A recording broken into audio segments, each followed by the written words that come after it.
and welcome to Too Many Movies, the podcast where we discuss DVDs, Blu-rays, and even the occasional VHS tape. I'm your host, Hal, and with me here today, William, again. Hey, William, you're here, again. Let's gather around the campfire and sing a campfire song. Ooh, that's a good reference to the movies we're talking about today. Yeah, they did that in one of them. Yeah, they did. Yeah, they did. Like two, at least, so far, right? I would say. Well, it happened literally in two. That's true. Yeah, in two. But they had a campfire in the first one, didn't they? I don't think so. Maybe I'm misremembering. It doesn't matter. William, we're talking about the Friday the 13th franchise. That's this year's horror marathon for Too Many Movies. And I had to have you along because, well, I just had to. You know, like it's just required by law, I'm afraid. Yeah, it's the Joe Biden even said it himself, like during inauguration. And if that bitch boy Citizen Hal wants to talk about Friday the 13th, he has to bring William with him. Exactly. I remember that State of the Union address. I was like, hey, weird to bring that up, but okay. I'm surprised he knows who we are. Yeah, motherfucker. It doesn't spread the word as much about Too Many Movies. Thank you, Joe. Yeah. Come on the podcast someday, although he might not understand what we're talking about when I bring him on. But yeah, we're talking about what is probably the most famous slasher series in horror, which is both a good thing and a bad thing. That's one way to put it, I would say. Yeah. I'll get to that more in a second because I have a point to make about that. Oh, please. Unless you want me to just do it now. I mean, if you have a point to make it. Because I guess we're just going to talk about like the series in general for a little bit first before diving into each specific movie. I think so. Yeah, might as well like kind of get it out of the way. Yeah, so like Friday the 13th, obviously it's the most known slasher movie because like all the tropes that people use in parody, however, mostly stem from Friday the 13th. Mm-hmm. And for a lot of people, it's like the gateway, which I think is the problem. Because Friday the 13th, I mean, okay. A lot of people who haven't seen slasher movies will try to start with Friday the 13th, and that is a very bad idea because a lot of them are going in with the expectations of what the genre is today. And Friday the 13th, at least the first couple, which are the four we're talking about, are not that at all. No. That all came later. The first few films are actually very blunt and simple. Mm-hmm. And a lot of them are kind of slow, to be fair. Yes. I will say, like, I'll say this now that, like, do I think any of these are good movies? Probably not, but they're fun if you have the right expectations. Yeah, definitely. The comparison I've been hearing people make lately is that they're the McDonald's of horror, which saw on Twitter. And also, there's just a quote in the book that I have here from Betsy Palmer herself. Oh, wow. Which is incredible. So they're aware. They are aware. They've been aware from day one. Yeah, I guess so. So you really can't get mad at that then. Like, people say, oh, the first movie is just a ripoff of Halloween. Correct. They know. Yeah. That's the point. Yeah. I feel like a lot of slashers made post Halloween, like in that era of late 70s, early 80s, were very blatantly ripping off Halloween, you know? And once Friday the 13th came out, then it was ripping off Friday the 13th. Yeah, exactly. It was like 2 degrees of Kevin Halloween. Relevant. That is very relevant considering the movies. But yeah, what I'm going to say here is, like, if you want to watch slasher movies and haven't seen any, please do not start with Friday the 13th, and please do not start with the first Friday the 13th either. Yeah, no. If you're doing that, I would say either start with Elm Street, Child's Play, or Scream. Yeah. Those are going to be close to what you actually want out of the genre, and then once you cut your teeth a little, then go back to Friday the 13th, because it's the complete tonal opposite. Mm-hmm.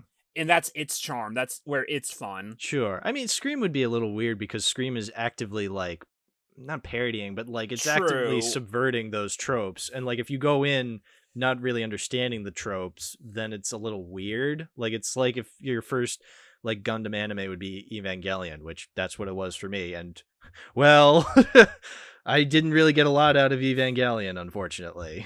So it would be kind of weird to start with the subversion, but I do agree with the whole Child's Play and Elm Street, like starting off with those. Even like the first Halloween, I would say, go into that first. Like, as someone who's seen every single Halloween movie, I would say the first one definitely encapsulates like what a slasher truly is. The best. It was as far as American slashers go, it's the progenitor. Yes, absolutely. I have to say that because, technically speaking, what a lot of the early American slasher films were doing, Italy had already done 20 years earlier.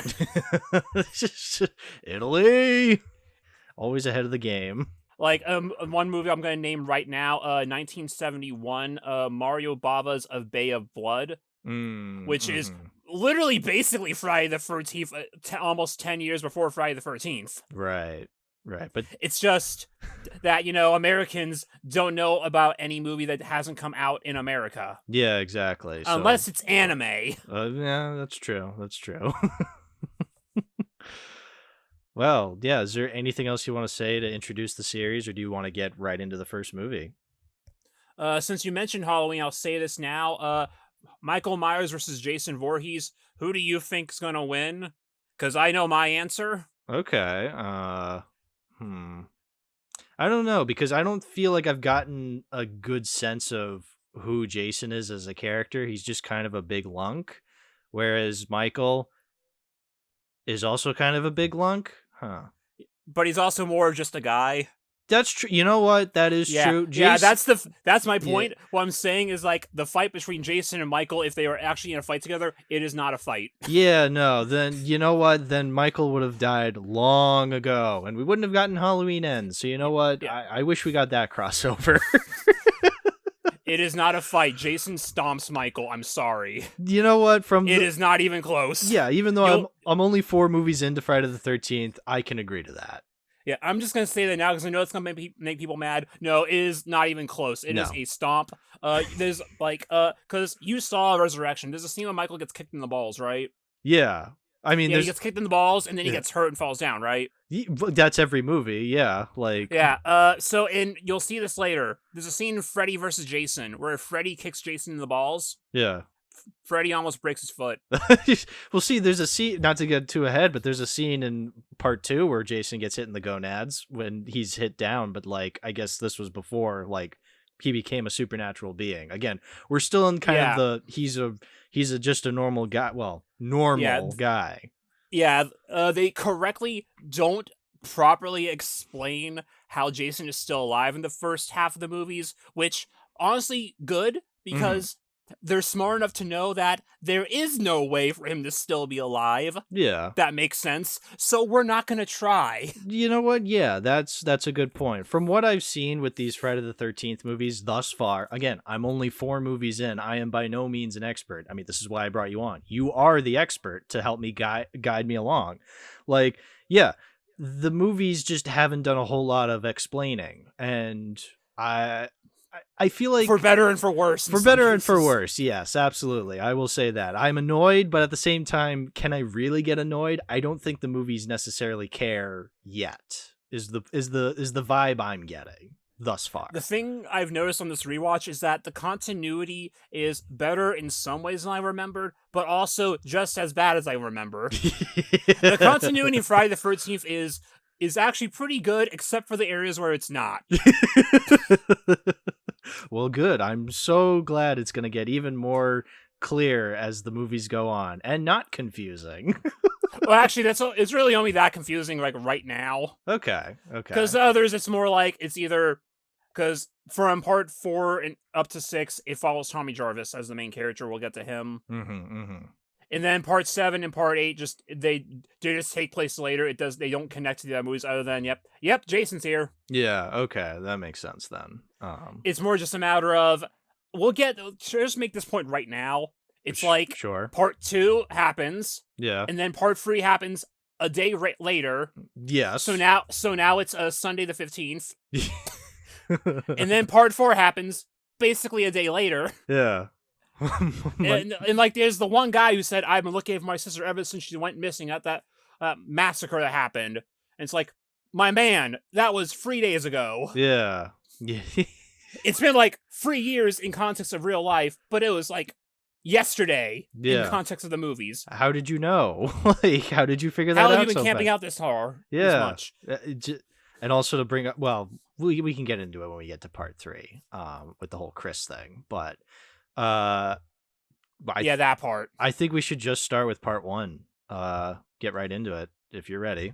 Yeah, start with the one that you shouldn't start with nowadays, but if you're watching the whole series, you kind of have to. Yeah, exactly. Part 1, 1980, Friday the 13th, the original classic. It's weird because, like, this is probably the one I've technically seen the most, even though it's not anywhere near my favorite of the series, just because, like, it is the first one. So it's like, I'm going to watch the Friday the 13th movies. I watched the first one. Yeah. I feel so, duh. I feel like on average, when it comes to franchises, the most watched movie will be the original. Yeah. Depending on how good the sequels are later on in terms of rewatchability. But yeah, I'm the same way because I technically watched the first Friday the 13th like 3 or 4 years ago, and I remember watching it being like, this is weird. And then I never pursued the sequels. So watching it again with the context that I know now, I'm like, okay, I kind of get it. So I'm just going to say it. I kind of like this movie. I don't think it's amazing. I think it is very standard when it comes to not even just slasher movies, but horror movies in general. But I wouldn't say it's a bad movie. It's just fine. You know? Yeah. Like, you really have to look at it in the context of when it was made. Exactly. And a matter of the whole, because this is going to come up in the future a lot. Our good old friends, the MPA. You could not get away with the shit you can do today at all back then. Nope. In fact, I'm going to say now, I feel like if the first Friday the 13th came out today exactly the same for the first time, it would get PG-13. You know what? I think so. Yeah. In many ways, you're right. Like, in many ways, we've kind of gotten a little more liberal with what we want to show in movies. Yeah. I think people just started. I just think some people stopped being pussies where it mattered. I think so. I think you're absolutely right. Yeah. Because, again, when you compare Friday the 13th with, like, Faust, I mean, it's pretty night and day. Like, this. You know what's funny is I'm often reminded of that scene in the first Treehouse of Horror, the Simpsons Treehouse of Horror, like the very first one from like the early 90s. And like it's after the segment when Lisa tells Bart the Raven, which they just recreated the Raven, and Bart's like, Lisa, that wasn't scary, and she's like, yeah, but it was written like over 100 years ago. Like, people, I guess, were easier to scare back then. And Bart makes it a point to say, oh yeah, kind of like the first Friday the 13th. It's pretty tame by today's standards. It's just like that was 10 years after the first Friday the 13th. Yeah, and now we're over 40 years removed. Exactly. So, yeah, you're absolutely right. It is very different. You have to look at this with the context of the time. Yeah. And keep in mind, there's like 2 cuts in the movie, the theatrical cut and the unrated cut, which, granted, whichever version you watch, it barely matters because all the unrated cut adds in was like literal seconds for the kills, which goes into point there. They were so strict back then that they had to just shave off seconds to not get an X rating. And this is not going to be the first time we hear this. If I remember correctly, Part 7 specifically got fucking butchered by the MPA. Wow. We can't handle the red paint. Our tiny little minds can't handle it, I guess. There's also the context of the matter of the budget for the movie at the time. True. You know what the budget was, right? I don't, actually. The budget for the first Friday the 13th, and this is in 1979 money because that's when the movie was filmed. $550,000. Wow. Wow. Yeah. Wow. It did not even cost $1 million. It was $550,000. Not to be a dick, but how much did The Flash cost this year? Like, you want to know why they made eight of these movies in the 80s? because it ended up grossing the book here. I have a copy of Crystal Lake Memories, The Complete History of Friday the 13th. There's also a documentary of the same name. The book has like a lot of interviews with a lot of people involved with the series. Towards the back, they actually have like a section that actually lists all the how much the movie's made at the box office and everything. Oh, I'm very curious to hear this. Production budget $550,000. Shooting locations: Blairstown, New Jersey, and Hope, New Jersey. Principal shooting days September 4th to October 3rd, 1979. U.S. box office 39,754,601. Wow. Opening weekend was 5,816,321. It had 14.6% of the box office and was ranked 1. Wow. So, yeah, 8 sequels seems pretty seems to it makes a lot of sense. Absolutely. And remember, that was 1980s money. Yeah, like, oh, brother. That's incredible, actually, that it was able to make that much. And they also specify, we have to remember, these are R-rated movies, so the audience was smaller. Yeah, exactly. Like, well, yeah, no. Technically, yeah. Theoretically, it should be smaller because, yeah, you can only go if you're 17 and above. Now, I mean, sneaking in, but well, if they're sneaking in, they won't be paying for the tickets. Right, that's true too. It wouldn't count. But I mean, I guess technically, you can. People younger than 17 can get into an R-rated movie if they're with an adult. Yeah, exactly. Depending on whether, parents would have been okay with that back in the day. I feel like parents nowadays would be... They would not have been okay with that at all back then. You know that for a fact. Yeah, I know. You know about what Siskel and Ebert did. I was thinking about it as I was saying it. I'm like, no, probably not. Yeah, let's just get into that right now. Critics fucking despise this series. Yeah. I can definitely see that. Today it might fare slightly better just because people aren't as big of prudes about it. Sure. But back then, no, none of these movies got positive reception at all from any critics. No, unless I can't you're imagine. Joe Bob or something. Yeah, exactly. Like I again, as I'm watching through these movies, I don't think they're great, but I understand what they are, so I'm judging them for what they are. And I can't really say they're the worst, but I can absolutely agree. Or I can understand if somebody were to watch this through a critical eye and just pick up on all these little things that don't make sense about the movie and just make it annoying. It's this one I feel like gets away with it a little more because it feels like a first movie. It's not concerned with making sense around the world that it inhabits. It's just concerned with telling a story or telling a story where teenagers get hacked to death by a killer. As simple as that sounds, that's what the movie is focused on. And I feel like that's why it's kind of the most solid thus far, I would say, that I've seen. But yeah, they did not expect to get any sequels at all at this point. They were just we can make the movie. You want to know the origins of how they came up with the idea for the movie? Please tell. Okay, so basically, Sean S. Cunningham, working with his crew, they were working on a movie called, what was it? The Here Come the Tigers, I think. Mm-hmm. It was a ripoff of the Bad News Bears. Okay. They were working on that because they kept hearing from other people in the business saying, what America really wants to watch right now is a good G-rated movie. Which, okay, 78, you understand that. That makes sense. Sure. That ended up not being true because in 1978, apparently what people actually wanted to watch was Halloween. Oh, yeah. Right. So after all that, and they were working on their next movie, Sean was like, damn, what kind of movie could I make that would be a hit?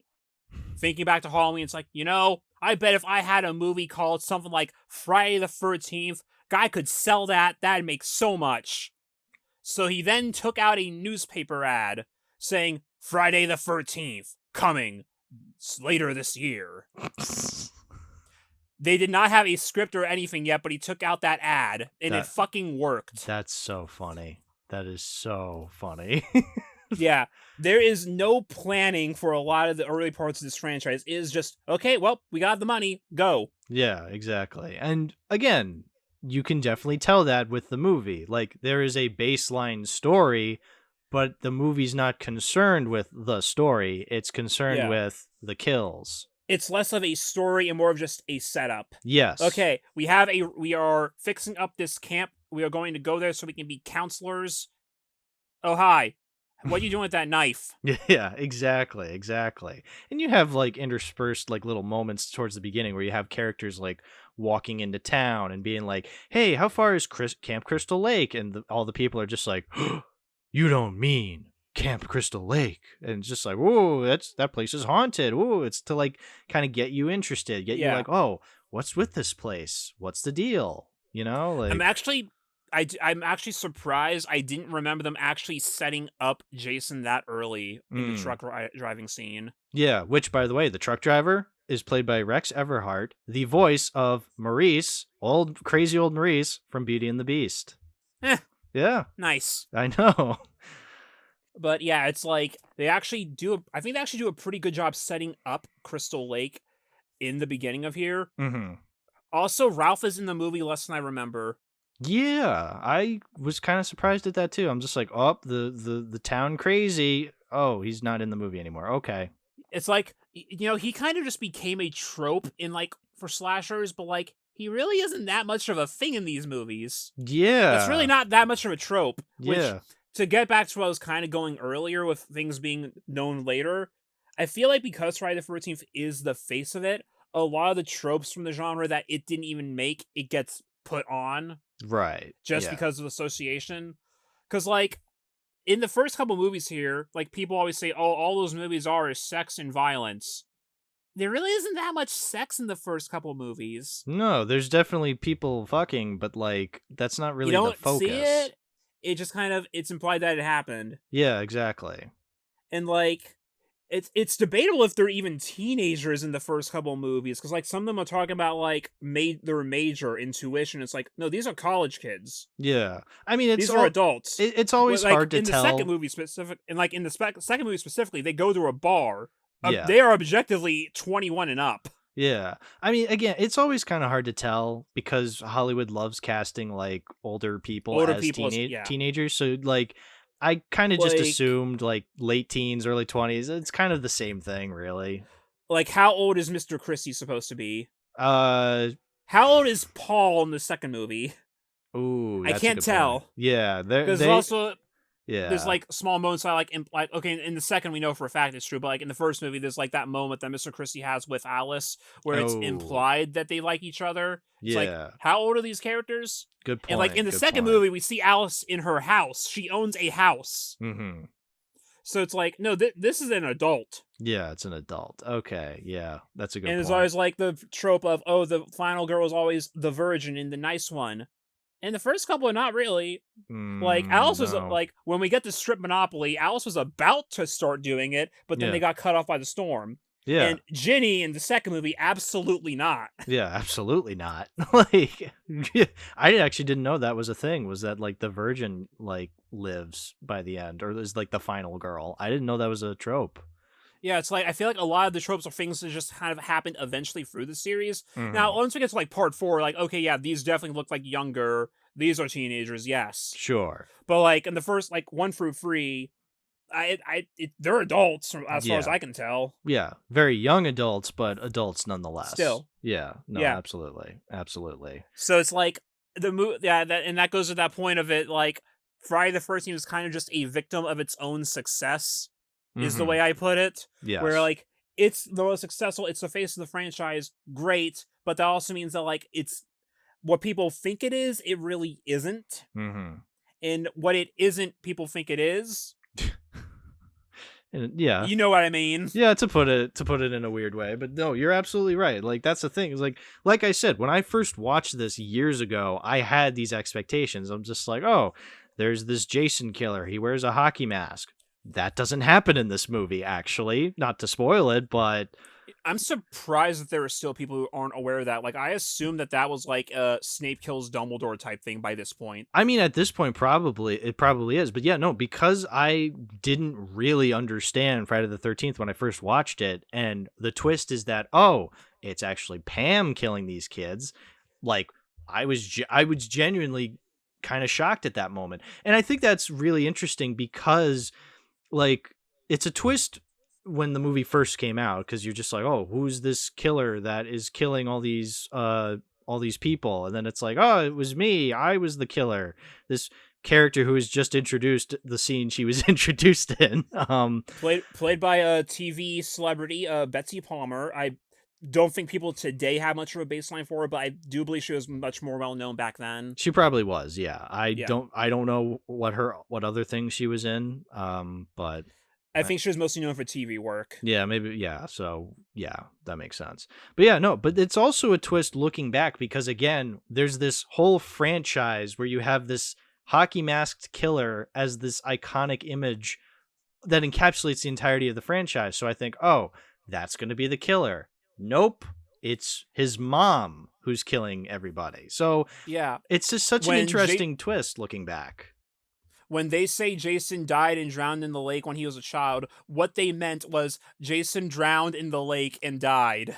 Yeah, exactly. Like he didn't come back. Jason is still important in the first movie. Yes. Because he's the catalyst for all of this happening in the first place. Yes. But that's all it was meant to be at first. Was a catalyst, yes. Yes. But then at the end, you have Jason coming up from the river and kind of pulling what's her name into the water. Alice, yeah. Yeah. That is Alice, right? That's not Alice. I believe so. Alice isn't the cook? I'm pretty sure it's Alice. Okay. Does Adrian King say Alice in this part of the book I'm looking at? No. The cook was Annie. Never mind. Yeah, Adrian King is Alice. Yes. Yeah. Annie was the girl at the beginning of the movie that got the first death, right? She is, the first death technically. Yeah. She's Alice the cook. is the final girl. Yeah. Alice is the final girl. Okay, we cleared it up. Yeah. Good. Yeah. And that final scene though, like that's probably the most iconic part of the movie. I would say probably objectively. Yeah. And like that is probably like the best scare in the thing, because like nowadays you have fake outs all the time like that, but back then that fucking worked. Yeah, because you literally could not expect it.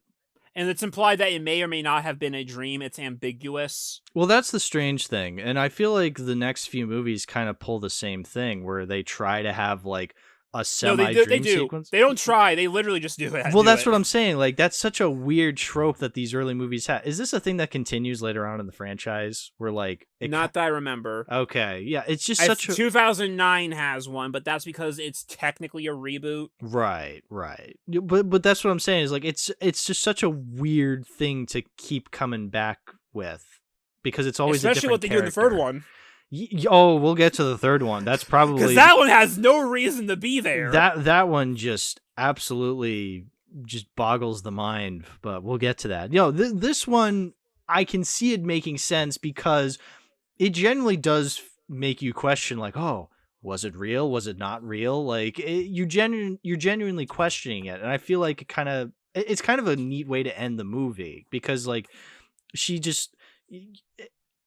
just such a weird situation she's in, and then like she just has no idea, like, oh, did it actually happen? Like, did Jason actually come back from the dead in that moment to reap revenge on his dead mother? Like, I don't know. We will never get answers for that, except we do, because then they made Friday the 13th Part 2. But if we look at this movie in a vacuum, it's an interesting way to end the movie, I would say.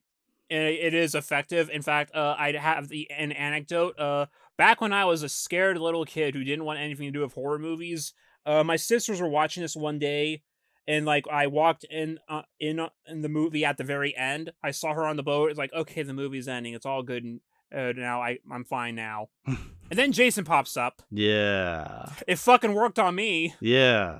Isn't it weird to think back, like, we used to just not care for horror? Like, we were genuine pussies back in the day, and now here we are. Because we were children. No, that's a good point. But still, like, the kinds of movies I see nowadays, like, I could not have handled at 10 years old, let me tell you.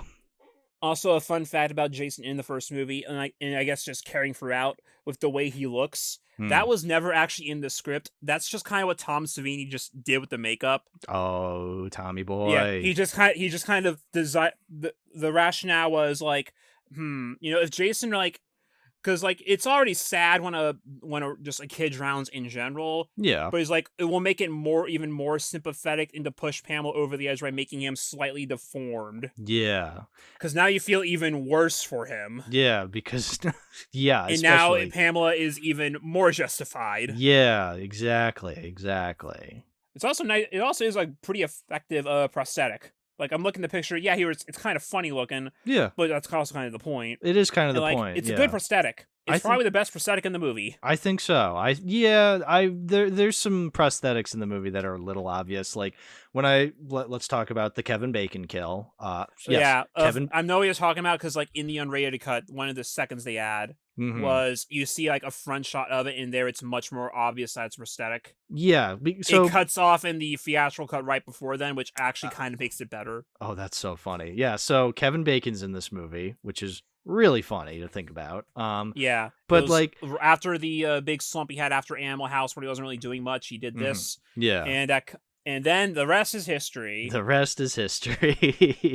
But yeah, so like Jason kills him by like he's like so like Kevin Bacon's lying down in bed, and Jason like stabs him with like an arrow or something like that.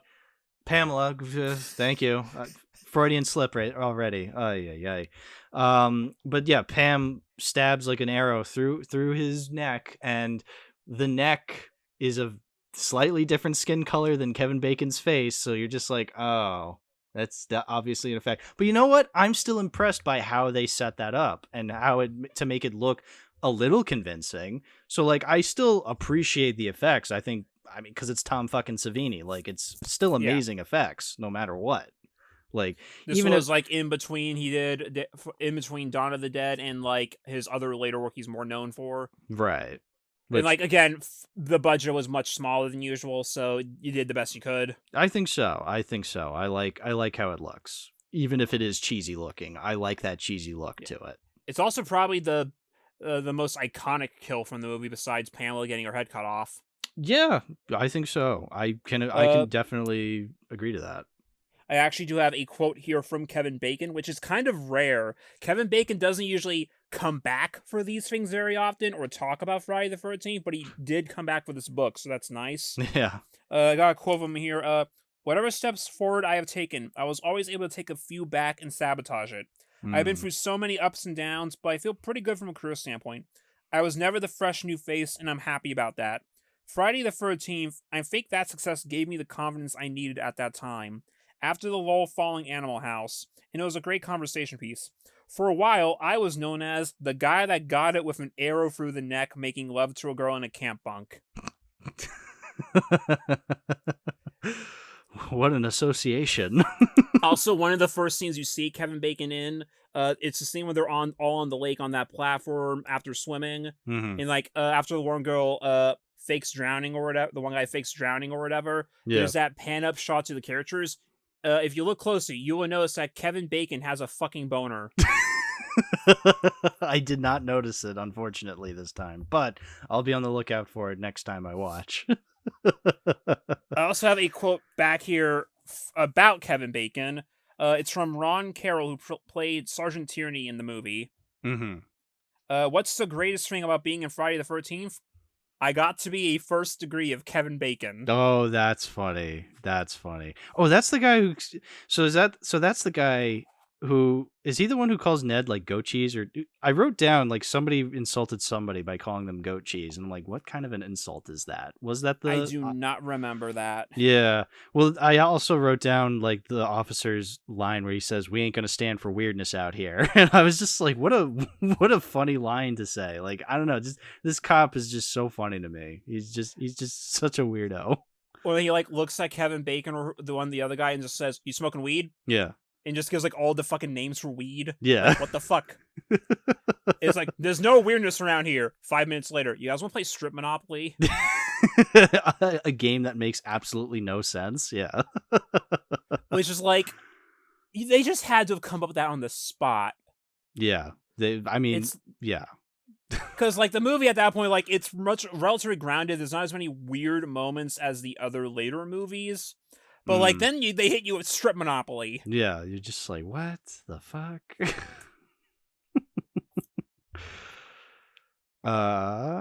I also want to mention, so to kind of add on to the whole twist aspect that we don't find out it's Pam until later on, the fact that every time a character's talking to them from the first person perspective from the camera, I love how they never mention her by name. They don't even say her pronouns. So then it's like a genuine shock when like, oh, it could have been anybody. It's just like, oh, it's you, when Mr. Christie like sees her.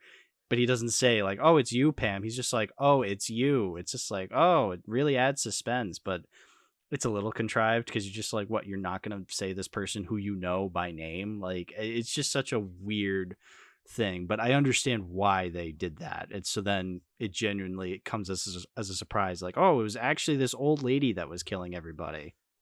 Like a sweet old America's darling Betsy Palmer shows up, like, okay, she's gonna take her away, everything's gonna be just fine and dandy. Mm-hmm. Why are you talking about this boy who drowned? Yeah. Oh, today is his birthday? Oh, the guy that drowned was your son?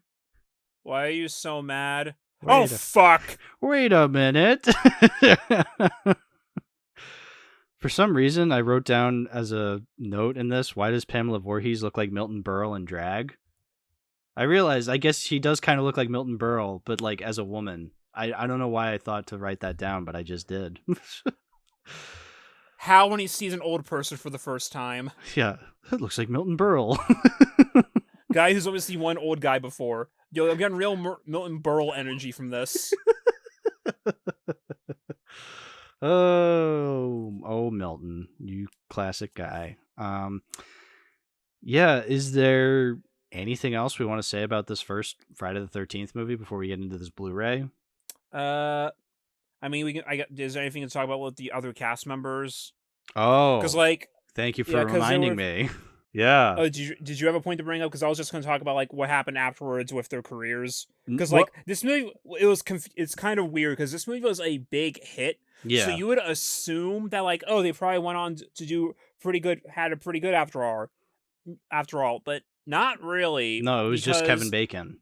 A lot of the people in the industry and stuff kind of just disapproved of it. Like, why would you do that to yourself? Yeah. Like, well, damn, they were just trying to get experience, my man. Like, yeah, and some of them did have a good stuff later. Like, some of them did go into like theater instead, which like, you know, that's still good. They still got to act. Right, exactly. But like, I don't know how many people had a big break afterwards besides Kevin Bacon, obviously. Yeah, no, Kevin Bacon is like the only outlier here. He's like genuinely the guy who had like the best career out of all these in terms of Hollywood careers. But no, I'm glad you reminded me because I made this a point to tell you.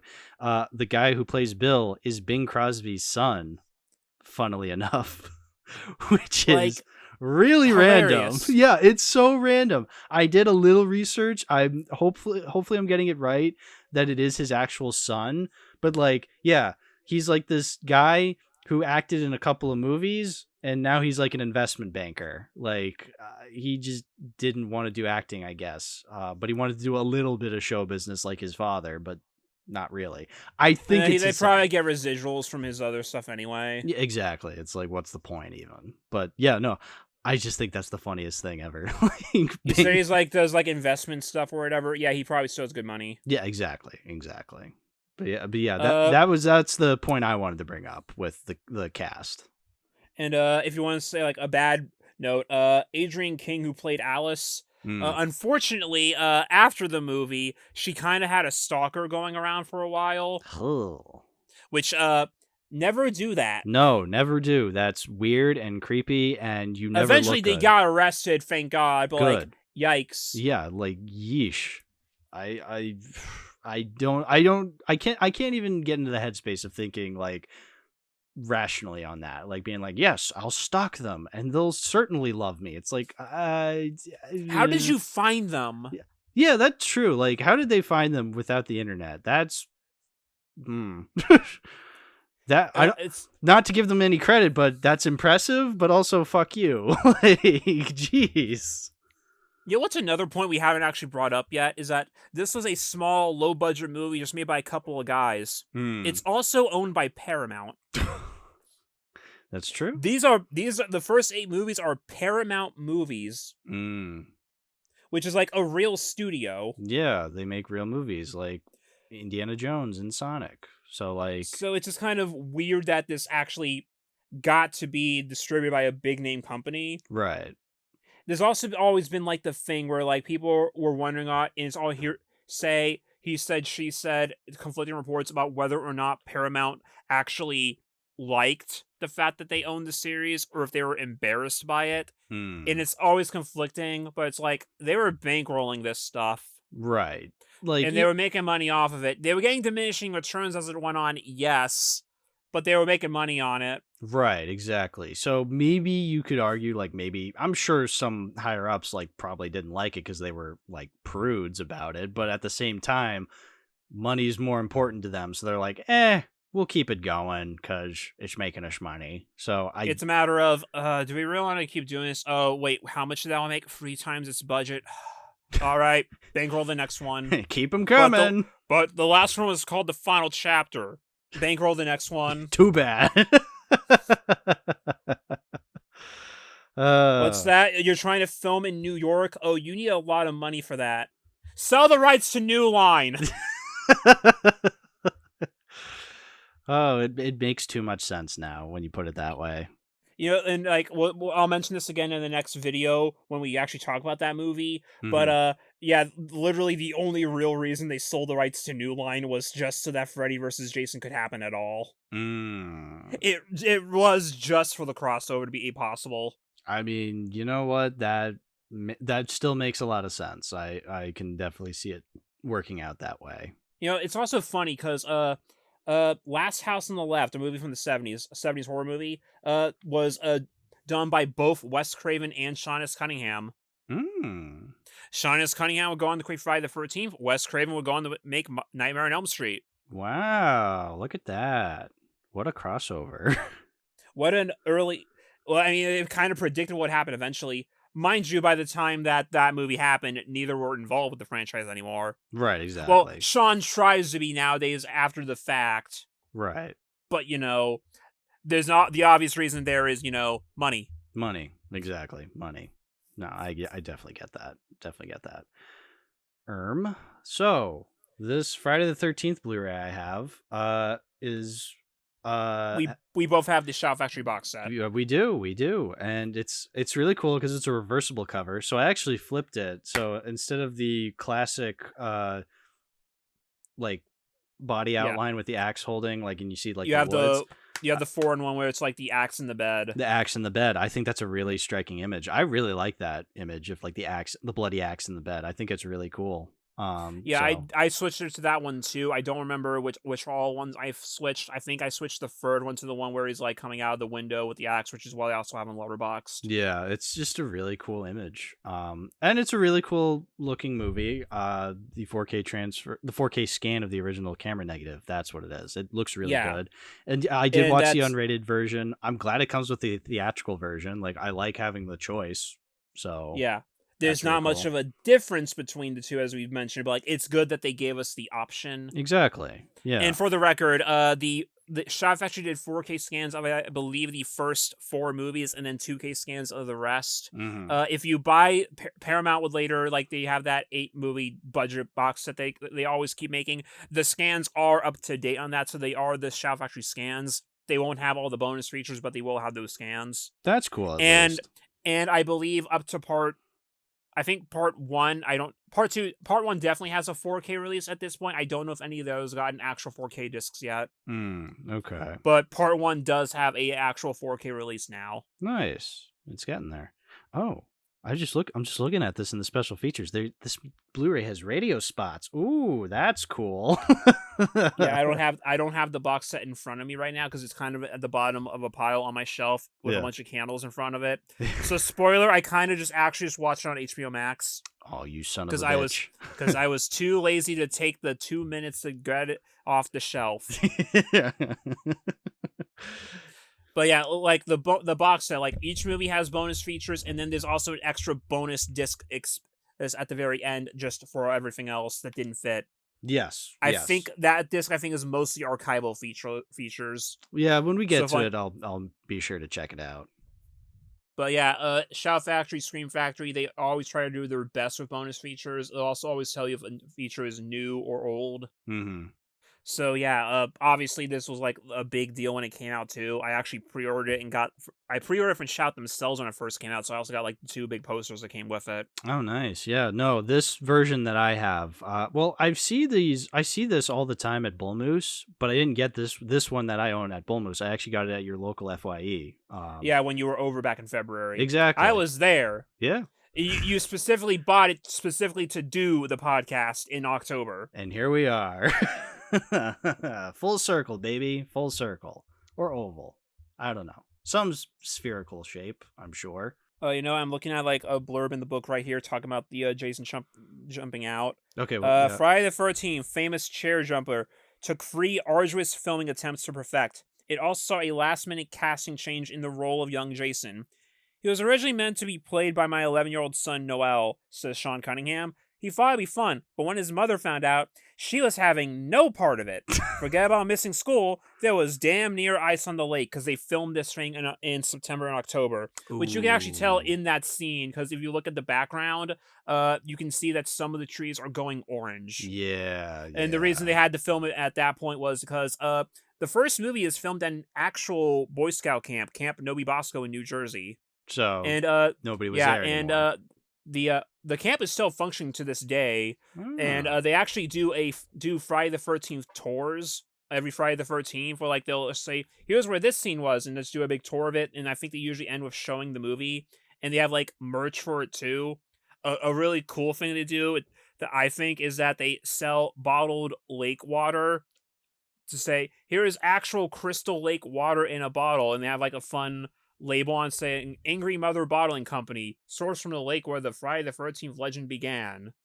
And like they only filled the bottles on Friday the 13th. Okay. That's interesting, but okay. I mean, hey, you gotta sell. I mean, hey, it's technically a screen use prop. No, that's very true. No, but they're gonna run out of water someday. It rains. That's true. That's true. I want one. I'm gonna get one eventually. Yeah, and drink it. Yeah.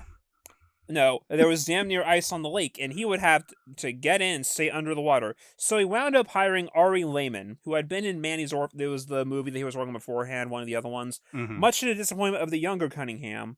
I went through a lot of therapy after that, jokes Noel. I think about it now, and man, I could have been Jason. I would have gotten on the cover of Fangoria. Which, in the third movie, when you see them reading that one magazine, that's the first issue of Fangoria. Oh, no kidding. Yes. You can tell because it has the 25 Years of Godzilla article, and the 25th anniversary of Godzilla was 1979, not 1982. Oh, interesting. Okay. But yeah, Jason in the first movie is played by a man named Ari Lehman. And that's that anecdote. And that's that anecdote. So if you're ever in, I think, North Jersey around Friday the 13th, try to see if you can go to the Crystal Lake Tour at Camp Nobi Bosco and give them money. Yeah, that'd be really cool. They also sell the merch online. Yeah, you could do that too. But yeah, I think that's everything for the first movie, at least when it came out. Mm-hmm. And then, yeah, it made a lot of money. A lot. It was says here, not only ranked as the top-grossing horror film of the year, it represented the new face of the genre itself. Then cutting-edge special effects. Nice. By the benefit of the mass marketing campaign afforded it by Paramount Pictures. I guess Paramount actually did market it really well too. Like, because it does have that one really cool trailer where it's like they count up to 13, showing a bunch of different scares. That's cool. And like they do that again for the second movie, where the tagline is "the body count continues," so it goes off from that. Right. But yeah, the first movie came out, and it kind of sort of redefined the genre. Halloween set it up, but Friday the 13th is what cemented the genre, at least for the first part of the 80s. I think, yeah, that the timeline definitely lines up with that. I think then 1984 was the next shift, because that was when part 4 for Friday the 13th came out, but also another movie by the name of Nightmare on Elm Street came out that year, and that kind of set the tone for the rest of the decade. Right, exactly. But yeah, so the movie made a shitload of money. So Paramount said, well, maybe not Paramount, but like people were on, it was like obvious, well, we got to make another one, right? Yeah. Let me see. Sean Cunningham was just hoping that would make enough of a profit to make another movie, and now he had gotten that, and then he went on to not direct the movie. This movie and the next one are directed by Steve Miner, who was on staff on the first movie. Mm-hmm. He was with Cunningham's crew, but yeah. Yeah. So Cunningham did not come back. He would not come back to actually direct the movie again until Jason Goes to Hell. Oh, really? I actually didn't know. I haven't been paying attention to the later movies, but yeah, no, it's interesting actually. It's that was actually one of the taglines with the movie. The creator of the first comes to bring you the last. Okay. There were then 3 more movies after that. And they fucking knew that there were going to be more because of the end credits tag for that movie. You'll know it when you'll see it.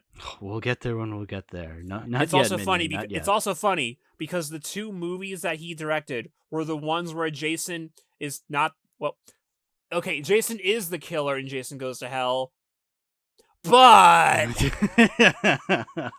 we'll get there. I can't wait to see what this but means. That was the first New Line film. I'll put it to you that way. Right, exactly. Okay, cool. But yeah, that was also when the series names kind of just look being named off of Jason instead of Friday the 13th. Right, so it didn't matter like for Friday the 13th at that point. It was like what Child's Play was doing later on, where like they stopped calling them Child's Play and started just calling them Chucky. Okay, yeah, makes sense. Because it was Jason Goes to Hell, Jason X, Freddy versus Jason, Friday the First. Wait a minute. But yeah, part 2. We got to talk about part 2. This one is actually pretty good. I think I like this a hair more than the first one. Mostly, I'm going to be honest, because there's some really funny moments in this movie that like just I think are just top-notch comedy to me personally. But I'll say right now that so far in the list I have this one at the top. Yeah, like the 4. Yeah, no, I think it's a fun sequel. It is very samey because it's like, oh, we have more camp counselors, but they also just die the same way. It's like, okay, yeah, it's just the same thing, but like, whatever. Like, I can get over that. Like, I'm not expecting peak like script writing with these movies. Like, if it's going to be the same thing every time, at least make it entertaining, and I feel like this movie does that just fine. Like, I think it knows what it is, and I respect it for that. And I think it does do a little better than the first one too, because like, one is actually a different campground. That's kind of the thing that gets a little overlooked for the first couple. Only the first one actually takes place at Camp Crystal Lake. Yeah, that is because the second movie is at the second one's at Packanack Lodge. The third movie is at Higgins Haven. The fourth movie is at a house. Yeah, exactly. So like, I'm assuming later on, like, it doesn't matter. It's just that Crystal Lake is fucking massive. Right? Yeah, yeah, I guess so. I mean, that only does matter though for these first 4 because it is Camp Crystal Lake for the rest of them. Well, not the fifth one, but from 6 on, it is Crystal Lake. Okay. But it's easy to forget that in the first couple, Crystal Lake was only the first movie. Yeah. No, it's just that the lake itself is fucking massive. I guess so, yeah, because people are just like, oh, why are you bringing these camp counselors near Crystal Lake? It's like, well, we're not on Crystal Lake, so nothing can happen to us. Oh, oops, Jason's back, I guess. Yeah, we're in the campground next to Camp Crystal Lake. Yeah, but Jason still comes to kill us, which, okay, yeah, Jason's now the killer. So now it's just, so that's what's really interesting about the second one is like, so Pam is dead, obviously, but now Jason is also back, which is weird. Because, again, he was just kind of a plot device in the first one. Now he's the actual killer.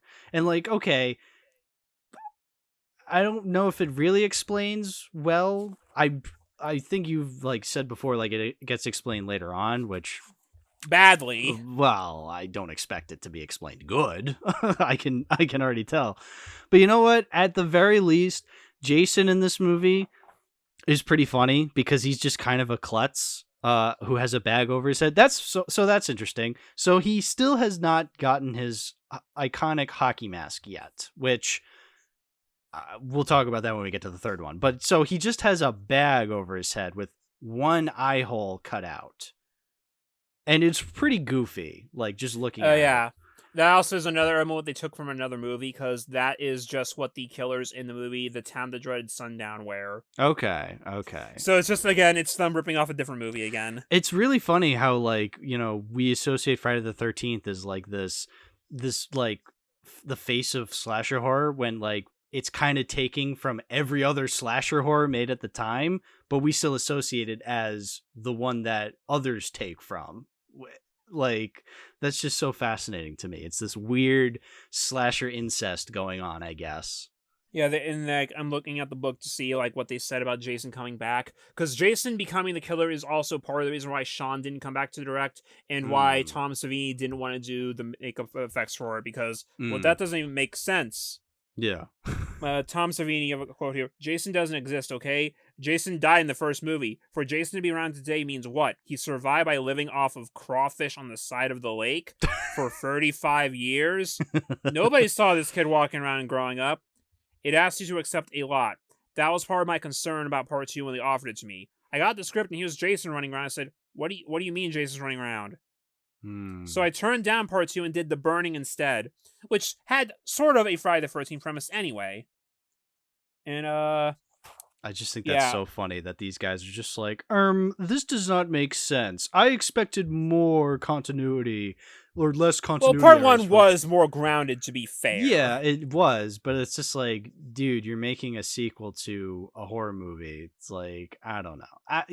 You know what? It's me looking back with hindsight and knowing that these movies get goofy. So that's where I'm just like, oh, you were expecting something more, but like, you know, I get it. At the time, maybe you could just be like, yeah, you don't do this. But they did it anyway. And look where that ended up. It ended up reshaping the entire face of the genre. Whoopsie. But yeah, it's like he wears a sack in universe because it's just a thing he found. Because like you see a shack in the middle of the woods, and like yeah, that looks like a fucking shack that you got put together in the middle of the woods by a bunch of garbage. Yeah, it's like literally pieces of other houses and sheds that you just like make up this like shack. Yeah, exactly. Yeah, that looks like it was built by a kid that drowned but didn't drown. Exactly. Yeah, it's just this dude living out in the woods, which. Yeah, how big is Crystal Lake that nobody has ever found this like shack up until this movie? Like that again. Well, I mean, they probably did. It's just that when they found it, Jason was there and he killed them. That's a good point. Yeah. So then they couldn't tell anybody, could they? Yeah. Kind of can't tell someone when you're dead. No, you can't do that. But yeah, no, I think this movie, it is a little slower at times, and like this is the movie where like I started to realize that these movies definitely know what they are. When like one thing I've realized was like there's like a scene where Sandra and Jeff are talking to each other, and they're just like, and Sandra's just like, we have to go see Camp Crystal Lake. Come on, Jeff. And the actress just doesn't seem into it. She's just like, we have to go to Camp Crystal Lake. I want to see Jason. I want to see this weird lake place where people got killed. And I'm just like, okay, I get it. The movie doesn't care how the actors deliver their lines, because the movie just wants these actors to get to scenes where they get killed. You know what I'm trying to say? Like that's where I'm just like, okay, I see. The movie doesn't care. So like, why should I comment on that kind of stuff? Yeah, at this point it was pure exploitation. Pure exploitation. Oh god, speaking of pure exploitation. How about the shot where Scott slingshots the girl's ass? Exactly. Yeah, so that's only part of the scene. Like there's still that 30-second buildup of the camera just looking at the girl's ass in the short shorts. By the way, the shortiest short shorts I've ever seen in any movie comes in this movie. Like just so many short shorts in this movie, even on the guys. Like it's just a short movie. Like it's insane the amount of short shorts in this movie. It's also a short movie because it's only an hour and a half. Yeah, that too, if even. But yeah, no, you're absolutely right. Exploitative. Like again, and that same actress, I think it's Rebecca. I don't want to get this wrong. I want to be correct when talking about the different characters. Terry. Terry is the one in the very short shorts. There's a scene later on in the movie where she just skinny dips. Why? Cause boobs. That's the reason. They don't really even focus on her doing it either. She just kind of does it to do it. Yeah, exactly. They're just like, and then just so that she can have the scene where her clothes get stolen by Scott later. Yeah. Which I was going to make a point of saying that, like, I think generally I like the characters in this movie more than the first movie, except for Scott. Fuck Scott. Yeah. Who the fuck is this creep? Like, he's just, even just by the first frame of him when he goes on screen, I'm like, that dude's a pervert. And he does nothing to differentiate from that stereotype. He is just straight up a perv. he just has this face to him that I'm just like, why would anybody find you charming? Like, I don't get it. It's like, oh yeah, he kind of deserved it. He hits on a dog. Like, he hits on a dog. That's all I can say. Damn, I'm striking out all over the place. Yeah.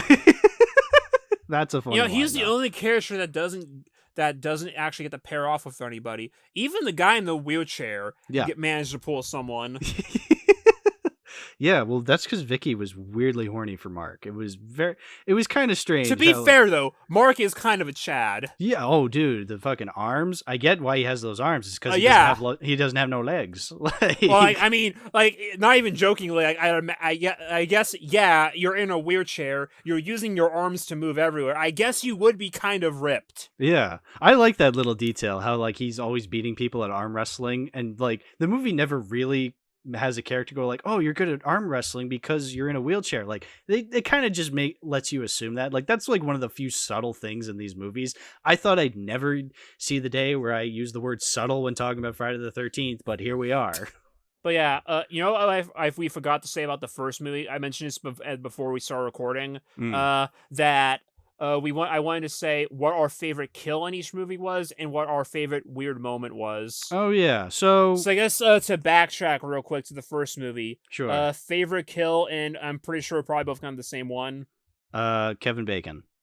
Yeah. Yeah, I agree. And favorite weird moment. I mean, it's just got to be strip Monopoly, right? Well, it's either strip Monopoly or the coffee making scene. I think the coffee making scene is so terribly long and frustrating that I kind of love it. Why is it there? Because why is it there? Why is she putting sugar in with the coffee mix before she puts in the water? Like, that's just so odd to me that she does that way. It has never left my mind, that one shot. It's just so stupid. But yeah, strip Monopoly, absolutely.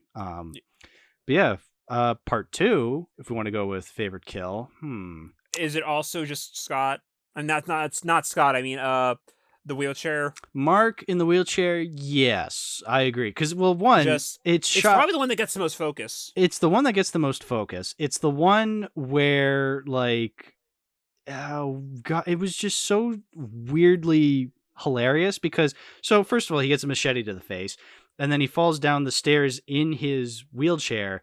And then for whatever reason, it freeze frames on him falling down. It zooms in on him, and then it does the white flash transition, which, by the way, that's a common thing that happens in these Friday the 13th movies, is it does that white flashing transition thing. I want to say that might just be censorship.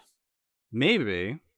I want to say that there was probably more to this scene, but then got cut because the MPA are assholes. I don't know for certain. Right. I do know that there was definitely more to this movie that got cut and then was lost, because I think the Blu-ray did find some of those extra scenes. I don't think there's any sound to them because of it. Right. But I think they did find some stuff. So I want to say that when stuff like that happens, that it's a matter of the scene got cut in a weird place because of the censorship, so we fade to white. Yeah. So that's definitely my favorite kill in the movie. That's the one I can definitely think of that is unique in some way. The rest of them are just stabbing, the spear I guess that was cool when Jeff and Sandra are porking it and Jason stabs him with the spear goes all the way down into the through the mattress. That's cool.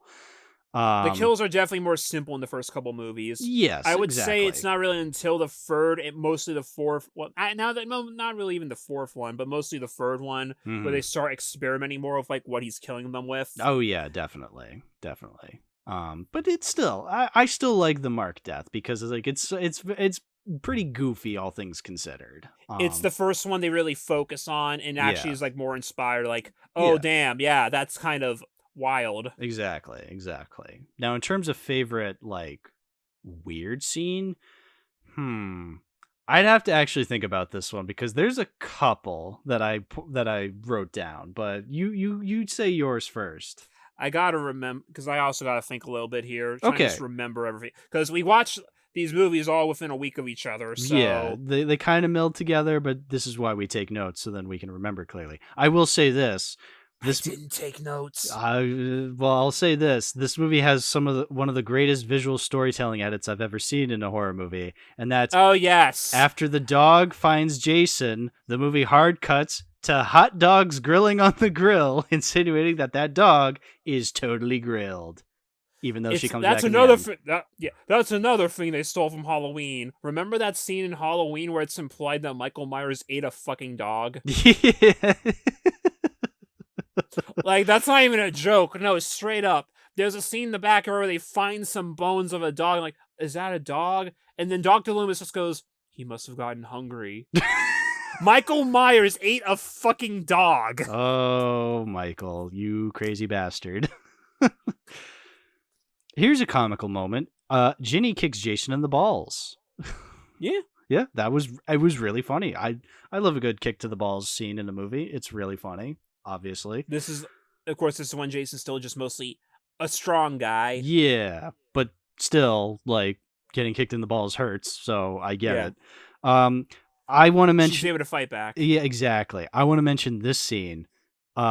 Ginny pissing herself because she saw a rat while hiding from Jason, and Jason finding her because he sees the piss puddle coming out from under the bed, and so then he goes onto a chair and insinuates that he's left. Ginny comes out. He's about to stab her with the pitchfork, but the chair gives way because Jason's a big guy for you, and he just completely falls down and lets her get away because he's a klutz.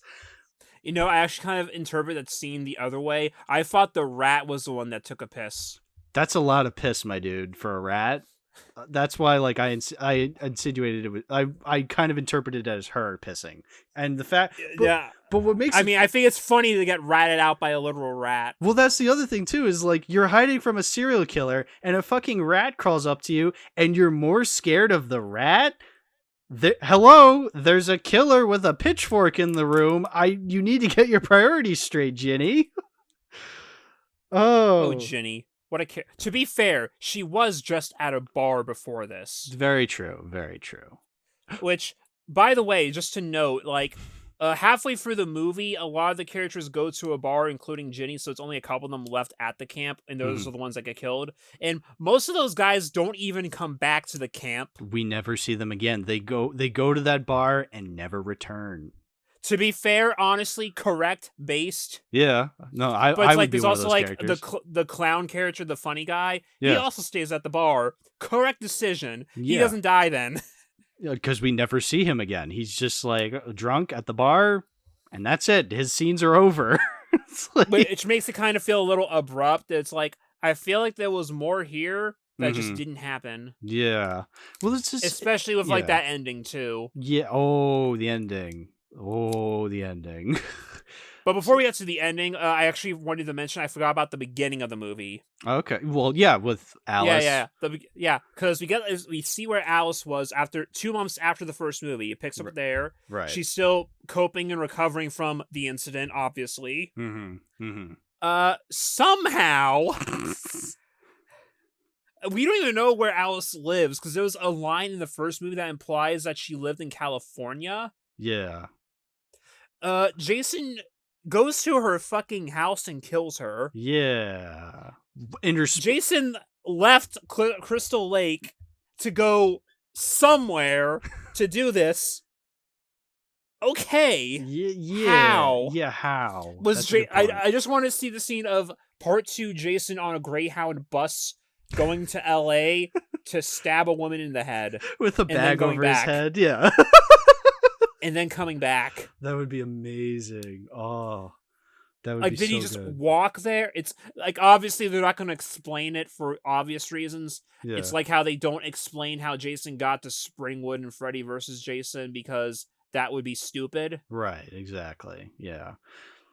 Yeah, it's there's a lot of I'm glad you brought up the opening because I feel like another thing these movies do is they love showing scenes from the previous movie at the beginning To recap. To recap. I get it, to recap, but like they recap a lot. And it's like, okay, realistically, most people watching this movie should understand what's happening, you know? Like, You say that, but remember when this came out in the 80s, still VHS was still primarily just to record TV. So you right. were only really watching movies in a theater. No, I get that, but even still, like, I feel like they're showing a lot to like catch you up when realistically you only really need a little bit to kind of get True. I don't know. They only really needed the flashes of Pamela at the end, to be fair. Yeah, exactly. That's what I'm saying. And like, but I'll give this movie some credit that it at least intersperses with like Alice lying on the bed, so then you know it's a dream sequence. Whereas in the other movies,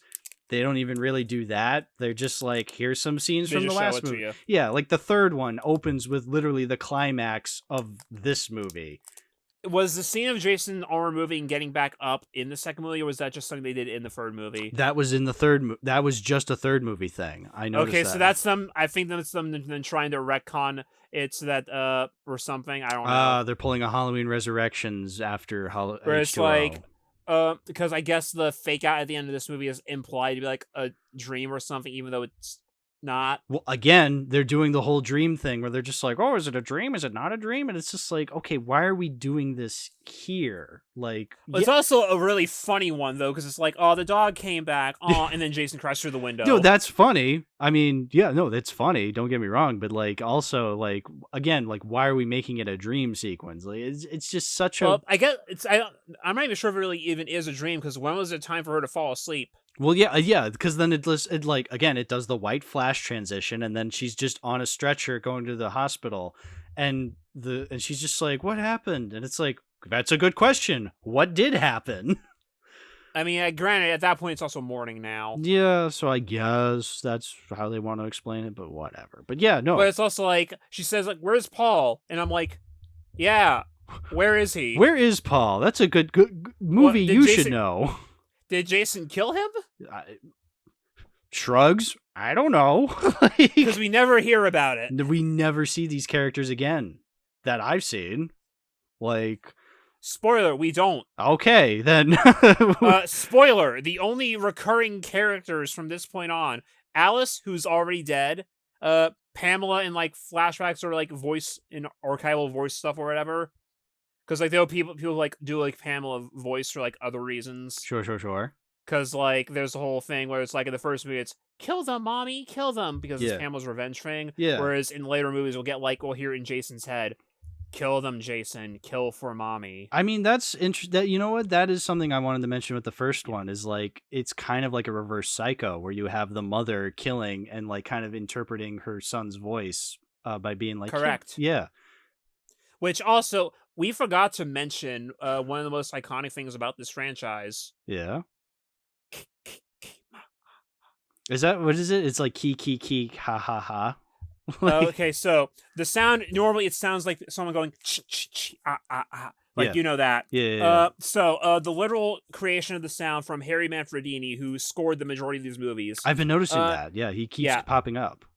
The way that he got the sound is he took words that he would say into the microphone and then distorted the sounds. The two specific words were kill and mommy. Oh, kill. So it's literally ki ma ah. Okay. To represent kill the mommy or kill for mommy and later, so it works within that. Holy crap, that's of course really cool. It's distorted, so it sounds more like the ch, but that is technically the official onomatopoeia is ki. Okay, interesting. And I guess we can talk about the music in these movies, because like they're pretty Friday good. the 13th has a really distinct musical identity. Yeah, it's because like I can't say it's like it has like a theme I can hum like Halloween or The Exorcist, but it definitely has unique music to it that like kind of adds to the movie's environment, you know? Like we were saying, like the whole key, like yeah, that's a very iconic sound. But yeah, even the rest of the music has like a very like intensity to it, like, and especially when something intense is happening on screen. And when you hear the music, you know it's Friday the 13th specifically. Yes. You know what? This music would not be in a Halloween movie. This would No. not be in an Elm Street movie. No. All the movies all have their own musical identity. Yeah. Halloween has like that the classic John Carpenter synth. Elm Street has more like the piano dun dun dun dun, and then some more techno stuff there every now and then. This Friday the 13th has a lot of strings and chime. Strings harkening back to that Psycho. Like it sounds very Psycho-ish at times. Yeah, it makes sense. Yeah, exactly. But yeah, like the music in Friday the 13th would not be in anything else. Like you hear this music like that's Friday the 13th. Now I don't remember how the music is in the later movies right now, but we'll get there. We'll get there. Oh, but yeah, like the Harry Manfredini stuff, like you hear it like, yep, that's Harry. Yeah. I've been seeing his name a lot in the credits. So I'm just like, oh, you're back. Cool. But yeah, so where were we with part 2? We might as well talk about the climax because I think we still want to talk about like what your the shack. The shack, or is this your favorite crazy scene from this movie? Honestly, like I'm trying to really think what my favorite crazy moment is. It might just be the dog cut. The dog cut is a good contender. That's the thing is like I don't know what my favorite crazy scene from this movie is. It's like a 3-way tie between the dog cut, the rat piss, and now Ginny puts on a sweater, pretends to be Pam, and Jason falls for it.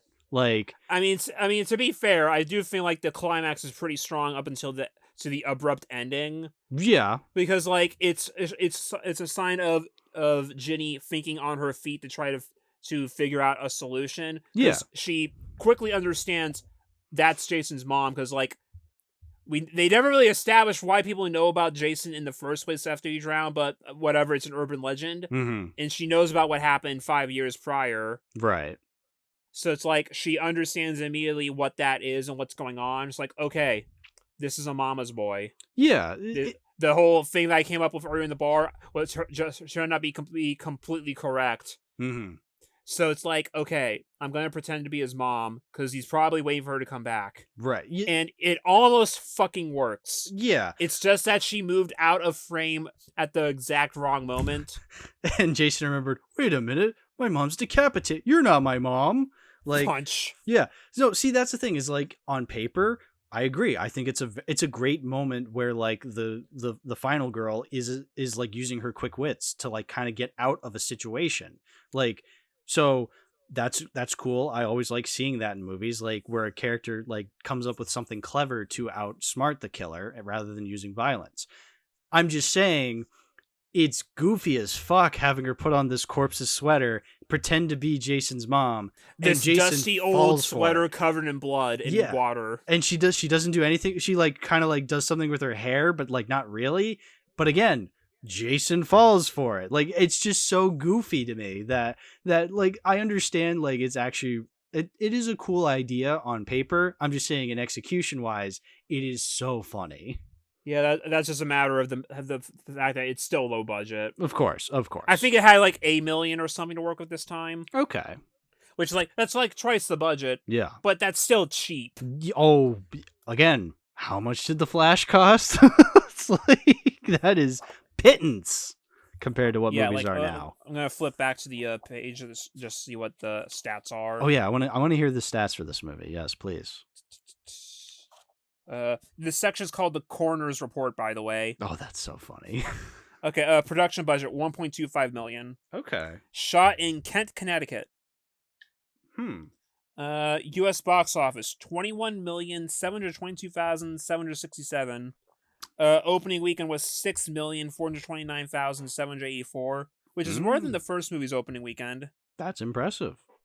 And it was it had a 29.6% of the box office, and it was rank 1. Wow, nice. But yeah, still that's a jump, but still not that much. And again, like Tom Savini did not come back for the effects. It was Carl Fullerton, I believe was his name. Yeah, Carl Fullerton. Yeah, no, they're still good effects, I think. They're just not Tom Savini effects. I think they're probably about as on par with the first movie, honestly. Because Tom Savini has better works. Oh, yeah. And we'll see better work from Tom Savini in the fourth movie, because Tom Savini comes back for the fourth movie. Yeah, I remember that. That was awesome. I think his motivation for coming back in the fourth movie was, oh, you're going to kill Jason? Then I'm doing it. I created him, I'm killing him. Yeah, exactly. I brought you into this world. I can you upload it. You can upload it. There's also another fun anecdote I have with the fourth movie from here, from the actor who played Jason in the movie. I guess we're also going to talk about who played Jason in this movie. Jason, typically from this point on, is usually going to be played by effectively a stunt guy in a suit and a mask. Yeah, because you can't really do much acting outside of that. You have, like, I mean, honestly, though, it's nice to give a stunt guy like a big role like that. It's It's like, yeah, they do a lot of great work. They're like the backbone of a lot of the movies, in all honesty, like action movies. You need these guys. Absolutely. And like, yeah, having a stunt guy be your top billed guy, pretty based. Very, very. I agree. The guy who played Jason in this movie is a man by the name of Warrington Gillette, which is just a great name. Yeah, that's quite the name.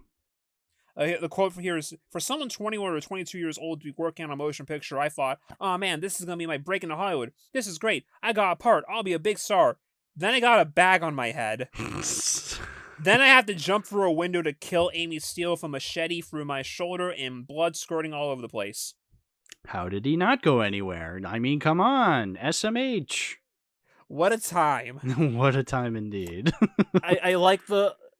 How do you feel about when Jason's unmasked in the movie? How do you feel about his look here? How do you feel about old man farmer Jason? Yeah, because he has like the long hair, the strand of brown hair. Yeah, it's definitely the unique. one that he kind of that he grew up in 2 years and then a day later lost. Yeah, exactly. It's inconsistencies, man.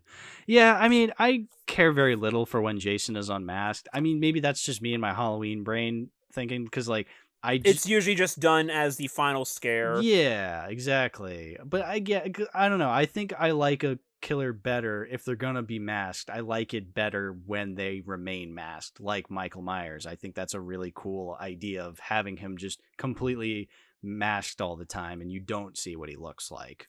Except when for Jason gets very rare occasions. Honestly, Jason getting unmasked is mostly just a way for the guy doing the makeup to flex. Sure, exactly. That's what it is. Yes, as I've seen in the other movies, yes, it is very much, hey, look what we can do. Look at this prosthetic we made. Isn't that cool? Doesn't he sort of look like Sloth from the Goonies? It's like, yeah, cool.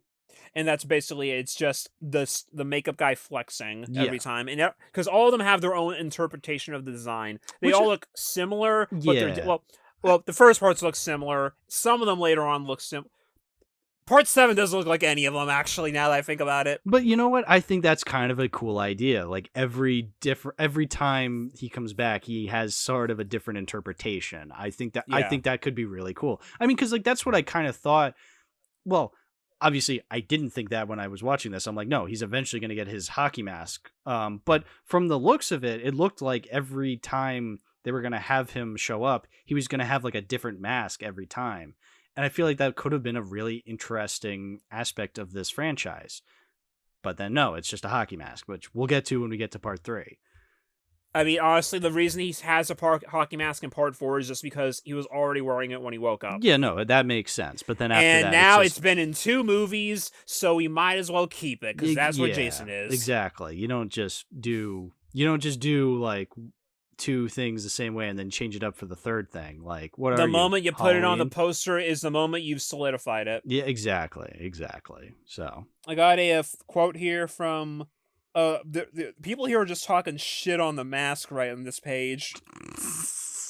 They're talking shit on the bag. But why? It's a bag. Oh, because it's just a bag. Dennis Murphy. The bag was not a favorite of mine or anybody's. I believe the costume designer was the one who came up with it. Nobody else had a better idea how to do it. It came out of not having a great idea. From Steve Miner. We had finished shooting right before the Elephant Man came out, and the whole thing with the bag was just an unfortunate coincidence. The mask wasn't meant as a joke. I never wanted people to laugh at Jason. Peter Stein. Just lighting the bag was difficult. The thing was to keep it edgy. Because white's horrible. White and black are the hardest things to light. I just didn't want to front light Jason. It was a real challenge to make it scary, not silly. Steve Daskowicz. That fucking bag! I don't think I need to keep reading this one. I think that says everything. I just think that's really funny that Steve Miner's just like, I didn't want people to laugh at Jason, but yet you still filmed a scene of Jason getting hit in the gonads. Like, okay, dude, sure. Like, I mean, if a guy with a pickaxe was coming at you, you'd kick him in the balls, right? yeah, exactly. So to be fair, yeah, but still, like, come on. Like, that fucking bag. That's such a good line. That fucking bag. We're kind of jumping around the place, but like I did also want to mention that, like, because in the first movie, when they're coming to the camp to set it up, like, yeah, we see us doing some renovations, but then they're just kind of hanging out because of the storm. Yeah. But here, it really does feel like they're on actual staff. We see their meetings. We see the office. Like, no, yeah, these guys are actually counselors. Yeah, exactly. Except they don't So, counsel anybody because, well, they die. They die, yeah. But, yeah. Is there anything else we want to talk about with the second movie? Not really. I like it a hair better because of those crazy moments. The hot dogs, the rat piss, the the sweater, the kick to the balls. And that's the thing with the franchise in general, that's like, people say that they're slow and kind of boring, and at face, yeah, you're not wrong, but like, if you stop and smell the roses a little, you'll notice all the fucking weird things and just silly moments that, like, that's where the charm comes in, and that's what makes them fun. Absolutely. Like, in the third movie, let's skip ahead just slightly, like, you see the guy at the shop at the beginning of the movie, and it's like, there's just trains all over the place. They did never mention it, but there's just trains all over the place. The guy has a fucking rabbit just sitting in the vegetable bin. Yeah. And it's like, none of this is explained. It just is. Like, it just is. I know so much about this man now just from that. Exactly. Yeah. So now he's dead. But you know what? This man had a life. Yeah, exactly. We can get into the third one. There's really not much to say about number two. It also How about the fact that the title screen blows up for no reason? Well, that's just 2 being 2. 4 does it too, where it's like they play the generic movie explosion sound effect on the title screen, and it's like, what kind of movie is this now? Yeah, but 4, because it's trying to be like the final chapter, whereas 2, it's just part 2. I'll tell you this much. They also wanted part 3 to be the last one, but then it also made money. Yeah, exactly. So that's kind of the problem. But yeah, part 2, we're kind of done with. It also has a reversible cover, but I mean, the reversed cover is just the title, whereas like, at least with it's the one it's just the one she posts that says the body count continues, right? Yeah, whereas the original one is just, the outline of the body with the bloody axe. It's like, and it also says the body count continues. It's like, okay, that's a little more clever, so I'm keeping it that. Anyway, part 3, Harold. Oh, Harold. Well, let's start off with part 3 by mentioning the fact that it's in 3D. Yeah. Because that was the weird part. Trends always come back after like 30 years. Like, how like a lot of 80s horror movies were really like inspired by a lot of the 50s horror movies, like like creature features and stuff. Yeah, you had The Thing and The Blob and stuff like that. Yeah. You had Killer Clowns, which was like a celebration of that kind of thing, kind of. Right, exactly. Stuff that was like the Monster Squad, which that's more about the Universal monsters, but same kind of deal. Yeah, but it's still from the 80s. Yeah. Because it's like because the directors at that point were now adults, and that's what they grew up with. Right, exactly. You have like leading into the 90s, you have Matinee from Joe Dante. Yeah. Which is the movie where John Goodman plays not William Castle. So like 3D was a fad for a little bit in the 50s. I don't know how many movies actually were filmed in 3D back then. The first Creature from the Black Lagoon was one of them. I know that. Okay. But yeah. and then 3D died. And then apparently one of the first big movies to come back to do it was Coming At Ya, which was a Western from Spain. Okay, interesting. Which I've actually seen that at one point just because the DVD was like $3 at Target one day, like 6 years ago. Didn't know it was from Spain, but yeah, that was a movie that was filmed for 3D, and it's hilarious. Yeah. But it was also a hit. So now people want to do 3D again. And there was the big trend where like there were some series that were already becoming franchises. So for the third movie, it said, this is going to be the 3D one, and we can call it Jaws 3D. Mm-hmm. Friday the 13th, part 3D. Oh, it's so blatant. Like, part of it was also just a matter of we gotta go bigger for the third movie, and what's bigger than 3D? What's bigger than 3 dimensions? Ooh. And I don't know if this is true or not, but I feel like also part of it was probably a mandate from Paramount. I wouldn't be surprised. I would not be surprised. Yeah, no, that sounds. I wouldn't be surprised if they wanted them to do it too. Because like, hey, do this one in 3D, it'd be cool. Yeah, exactly. And well, and they did. I think it's been said before that I've heard that they did not know what they were doing. They're just kind of like, so it's 3D. Do we just kind of like dangle it in front of the camera? Oh, every time something was close up to the camera, I made sure to write it down because it was the funniest, most blatant thing in the world. It was so funny. Just like literally. So, well, first of all, the movie starts off explicitly saying, ladies and gentlemen, the first few minutes of this picture are not in 3D. However, you will need the special 3D glasses, which is really funny. But the reason it's not in 3D is because it's literally just the climax from part 2 where Ginny's like putting on the sweater and being like, Jason, it's me, your mother. Like, and then it does show like him like getting up and like, so then it transitions into the 3D part where we see somehow within a couple of hours, Jason went from having hair to being bald again. Yeah.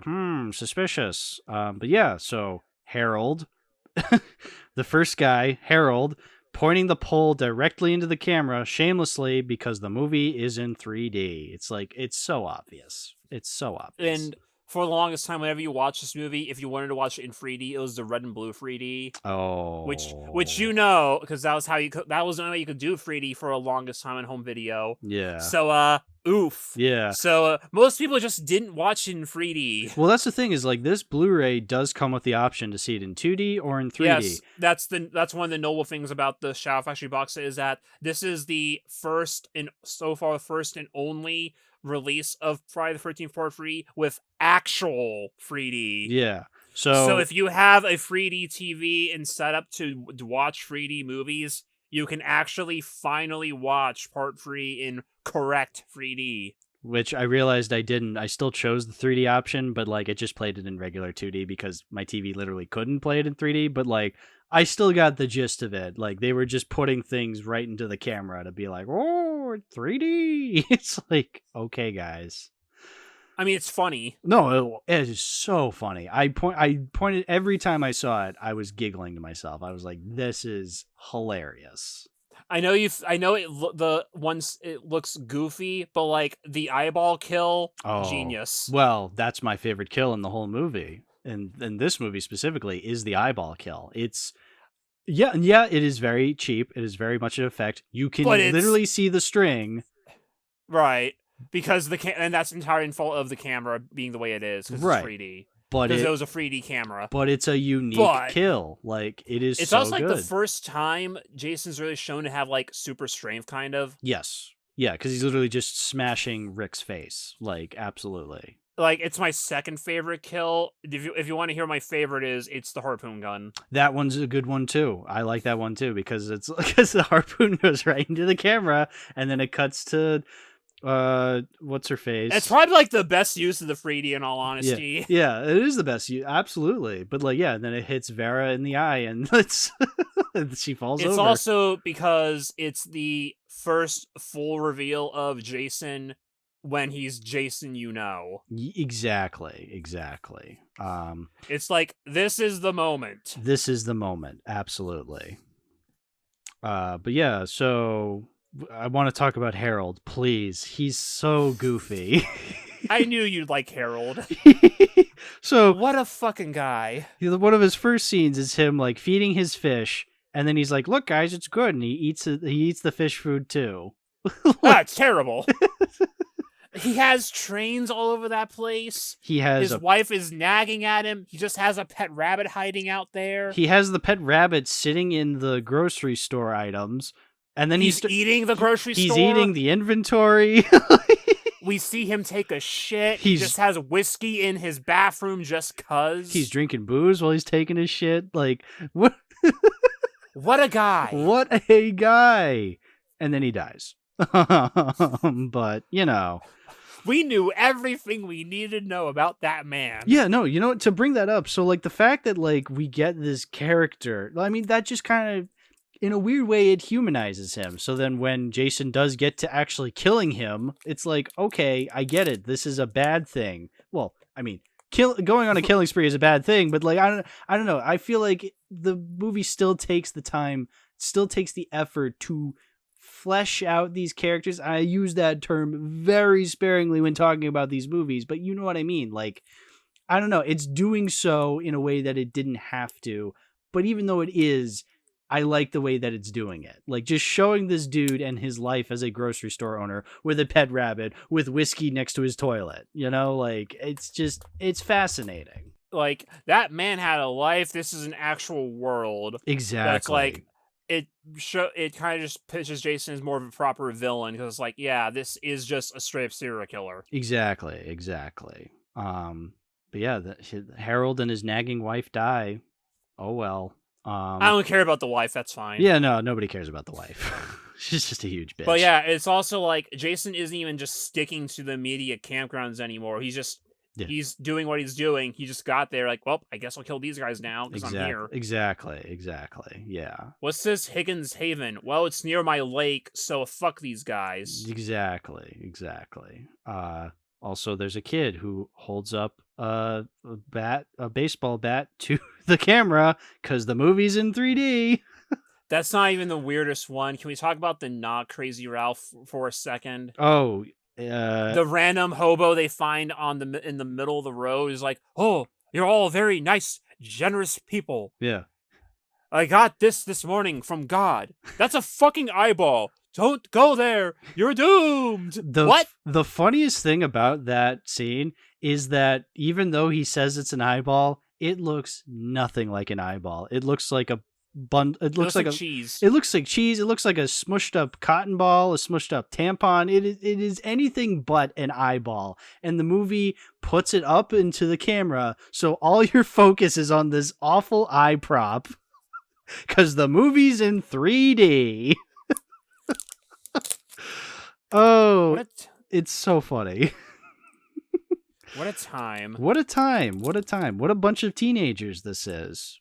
These are the they do appear younger in this one. Yes. They appear younger. They look kind of similar. Well, there's this constant, like, there's always this constant actor who has, like, I know it's different actors every time, but, like, you know, people who just look like Mark and Scott, where, like, they have, like, the short black hair. I feel like that kind of character shows up a lot in these movies. I mean, that's just, you know, people that look like that. Yeah, I know, but it's just really funny that every single one of these movies has a character that looks exactly like that.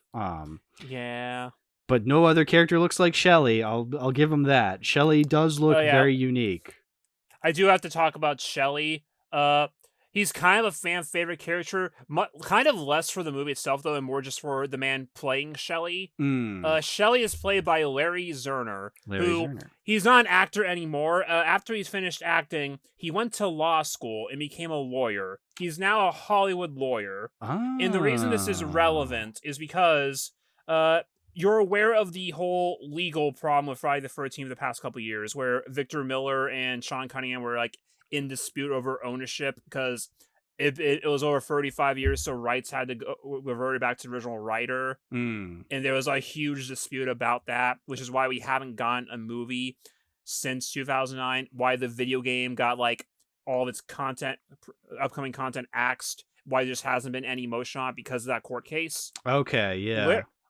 Larry Zerner was actually involved with the case. I don't know if he was like directly involved or if he was just like following it closely because he's a lawyer, but he was basically like the liaison for the fans to let them know, here's what's going on. Okay. Like, he was one stepping and saying, all right, here's what's going on with the case right now, guys. We know what's here's what's going on. It was just nice to have someone on the inside helping with us who cares about the franchise. Because he kept up with the fans. Like, people like him and he likes being involved with the series. Yeah. That's awesome. So, like, great guy. Yeah. So it's like, it was just nice having him always there to say, this, what you heard here, that's not true. Their case isn't over yet. We're working on this. All right, great, break. Yeah, and you can definitely trust him because he actually because he's an actual lawyer. So like he understands. He knows what he's talking about. Right. He knows the legal mumbo jumbo. Exactly. Wow. So good really on cool. Larry Zerner. Yeah, good on Larry Zerner. How about Shelley? Sounds nothing like Shelley.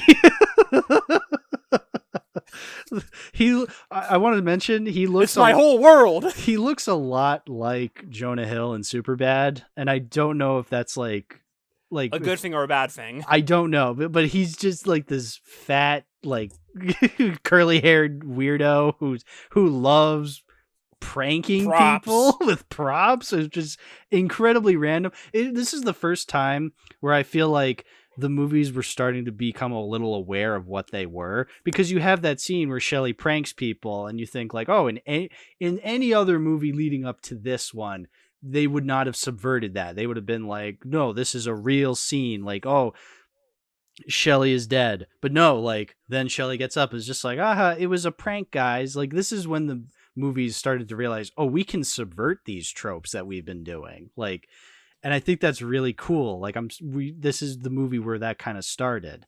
But like, well, that also comes back to because when Shelley actually dies, she doesn't believe it. Like, oh, Shelley cut it out. Yeah, exactly. And it's not until like she looks back and sees he's still alive, and they're like, Shelley, knock it off. And then realizes it's real blood and he's not breathing. Right, exactly. Oh, fuck. Yeah, that's really cool. Like this movie could play along with that. Like that's really cool. Is like using that.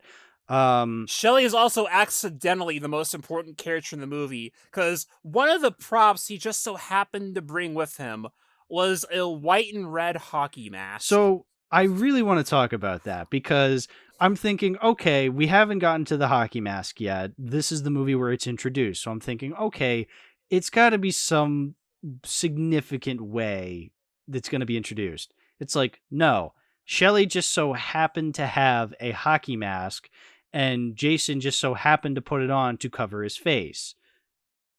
Because he killed Shelley at that point. That's kind of like part of the subversion where it's like, oh, it's Shelley again. He's pranking her. And then he shoots her in the face. Yeah. Oops. But my thing is, Shelley obviously loves having like horror props with him, which implies that the hockey mask is a horror prop. But the hockey mask, I feel like, is iconic because of Friday the 13th. But again, was the hockey mask used in other movies before that weren't Friday the 13th? Or no, it's because they didn't want to do the bag again, and they were doing makeup tests and didn't know what the actual mask would end up being yet. So they just kind of asked around what anyone had and said, I have this hockey mask, do the makeup test and that. Okay, cool. Okay. And they just kept doing it. And they just kept doing it. So they just, well, I guess we're using the hockey mask now. Yeah, but I get why they kept the hockey mask. Like when he wakes up in 4 and he has it still on, you're like, all right, this is the second movie we're using the hockey mask. We might as well continue to use it. And it is a striking mask to use. It's like a very creepy mask you want to use for your serial killer. You can't really see their face. You can see their eyes like edged out, but you can't see their face. So I get it. It's a very striking image. What I'm saying is, where the hell did it come from? I know it came from Shelley, but why the hell does Shelley have a hockey mask with the explicit idea of wanting it to be a horror prop? Like, I guess. Well, why was he wearing it with a scuba costume? I don't know. Like, why is the origin of this hockey mask so confusing? Is my question. I thought this would be the easiest answer thing. is there was no significance to it at the time. They didn't plan on sticking with it. It's just that continuity-wise, Jason was already wearing it at that point, so we're just going to keep doing it. And, we've accidentally changed the course of the entire genre. Yeah. Oops. I thought it would be far more important because Friday the 13th is such an iconic horror franchise. I thought the answers would be a lot more obvious.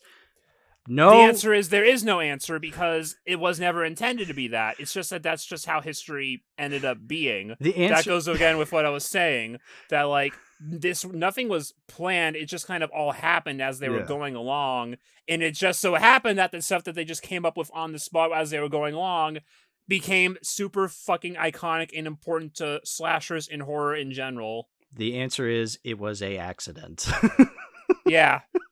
Again, like, it's a victim of its own success. It really is. It makes you think that it's this big, huge, important thing when it's like, no, it's just he was wearing it because he was wearing it. Exactly. Yeah. No, it's so interesting to me that that's the origin of the hockey mask. This iconic horror icon. It's just what he was wearing. It's just what he was wearing. It literally could not be any more simple. Oh God, it's just what a movie. Isn't that Occam's razor that the most obvious answer is the answer? Yeah, I think that's what that is. Yeah. So you know what? I should not be surprised, but I am, unfortunately. Oh. Why was he wearing a hockey mask? That's just what they had in the studio. Yeah, exactly. So anyway, the actual movie now. Yeah.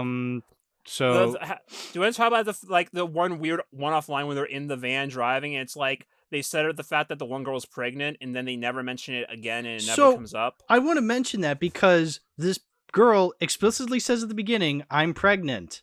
And then later on in the movie, when her boyfriend is like, so give me obviously, that beer. Yeah, give me that beer. First of all, she's drinking while she's pregnant. Second of all, she has sex with her boyfriend. Like, after the boyfriend so obviously is throwing the yo-yo into the camera, like, 3D. But, like, you guys had sex? Aren't you pregnant? Didn't this already happen? Like, what are you doing? Well, you can't get her pregnant again. You can't. You literally can't. Like... So why can't she just keep happening? I mean, at that point, well... it already happened. Yeah. Oh, you can't get unpregnant. Well, anyway, let's fucking the hammock. But that's the thing, is like, why was this here? Why are you saying you're pregnant, but then you also are explicitly drinking, you're explicitly having sex? I think the idea is that they're terrible people. Well, yeah, I guess. It's just I think they only did that line just to set up, because they have a lot of sex. These are the ones that have sex a lot. I guess. Except we already knew that because there was already a line about them having sex earlier. Yeah, I guess. It's just such a weird one-off line. And it goes nowhere. It's just such a weird line to include. You could cut it out. It's just there so that you can make a joke about when she dies. It's a 2-for-1. I guess so. The movie doesn't make that joke. Like, we made that joke. But, like... because they forgot. The movie forgets. I thought it was just like, okay, is this supposed to be funny that, like, looking back, like, we were just so irresponsible with pregnancy back in the day that people drank while pregnant? But it's like, because they're irresponsible teenagers, so they don't care. Yeah, but like, I figured people knew about that back then. I didn't think people were that irresponsible back in the 80s, but like, yeah, no, it's literally just they forgot. The teenagers that have sex a lot. Therefore, they have sex so much in the stupid teenagers. She probably got knocked up. Anyway. Yeah, exactly. Continue. But, like, it's just such a weird line to include in anyway. Yeah. Again, because also, it doesn't go anywhere. Stoners. Oh, yeah. And then there's the 2 stoners in the back who look like they're way too old to be hanging out with these guys. Yeah. Why were they there? They just were. I mean, were they there because... Well, I love the scene at the beginning that introduces them where they're like, hey, the van's on fire. And you see all this smoke coming out of it. And it's just them. And it's just them. And it's like, why would you think the van's on fire? Didn't you know you had the stoners in your van? Like... I mean, would you want to be that blatant in New Jersey where weed is still illegal? Well, that's the other joke is like I was just like, why are you smoking weed? And the guy's just like, why? Is there a law against it? And I'm thinking, actually, no, not anymore. But I guess back in the 80s. Are you just gonna smoke weed all weekend? Well, what else is there to do? Yeah, die. Also, again, real quick at the cut, after my dog's out, apparently. So I'll be back in like 2 minutes. Okay, 2 minutes. Cool. This is the problem with doing really long episodes. Yeah, it is. Don't worry. There was a little Spanish flea. I can't wait till 15 minutes from now. I have to let them in. Anyway. They didn't want to go out earlier because it was raining. I'll edit around it, maybe. Maybe we'll include this in the episode. Who knows? Ooh. You just put like the instrumental chords from the movie in, making them think that someone's gonna die, and then you get copyrighted, so you can't. No, I'll figure something out. Don't worry. Anyway, yeah, what you'll figure out is you'll press S to cut the scene in 2 places, and then delete the middle. Yeah. I'll do exactly that. It's called editing it out. Yeah. Okay. So where are we? Well, I want to talk about Chris a little, the main actress, the main character. Right. The timeline fuckery. So, yeah, I want to talk about that. So the movie sets up that, Chris had this horrible experience like a year or so ago, and like she's getting back to the cabin in the woods, and like, this is a big thing for her, and she won't open up to Rick, and Shelly's prank really affected her emotionally. You're just like, what was this thing? Like, what happened? She encountered Jason, and that's it. Like, also, well, like, yeah, but also it's a matter of when the hell did this happen? Because, okay, part 1 takes place in the summer of 1979 in universe. Yes. Part 2 is 5 years later. Yes. Part 3 happens the day after part 2. Mm-hmm. Chris's flashback took place 2 years ago. Yes.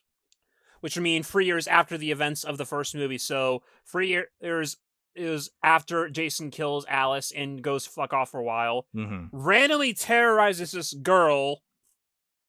And then 2 years later loses a lot of weight and grows a head of hair, and then 1 day later loses all of it and gains all that weight back.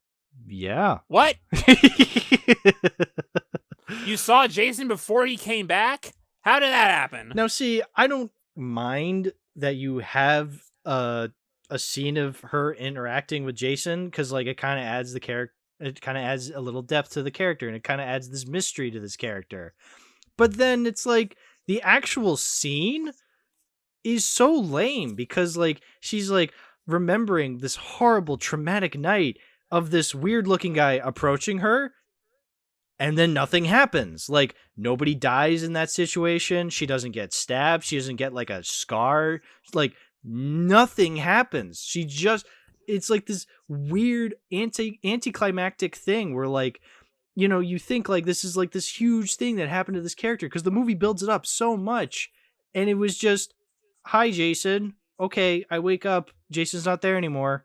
Like, what is the deal? Like, what is happening? Yeah.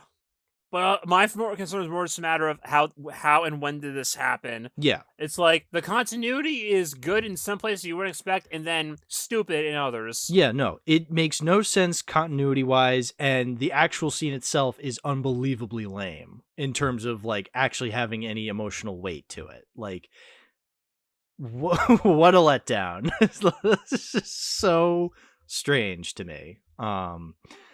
Yeah, not a fan, but hey, I mean, if that's the worst the movie has, I think the movie's doing pretty well. Do we want to talk about the punks in the movie? Oh yeah, the random biker gang that's just there to be more bodies to kill. Yeah. There's the scene where like one of them like punches the car window with the chains around his hand. Yeah. And he punches towards the camera. Oh. I will give them credit that there's the old trope of, oh no, the car won't stop, we can't leave. because of them, it's actually set up earlier in the movie because they siphon the gas out of the car. Yeah. It's like, oh, they actually set that up. Yeah, no, that was a great thing. I like when they're like actively like trying to get the gas out because they want to burn down the barn. Random. But like the fact that there's no gas then left, and so then she has a hard time escaping, that makes sense. Absolutely. Like that's and again, like even in the last movie when like it's established that Ginny's car has car troubles and like that's why she can't escape either. It's like these movies have reasons why the car doesn't work. They don't just come up with them at the last second like a terrible horror movie that's ripping this off would do. So yeah, no, I agree. I'm appreciative of the fact that the movie takes the extra mile to give a reason why the van can't escape. What else we want to talk about here? There's a couple more scenes I want to talk about that were in 3D. Like the scene when well, I mentioned the yo-yo. Which I think that scene is kind of funny. Yeah, there's a scene where like a character falls down. Oh, there's a scene where Chris falls down from the rafters and like she like falls onto the camera. That's also in 3D. Oh, there was a scene where like a character was taking a shit and I'm like, oh, why isn't this in 3D? And there's when the characters are having sex. How come we don't see that in 3D? Like, how come the movie didn't go that far? Oh, because the MPAA. If you wanted to see it in 3D, they'd also have to answer the question of how you do it in a hammock. Yeah. Oh yeah, there's the scene when like what's her face, the pregnant bitch who's not actually who may or may not be pregnant is like reading the what was it, Fangoria, the magazine with the Godzilla ad that also has the Godzilla versus Megalon poster, the classic Godzilla versus Megalon poster, the American poster for Godzilla versus Megalon, which that poster only is like that because they was trying to hype off the success of the 76 King Kong, which was also Kong standing on the Twin Towers. Yeah. Woo-hoo. Because funny nowadays, the reason being was why there was Twin Towers in the movie is because they would just finish being built like a couple years earlier. Yeah. And now they were the tallest buildings in New York instead of the Empire State Building. Yeah, so it made sense. And then, there's a new King Kong movie. We need to get people to watch these other monster movies. How do we do it? Make the poster look like the King Kong poster. So now Godzilla is standing on top of the Twin Towers. Even though he is taller than those buildings in the first place, but whatever. Whatever. Yeah, but like again, like that. I think that scene also kind of harkens back to when the Kevin Bacon kill from the first movie, because like the blood starts dripping and then like she looks up, she sees her boyfriend who's just mangled to death. Oh, that's another thing is like when he's like this is the movie where he's like walking on his hands and like Jason fucking like slices him and he falls down towards the camera because it's in 3D. Like that's another 3D scene. Should we talk about some of the kills now? Yeah, we can. I mean, we mentioned the eye popping scene where like Jason is like smushing Rick's head and like his eye pops out towards the camera. We mentioned the harpoon gun. We mentioned the harpoon to Vera's eye. Because it's part of the big reveal of Jason as we know him today. Mm-hmm. It's the first thing we do it when he's the fully formed Jason Exactly. There's... What else is there? There's when one of the hippies like electrocutes to death. Oh right. The one dude does handstands all the time. Gets his dick cut off probably. Yeah. We don't actually see it because it's Jason. We see Jason swing down and then blood. Yeah, and then I'd imagine he gets cut right in half. I'd imagine he gets like cut in half or some shit probably. Something like that, I'm sure. The biker lady gets stabbed for the neck, and the other guy gets hanged. He gets hanged. Yeah, the biker lady gets the pitchfork, and she's hanging there, and the fucking pitchfork pole is like up into the camera to let you know this movie's in 3D. How about Ollie, who we think dies earlier, and then you forget? I always forget he doesn't actually die there, and just so he can come back at the end to buy Chris a couple seconds. Well, that was really funny because he comes back, he's like, I'll get you, and then he dies immediately. It's literally for a couple of seconds. It's like he gets his hand cut off just cause, and then dies. It's very comical. He is only there to buy her 5 seconds. Exactly. Which kind of makes you wonder, like, what was all that stabbing that Jason was doing earlier? Did he just miss? I guess he was more just bludgeoning him. I guess so, yeah. I don't remember what Jason was actually using at that point. It might have been a Jason knife, uses a lot of weapons. He does use a lot of weapons, which is like pretty cool. He tries to only use each weapon once in a movie. Yeah, that's pretty The commendable. machete's the most iconic. Mm-hmm. But he uses basically everything. Again, the fucking spear gun. The fucking spear gun, the fucking pitchfork, his hands when he's just crushing Rick's skull again. Like, yeah, he uses a variation. Which kind of makes you wonder why the machete is a popular one, but I guess just because it's in every movie at some point. Yeah, it's you want to have your serial villain character like with a weapon if he is a serial killer, so you want to have him with it. He's just not as consistent with it like Michael Myers is with his knife, or Freddy with his patented glove, exactly. So I kind of love some of the weapons he uses later on. Remember Slash, the rock star? Slash, yes, the guitarist for Guns N' Roses, right? Yeah, the guy who bashes the guitar who smashes the guitar all the time. Is that him? I think so. I mean, I know it's a common thing among rockers is smashing the guitar. You know how people smash the guitar? Yeah, I know that. Yeah. Okay. We'll just leave it at that. Yeah, the only other thing I feel like I really want to talk about is the very ending when like Chris is on the boat and she thinks. Well, okay. First, we get like the big extended chase sequence, like the second movie, where she's doing her best to fight back and not die. Yeah, I think it's a fine finale for the most part, and then she finally manages to get rid of Jason for a little bit. She goes out to the boat for safety, and then. Oops, another dream sequence. There's a bunch of fake outs, and then we see Jason is still in the window. He starts running towards her, and then he disappears. Where did he go?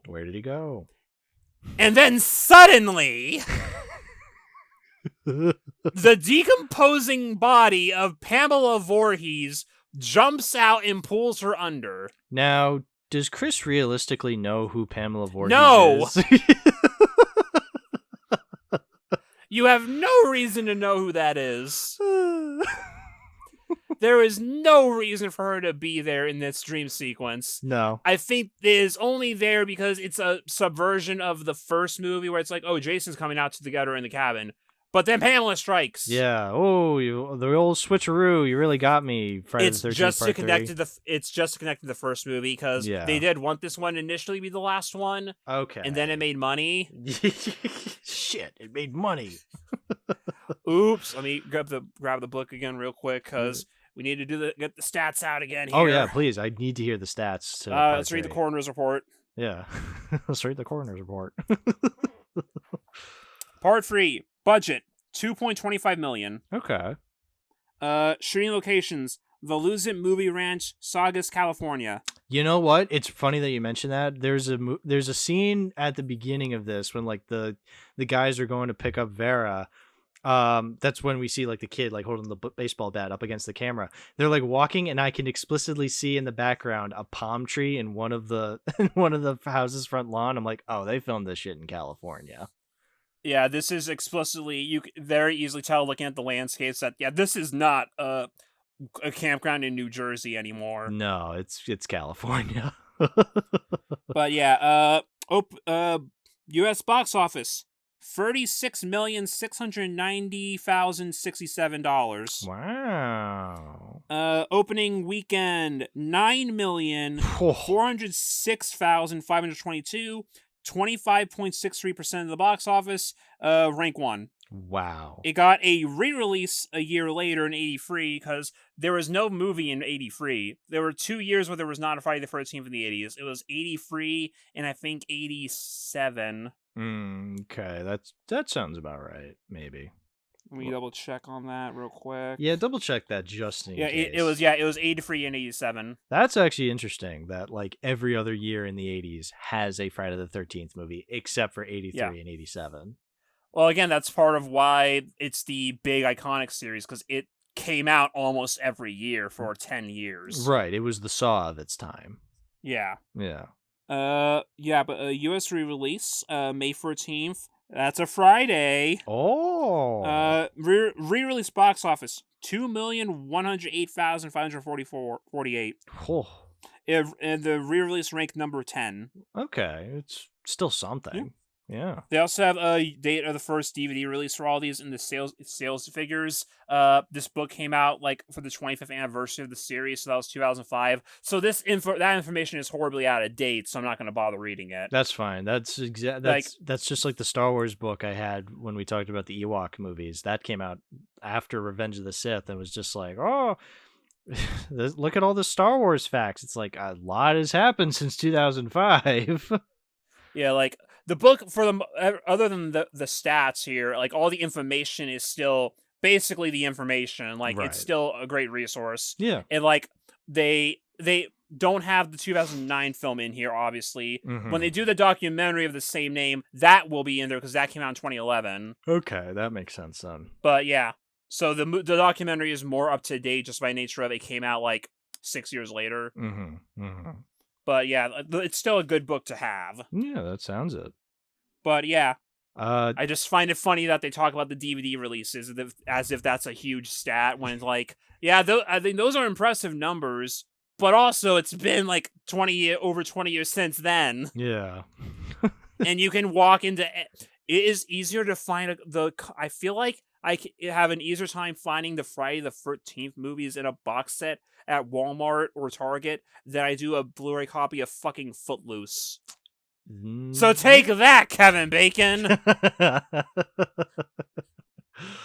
Oh, Kevin. Oh, can we talk about the music in part 3, please? Yeah, the random funk song for the title. Again, to go back off the idea that I feel like this is the movie that kind of figured out what it was, like, this is some goofy ass music to have in this movie. Now, first of all, I almost attributed that to the fact that this came out in 1982, the same year as Thriller. Bump, bum, bum, bum. But like, even still, like, this is just, even if that has nothing to do with it, it's just such a funky title music. Like, even the subtitles call it funky title music. It is so blatant. Like, it's so amazing just how different the music in this movie is compared to the movie before it. Like, it has no place. But it's still the same, like, composer, right? Yeah, it's still Harry. All the other music still sounds like the other movies. Right. It's just the title sequence. Yeah, but it's just so funny. I thought it was so with funny. like the zoom in on Pamela's head and then the 3D coming out of her eyes. Yeah. Bum, bum, bum, bum, bum, bum. Exactly. I say there's not that many memorable songs. That one is. Yeah, that one's memorable. Explicitly for that reason. Exactly. Bum, bum, bum. But yeah, is there anything else? Why Pamela at the end? I know. I'm still scratching my head at that too. I mean, at this point, I've kind of accepted it. It's just like, oh, it's a dream sequence. But again, even within the context of it being a dream sequence, it still doesn't make sense because Chris has no idea who Pamela is. Oh yeah, a favorite weird moment. Mine's the fucking hobo with the eyeball. So the hobo with the eyeball is very good. Honestly, yeah, that's probably... I mean, I could probably go for it being a twofer where, like, Rick's eye popping out is both my favorite kill and my favorite crazy moment. But the hobo with the eye is also very good, too. Or any scene with Harold, that, too. Like, I don't know if I can necessarily choose my all-time favorite out of all of them. But certainly some very noteworthy moments in this movie. That we'll say that. Oh yeah, another thing I noticed about the movie is that in the opening titles, one of the top billed characters is the guy they got for Jason. Yeah, no, that's really cool that he gets top billing. Because like, oh, we're only 3 movies in, and it's a different actor each time, and they actually do say start with Brooke. What was his name again? Brooke Warrington or something? Oh, it's a good question. We should double check this. I had it. I mentioned it in my Letterboxd post. Follow us on Letterboxd. Please do, yeah. God, the fucking Gibby pilot that leaked online is on Letterboxd. Yeah, because Buster watched it. Shout out to Buster. Richard Brooker. Richard Brooker. We got Richard Brooker for acting as Jason. It's like, cool, I guess. And it's going to be a different guy until part 7, for the record, every time. Okay, yeah. But, yeah. Yeah, part 3. Like, it's kind of neat that they actually did that, because Freddy wouldn't even get top billing until the 4th movie. And it's Robert Englund in every movie there. Right, yeah. Granted, part 4 is also the one where he's introduced with the Jaws parody and then puts on the sunglasses. So, you know. By that point, they knew what they were doing. At that point, they knew what they had. Right, exactly. Very obviously. Yeah, exactly. So, yeah. So the movie made money. Yeah, it did.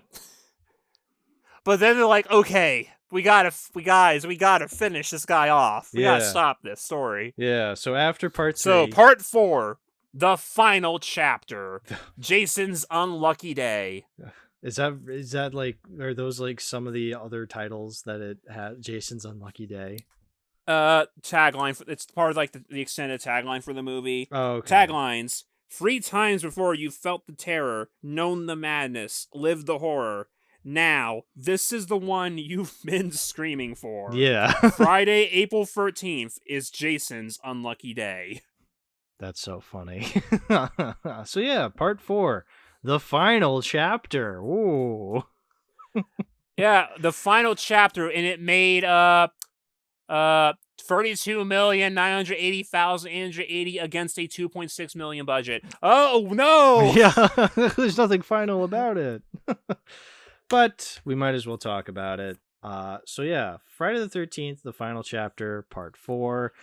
Starring 2 actually pretty known guys at this point. Yeah. Corey Feldman, he's been in stuff. I mean, I don't know if he was known at that point, but he's been in stuff. He's a known actor. Yeah, he was definitely a known actor after this because he was in The Goonies and Stand By Me. He was in Gremlins. He was in Gremlins. He was also in Gremlins. He was in Fox and the Hound before this because that's 1981, but he was not a known actor in Fox and the Hound. But yeah, and fucking Crispin Glover. Crispin Glover. George McFly himself. And he plays the most awkward, skinny white dude you've ever seen. He plays exactly the kind of character you would expect Crispin Glover to play in a movie. Yes. He's just so upset about being called a dead fuck. Hey, Ted, where the hell's the corkscrew? Just the fact that, yeah, Crispin Glover, he's Crispin Glover, all right. I'm just gonna say now, favorite kill. Hey, Ted, where's the corkscrew? Favorite weird moment, the fucking dance. Oh, yeah, we might as well just talk about the dance. Crispin Glover dances in this movie, and it's Crispin Glover dancing. Like, it is so weird. It just comes out of nowhere because everyone's just kind of hanging out, and then he just abruptly gets the fuck up, marches over to the jukebox or whatever, and puts on a random 80s rock song, the most generic 80s rock song you've ever heard, and just says, "You want to dance?" And then fucking puts on the moves. I remember you were saying, like, even within context, it doesn't make any sense. Like, yeah, it is so... It had less build-up than I remembered it having. Yeah, it is so out of the blue, but it is... I agree. It is my favorite crazy moment. I don't know if it's my favorite kill though, or my favorite kill would be his. Where like, yeah, hey Ted, where's the corkscrew? It might be. I'm kind of partial to when Paul gets like his head smashed into the bathroom wall by just having Jason just like smash his head in, and that's it. He's dead. Like that was funny. Or like one of the twins like being launched out of the window. Here's the thing. That's a pretty good one too. Jason throwing out a window. There's a lot of people falling out of windows in this movie. Actually, I shouldn't say people because the fucking dog falls out of a window in this movie. he jumps out of the window and there's a slow-mo shot of it. Yeah. The dog actively kills itself before it wants to deal with Jason. A dog doesn't die though. It's still alive. Is it? I don't remember. I'm pretty sure he's still alive. Maybe the dog is still alive, but like the fucking dog jumps is the point. There's a lot of breaking out of windows and jumping in this movie. It happens more than once, which is really funny. Because even main girl falls out of a window and lives, which Jason sees happen. Like, oh, she's still breathing. I gotta deal with that. Hang on. Yeah, exactly. But yeah, this movie takes place immediately after part 3. When there's like the one character who's like waiting, trying to find Jason after he killed his sister all those years ago, and by all those years ago, I mean like a week ago. So that's the interesting thing. So what's his name? Like Dyer, like explicitly says my sister Sandra. And I'm like, Sandra, the fucking camp counselor from the second movie, like. Is that what that was trying to be? Like, was that the Sandra he was talking about? Yes. It was their attempt at more continuity. Right, but that's just such a random character to bring up, is Sandra was my sister. Like, they had to pick a girl that died in one of the other movies, and that's the one they landed on. Couldn't they have picked one from the first movie? Like, well, they already know who did it in the first movie. It was Pamela. He's looking for Jason. Okay, so he's looking for Jason. I don't know. Yeah, no matter what, it does not make any sense, is the thing. Like, it's just such a random character to associate with. Like, my sister, Sandra. It's like, oh yeah, her. They just picked a name they remembered. Yeah, I guess so. They couldn't have gone with Ginny or Chris. No, because Ginny's still alive. Right, but like revenge for Ginny. I don't know. I didn't write this movie. How do you feel about Banana Lady? A banana. So, I love Banana Lady. Like, what a so first of all, she's Canada for love. No, fuck you. She has it written already, so she's used to being denied. She's done this. There is a story behind that character. This is the herald of this movie. Is like there's a story. There's a person to this person, and then she just dies. Like, she wants to go to Canada. She already has it written in the back, so she's done this several times, and then she chokes on a banana. And then she chokes on a banana. It's like, well, because Jason just decided to stab her. Yeah, exactly. It's again, it's like I said, the herald of this movie. Like, the movie takes the time to have this character in this scene and gives them a little bit pinch of personality to. It's just so entertaining to think about. Like, just thinking of the fact that she's done this before, that she wrote "fuck you" on the back of her sign so then she can stick it to the people that don't pick her up. And that's how you know these movies take place in New Jersey. Yeah. Yeah, exactly. Also, Corey Feldman's first scene is him wearing an alien mask. Like, so, okay, Tommy Jarvis at this point was actually... Let's talk about Tommy, yeah. He is based on Tom Savini. I was gonna say that because the character's name is Tom, and there's a scene where he's like showing off cool special effects, and it clicked in my head immediately. I'm like, oh, I see. In fact, many of the masks that he quote-unquote makes in the movies, those are just masks that Tom Savini had just lying around. Those are just Tom Savini masks. Yeah. Tommy Jarvis is a stand-in for Tom Savini. Yeah, I was gonna say, like, that they knew exactly what they were doing. Which is kind of cute and fun. Oh yeah, very much so. It's like, oh, it's a little Tom Savini. That's nice. Yeah. And then Tom Savini came back because he wanted to be able to kill off Jason. So he has his character be the one to kill off Jason. Even better. Yeah, that's even cooler when you think about it that way. Yeah. I have to quickly, run real quick. I should be back soon. Okay. It keeps happening. Yeah. Oh boy. Oh boy. A record star, he don't eat beef. I got the high score in Zaxxon. Well, speaking of random game to name. Yeah. Well, speaking of Tommy, can we talk about his reaction to seeing people having sex? Yeah, I mean, that's just what a little boy would do in that situation. But it's such a funny moment. How because he's overacting. He's overacting. He sees a girl like stripping and just being like, what? He's just like flipping the fuck out in bed, and then his mom walks in and he's just like, I'm sleeping. And then the mom has a weird non-reaction to seeing the teenagers making out. She's just like, oh geez, and then she walks away. it's just such a weird scene that I kind of love. Well, she closes the blinds. Well, too. does she close the blinds in the actual window, or was that a different window? I think it was supposed to be the window. Because like it's just a weird shot. Yeah, but then Tommy still like looks out. I think he was just disappointed at that point. That's why I took it as. Yeah. Like, rats. Rats. No more sex. None for me. I'm kosher or something. Or something. Yeah. Yeah. No. Tommy. What a fascinating character Tommy is. Yeah. So not only is he a stand-in for Tom Savini, but and he also does kill off Jason.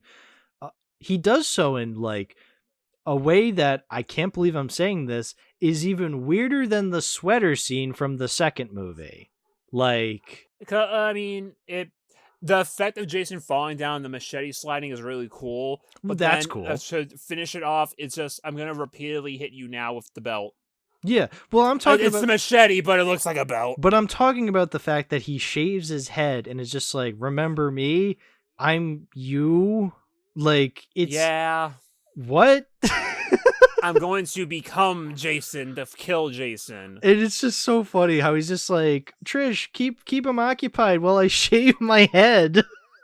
Hey, the mom asked him earlier in the movie to get a haircut. He did it. Oh, okay, so maybe that's what it was calling back to.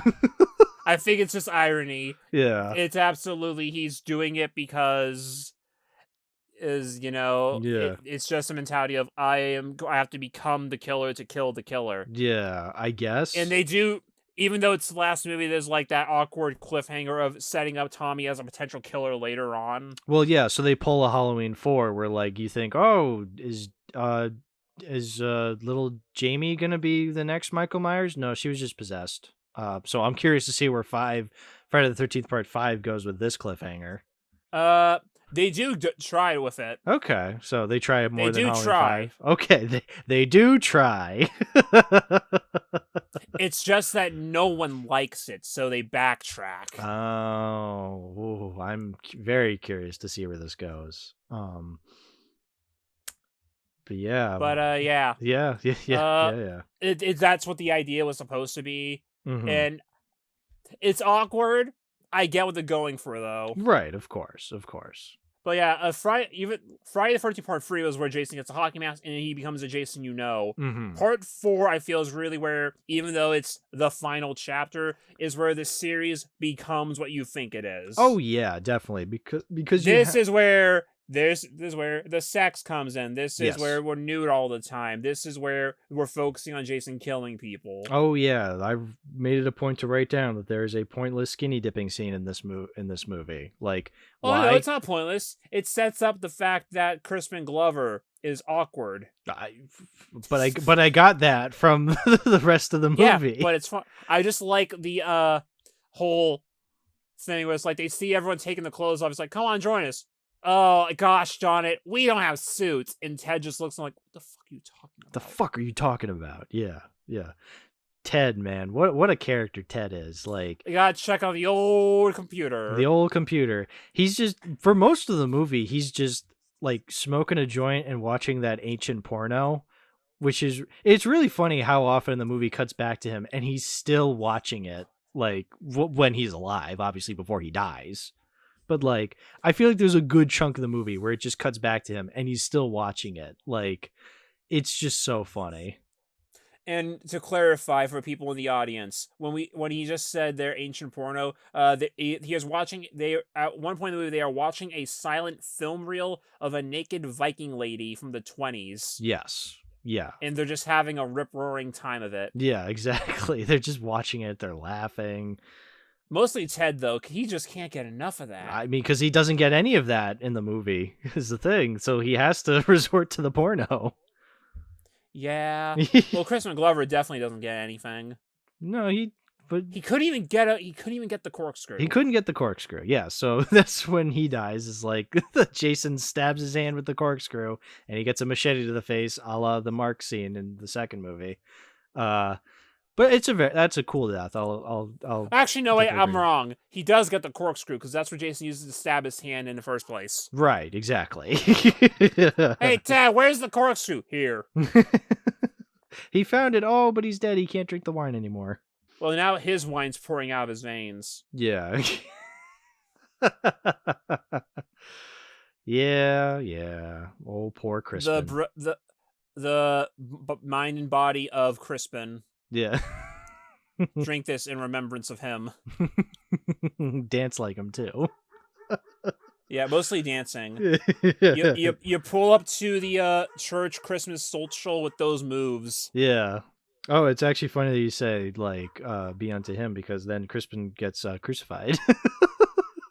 Yeah, well, he literally gets crucified in the doorway. That's so funny. That's so, like, in the first movie, Pamela just kind of left the bodies where they were when they died, right? Yeah, basically. Jason fucking taunts everybody. He moves the bodies and puts them in funny locations for them to find later to scare the shit out of them. Yeah, exactly. Yeah, Jason has a bit more creativity than his mother. Well, I mean, he had 35 years in the woods to think of those ideas. Yeah, no, I agree.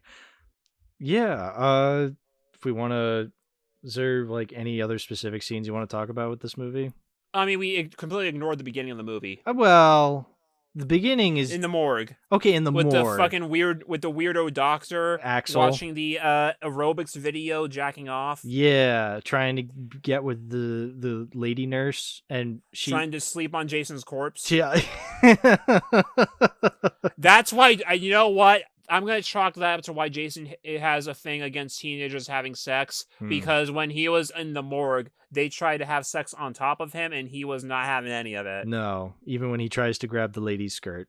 It's like, get off me. Yeah, you're dead now. Yeah. You fuckers. Like, absolutely. But yeah, he wakes up in the morgue after the last movie. He's already wearing the mask, so that's the iconic thing now, and he's off to the races. Off to the races. And by races, we mean killing all the teenagers. Another fun fact I have about with Jason and Tommy with the actors. Jason's movie is played by a man named Ted White. And apparently, Ted did not like Corey Feldman in real life, which helped him in the scenes chasing Tommy around the house. Because he was actually trying to get him. Why? I'm gonna fucking get you. I need to know why he had beef with the kid. I think he just thought he was an annoying kid or something. Okay. But it's just so funny. No, that is the funniest thing. Like, he has beef with Corey Feldman. So it's like, well, I'm gonna fucking chase after this kid now for real. Yeah, don't get me wrong. Like, Corey Feldman has a very punchable face. Like, that's why he's like he is kind of a smarmy dickhead in The Goonies. That's his character, and he plays it well. A little too well, but I get it. That is so funny, though. I also have a quote here from Ted White, and this is a really fun anecdote and story. Please it doesn't do. have to do with Corey, though. Still. Right after I finished final chapter, I went on to do Starman with Jeff Bridges. I played the hunter at the roadside dinner who gets in a fight with him. And we were down in Mississippi late one night, and the local newspapers were interviewing Jeff. Then the director called him off to do a shoot. And so Jeff said, talk to Ted. He just finished the show. And they turned to me and asked, what did you do, Ted? I said, I did a little nothing picture. And they went, well, what was the name of it? And I said, Friday the 13th. I was Jason. Well, the next night we came out to finish shooting. And they must have put that in the paper because all of a sudden there are tons of cars just jammed all around the location. Jeff said, Jesus Christ, you're going to have a sore hand before the night's over with, buddy. Because there were all these kids just lined up to come and get my autograph. I had no idea when I did the role how many young people loved Friday the 13th and that they were even allowed to watch something like that. When Jeff Bridges turns to you and said, damn, you're going to have a sore hand there, buddy. Yeah. Holy shit. That's pretty based. That's amazing. Oh, I love shit like that where the actor's just like, it's just nothing picture, Friday the 13th. And then he's like, oh no, and then I the was next wrong. night. That is so funny. In the fact that it was Jeff Bridges. Yeah, Jeff Bridges. Who established well-beloved actual celebrity Jeff Bridges. Yeah, part of the Bridges dynasty in Hollywood. Yeah. And Starman's a John Carpenter movie, so we can connect that further. Yeah. Well, yeah, it's in the collection somewhere. because that's the one that Scream Factory put down on Blu-ray, but it's not a horror movie. It's only in Scream Factory because it's John Carpenter. Right, yeah, no. I would imagine people just assume it's horror because it's Carpenter, but it's like, guys, he did other things. No, it has no. It doesn't. He did other things like Starman and Dark Star, the movie that Alejandro Jodorowsky saw and was just like, hey, I want him to work on my Dune movie. True That's story. funny. True story. Yeah, that is absolutely a true story. It's amazing. Please watch Jodorowsky's Dune. But yeah. So that's that fun thing. Mm-hmm. Just Ted White just had it out for Corey Feldman, which is hilarious. It's so funny. It's so funny. But yeah, this is really where the series became what we know it as today, even though it was supposed to end. And then it made a shit ton of money. So they bankrolled a fifth one. And called it A New Beginning. Oh, that's how they get away with it. Okay. If Jason still haunts you, you're not alone. Yeah. What else do we want to talk about here with this one? Because there's gotta be something. Well, did we did already mention the stats with it? I touched on them very quickly at the beginning, yeah. Okay, then yeah. Yeah, I don't really know if there's anything much to say other than I'm gonna be honest, I think it's the weakest for me thus far because, like, I don't know, the funny moments just don't. I mean, don't get me wrong, I'm a huge fan of the Crispin Glover dance scene, absolutely so. But like, I feel like the other movies had a more diverse variety of hilarious, goofy scenes, whereas I feel like this movie does have its moments, but they're not as often as the other ones, and so like the slow scenes do start to feel more apparent in this one. Now, with that said, I still like a lot of the kills and a lot of the tension that's being built up. I just would say so far this is probably my least favorite.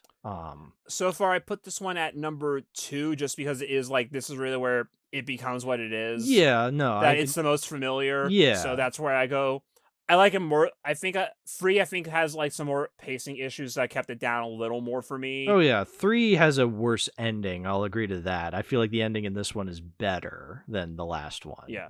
Like, so far the way I have it is 2, 4, 3, 1. Yeah, I would probably go 2, 1, 3, 4. But even then, like, I still gave them all the same score.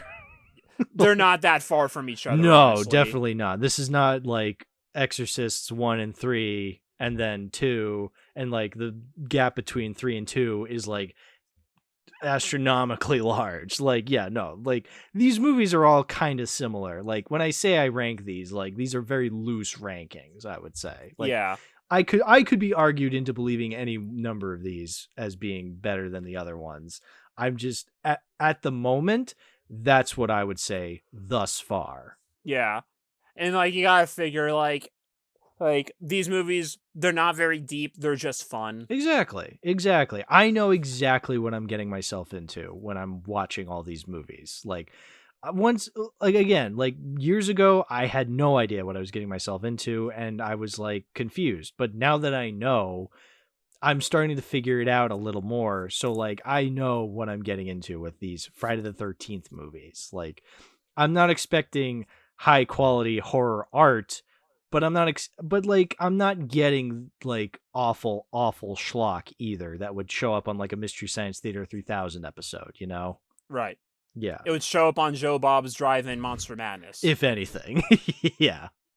But also Joe Bob is celebrating it, so you know. Right, exactly.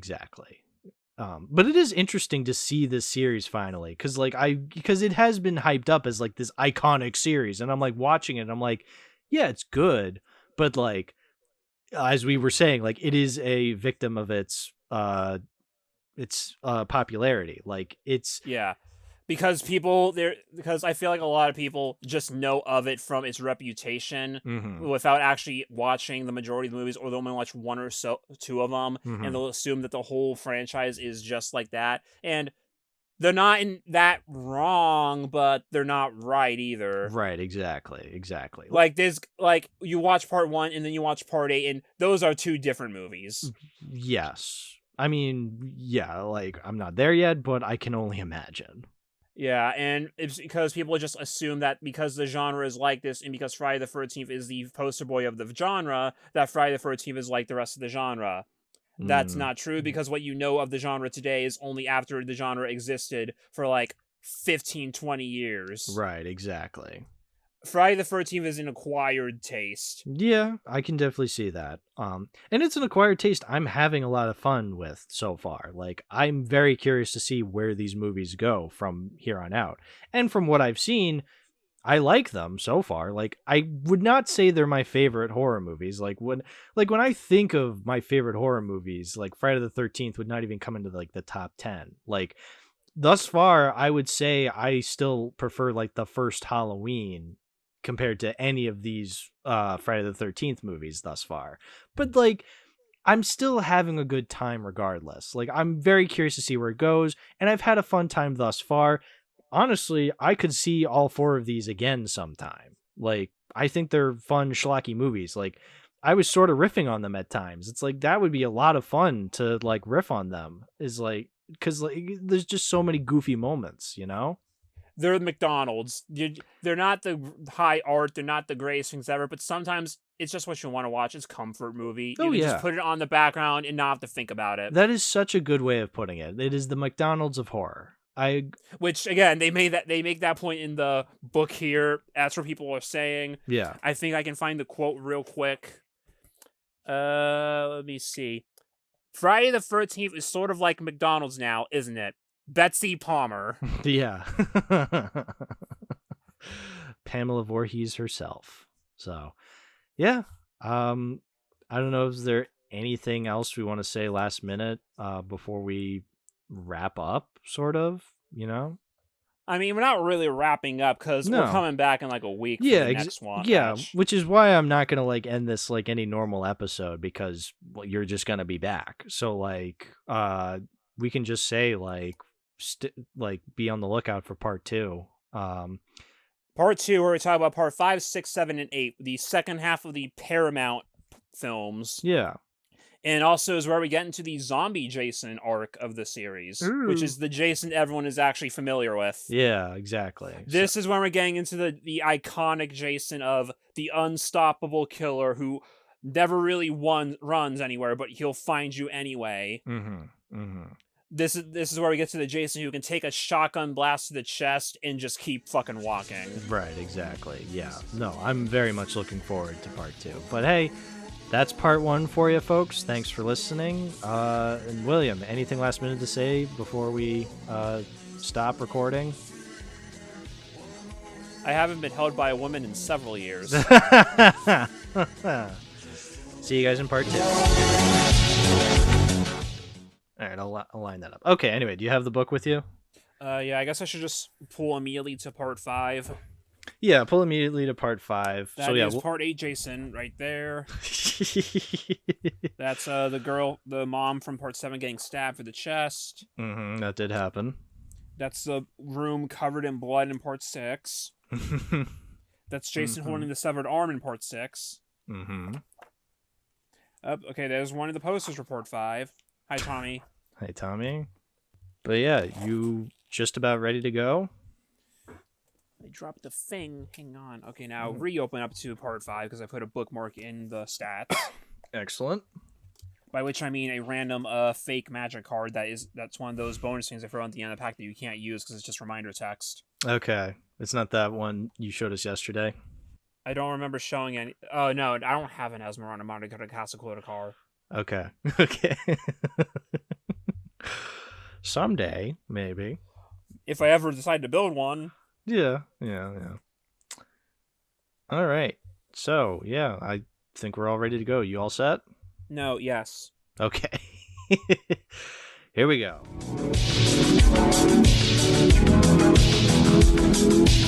Hello and welcome to Too Many Movies, the podcast where we discuss DVDs, Blu-rays, and William, why are you still here? You know, I've been asking myself the same thing for the past 500 years. But William, why are you still here? We already talked about the Friday the 13th movies. We ended on a movie called The Final Chapter. Well, you know, I felt it was time for a new beginning. Oh, that's how they get away with it. Hey, we're still in the month of October. We're still talking about Friday the 13th, the franchise. Okay, let's go on to part 5 then. William, part 5, A New Beginning. We watched it. Genuinely, do we want to get our thoughts first or background about the movie? Background. They genuinely did believe that part 4 was going to be the last one. Yes. They genuinely believed that. And then the movie made a lot of money opening weekend. So Frank, the producer, got a call from Paramount Monday morning and said, make another one. but the series is over. Yeah, but it made money. Make another one. Yeah. Which is so funny that they just called it A New Beginning. So it's like, oh, that's how they get away with it. So whatever. Apparently that wasn't even going to be... They followed the title last minute because they're just like, okay, so what the fuck do we call this? A New Beginning. They should have called... They should have called it Ethel's Bad Day. Everyone had a bad day in that movie. Yeah, but especially Ethel. You know what? You know how movies have, like, when they are filming a movie, they won't just call it, like, the actual title when they're filming it because they want to avoid paying, like, different fees while they're filming. So they give it a fake name, like Blue Harvest. Blue Harvest. I was going to say, yeah, that's the famous one. Do you want to know what the code name for this movie was? I gotta know. Repetition. Oh, once again, they're very aware of what they're doing. You kind of have to be. No, yeah, you definitely have to be. Definitely have to be. So yeah, part 5. This is the goofy one. I say that as it's the goofy one when really they're all pretty much goofy ones, but like I don't know. This is the black sheep for the franchise for a lot of people. Yeah, that's definitely that was definitely something I was expecting, like from what I could see from people being like, yeah, this one sucks. And I'm like, okay. But even with that said, I kind of love this one just because it is so stupid at times. Like, the tone of it is so vastly goofy that I'm just like, man, how can I hate this, you know? The plot kicks off because of a chocolate bar. Yeah. Well, first of all, the movie starts off with what you think is Jason's resurrection. It's just a dream sequence, but we don't know that yet. But it's like the one scene with Corey Feldman returning as the great character of Tommy Jarvis, who I kind of figured would play a bigger role in these movies, but like... He feels like a side character in this one the most. Yes. Like, he has more to do in part 4 and 6. Yes. But this one, he just kind of gets sidelined until the end when he has to make the save. Yeah, exactly. He definitely feels the... Yeah, no, you're absolutely right. This is the most side character-ish where he feels in this movie. It's nice that they tried. I mean, yeah, no, I mean, I get the idea of him being like kind of this quiet, timid character, except when he beats the shit out of people. But like, I don't know. I feel like they could have done something a little more. You know what I'm trying to say? Yeah, it's like, to get into like spoilers real quick, they're trying to set him up to become the next Jason, but they don't really go hard enough in on that until the very end. That makes it feel kind of just out of nowhere. Yeah. And then, of course, when we get to part 6, they just say, yeah, no, we're not doing that. Yeah, no. Well, see, that's the interesting thing is like, as this movie was going along, I was like, okay, they didn't make a big deal out of bringing back Jason. Like, he just sort of appears at one point. And so I'm thinking to myself, they might be going for a twist then with Jason. And I'm thinking, maybe it's Tommy. Because, you know, all the bodies are in Tommy's bedroom.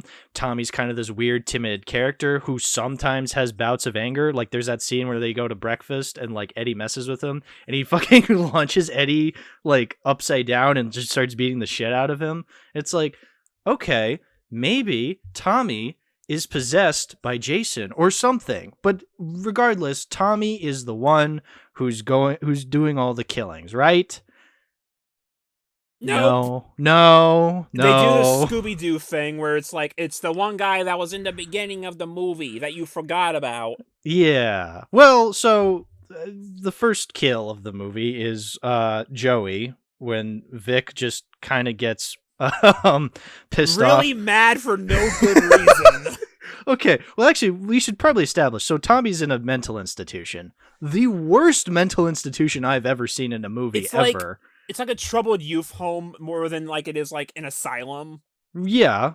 It's like a home for wayward teens, but it's like, Yeah, but like Matt, the caretaker, fucking idiot. He's just like, oh yeah, we don't want to put too much pressure on these teens. And it's just like, dude, you're giving the kid with anger issues an axe to chop up wood, and you're letting Tommy, the guy who killed Jason in the last movie, you're allowing him to be in his room with a weapon.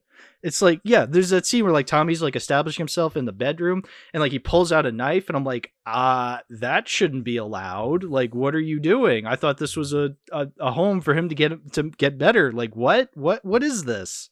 He still has the same mask from part 4 though. Oh, I love that part. Because like that's when Reggie the Reckless hides out in his closet, scares him with a Halloween prop, and then Tommy gets back at him. But yeah, using the alien mask from the last movie. That was a nice callback.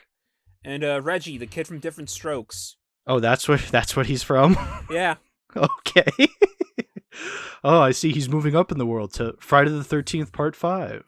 We get like the weirdest connections with people in this franchise. We get Crispin Glover, Kevin Bacon, the Different Strokes kid, Betsy Palmer. Yeah, we just get everybody. We get Ethel and her son Junior, who established themselves. I love Ethel and Junior. They're like my favorite characters in the whole movie. This time. I knew you were gonna love them. I love Ethel. Because I forgot about them from the first time I watched the movie, and then it's like, oh, this is a character. She goes up to the cop and says, "If you don't do something about this, I got a bomb on me. I'll blow you all up." Yeah, and the cop's just like, okay, crazy Ethel. He doesn't believe her, obviously. There's no way she has a bomb. And then Junior's just like, "You tell him, Ma." You shut up. Okay, Ma. You ain't so pretty either. I know. You big dildo, eat your fucking slop. But it's the best stew in the world. Oh, how can it be slop? I know it is the best stew in the world. Everybody loves Ethel's stew. Oh, but they're just such crazy characters that like they're such like that's what they are. They're crazy characters, and they bring such levity to this movie that like I just love it. I just love the goofiness that these characters, like even characters who only get one scene, like Joey and Vic, where Joey's just like, asking Vic, like, he really wants him to have that chocolate bar. He really wants him to have that chocolate bar. And Vic is just getting angrier and angrier, and to the point that Vic just takes the axe and fucking murders the shit out of Joey. It comes out of nowhere, but like I'm like, wow, okay, I'm totally 100% down for this. This is so insane. And then Joey's just a bloody pulp on the ground with like a blanket over him, and then we get the best paramedics in the world coming up to him, and one of the paramedics is just like, well, what do we got here? He lifts up the cover, everybody can see Joey, and they all just pussies. Like, yeah, bunch of pussies. As Roy is having a heart attack over it too.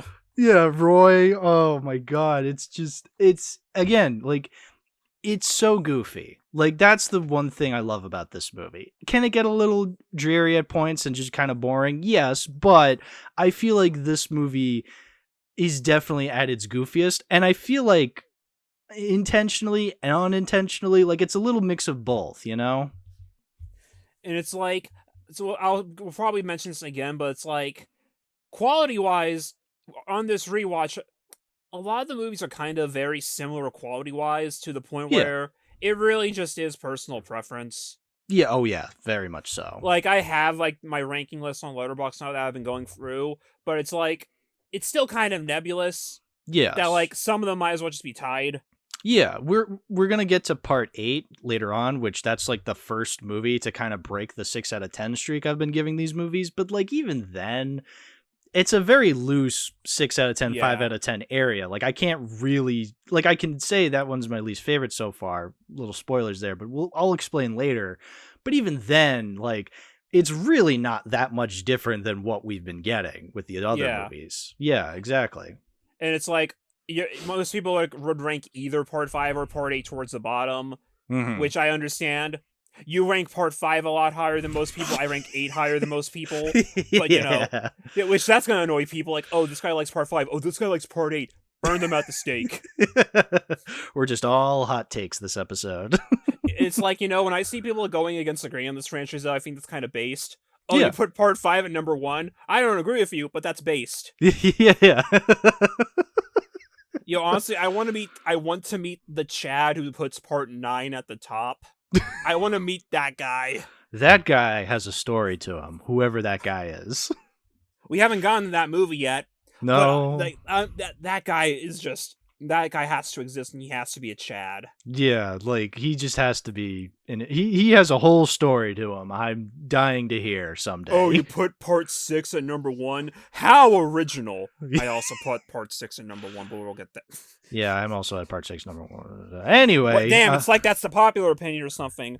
Oh, if only that's true. How do you feel about the guy that just randomly pulls up to the diner that we never saw before? So Billy, the one who's doing coke in his car, and he's talking to what's her face, the waitress. I'm pretty sure that guy was at the very beginning as one of the helpers at the halfway house. He was because that guy was also had a similar mustache, similar hairstyle, similar pervy nature to him. But I mean, even still, he shines in his second scene. Even if that's not him at the beginning, Billy in the scene in the car, oh mama, I can't even begin to describe the sounds he makes when he's doing coke. It's like I said, this is a goofy fucking movie, and even then this scene is pushing the limits, Speaking of him doing coke in his car, I have a quote from the actor who played that character. Please. And I showed you this quote earlier. You did. Bob DeSimone, if that's how it's pronounced, I probably butchered that. Part 5 was a set that was riddled with cocaine. It was funny. My scene in the car right before I got the axe in my head, that was basically improvised. The script was just said, Billy pulls up and waits outside. No dialogue or anything. Danny said, why don't you just get high in the car and do what you want? So there I am at 3 o'clock in the morning, snorting this baby laxative called Minetta, which they used to cut cocaine, and I think I was the only person on that set not snorting the real thing. Incredible.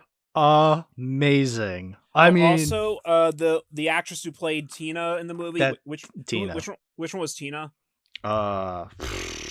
Was that's not the waitress? It was that? No, I think that was Laura or something, or Lana. Laura, something like that. Tina was, because I'm thinking Tina is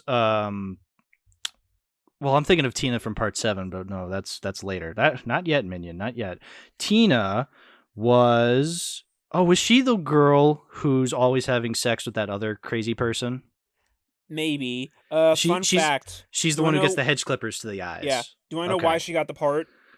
I have a pretty good idea looking at Letterboxd, but please tell the listeners. Her name is Debbie Sue Voorhees. Yeah. That's the reason she got a audition in the first place. Her name is literally Voorhees. All right, sign her up. That's amazing. Incredible. Yeah, I think she is the one who is always having sex with the other teenage boy, and she's the one who gets the hedge clippers to the eyes. She looked a lot like Linda Blair when I was watching this movie. I'm like, you look shockingly like Linda Blair, when I was getting PTSD to The Exorcist 2. Holy shit, a white woman. Listen, man, I have my when I recognize people, I have to point it out. Even though that's not the same actress. She just looks a lot like Linda Blair, I thought. I don't know. But yeah, she gets hedge clippers to the eyes, and then her partner in crime, sex crime that is, he gets a belt wrapped around his head and just gets his head crushed.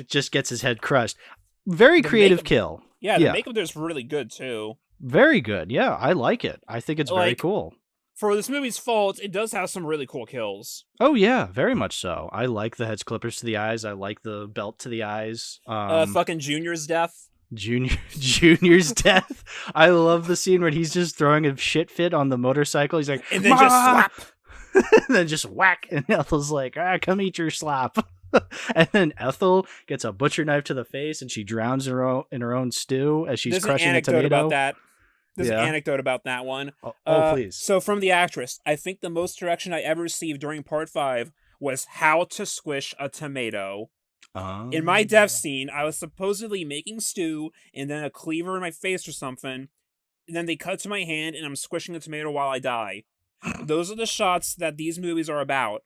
Honestly, that is my truthful recollection. I remember they were like, no, squeeze it this way. We did far more takes of just that one shot than of anything else in the entire movie. Honestly, I buy that. It was a very good tomato squeeze.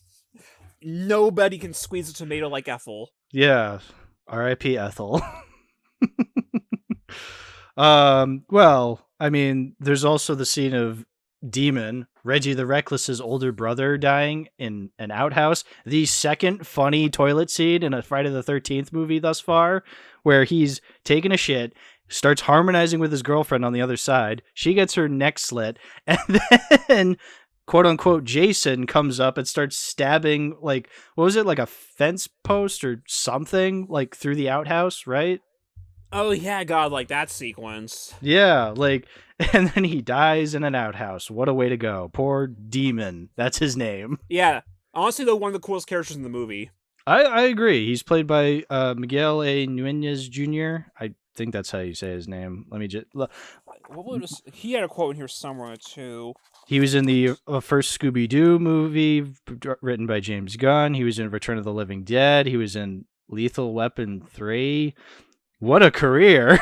From Miguel A. Nuñez. Yeah. Part 5 was one of my very first jobs, and I was absolutely terrified. Every minute of the day, I was totally green. I didn't know anything, but Danny was awesome. He let me make up the character's whole look myself. I did it all. I created all the hair, my clothes. I really took Demon seriously. He made the look himself. I thought that if his father didn't want to see him, he had to be out there in order to make his father not want to hang out with him. No. The song that I sing when I'm sitting in that house, Ooh Baby, I wrote that. That wasn't even the script. Like, he ad-libbed all that shit. Amazing. No wonder I love this movie. It's so ad-libbed. This is a franchise for the people, let me tell you. I mean, clearly. Clearly. How much these movies make. Very, very, a lot. I'm sure he was terrified because everybody but him was on coke. Yo, I got 2 good quotes from the people that did the Jason in this movie. Okay, please. From Tom Morgan, who was the guy in the actual mask doing the stunts. Mm-hmm. Playing Jason is a little stranger than your average day job. And from Dick Weiland, do we just want to say who the killer is now? Yeah, we might as well. It's Roy Burns, the paramedic at the beginning of the movie. Yeah. I didn't know anything about the series at all when I got the film. All the casting directors said to me was, "The children will love you." A franchise for the people.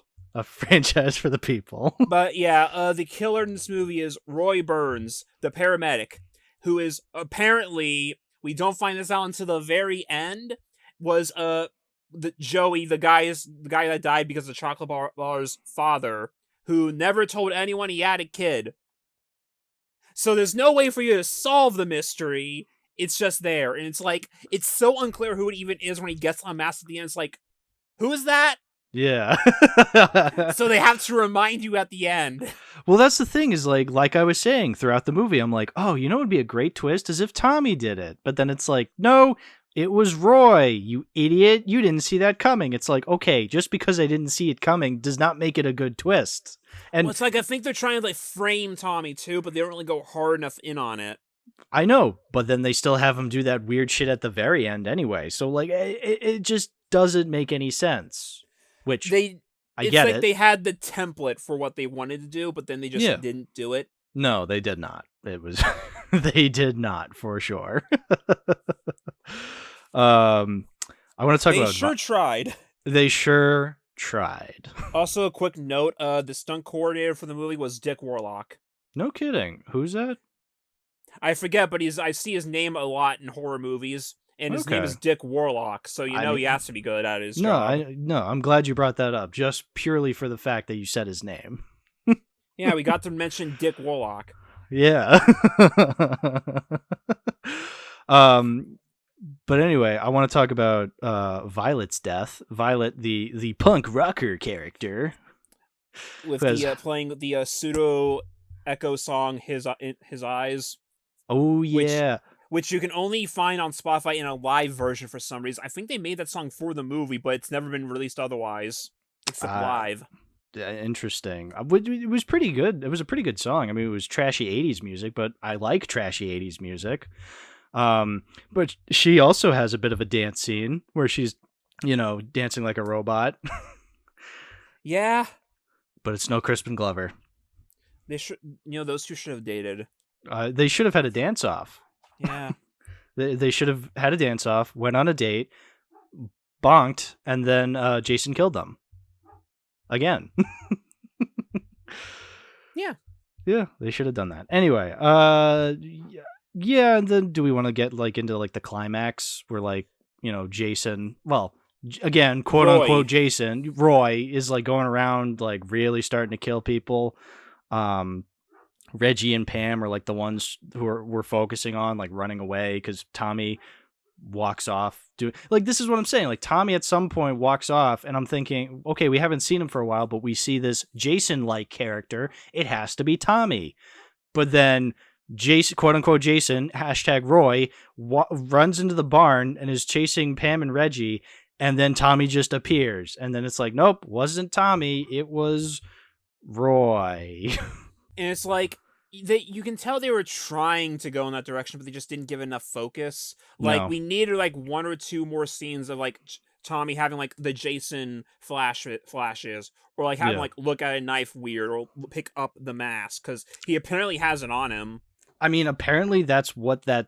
I mean, because they have that scene at the beginning where he has a nightmare of discovering Jason, but again, nothing comes of that. It's just there to have Corey until the very for end. A scene. Yeah, until the very end. I also got a nice quote here from our boy Roy, Dick Wyand, I think that's how it's said. Mm-hmm. Even by the time we shot my death scene, they still weren't sure how they were going to explain the revelation of my identity. In the original ending, my head was supposed to go careening down some walkway or something. They even made a plaster cast of my head. But then they changed the script, and I died falling out of the barn onto a bed of spikes. And I wanted to make it even more horrible death. I wanted to have my eyes open, but they didn't want to hear it. All they did was glue these fake spikes to my chest, which were hell getting off, by the way. And you can even see in the picture that the damn spikes are bent. It was pretty ridiculous. Yeah, because apparently Roy has molded this bald cap over him, so then you don't know that it's actually him. Yeah. Okay.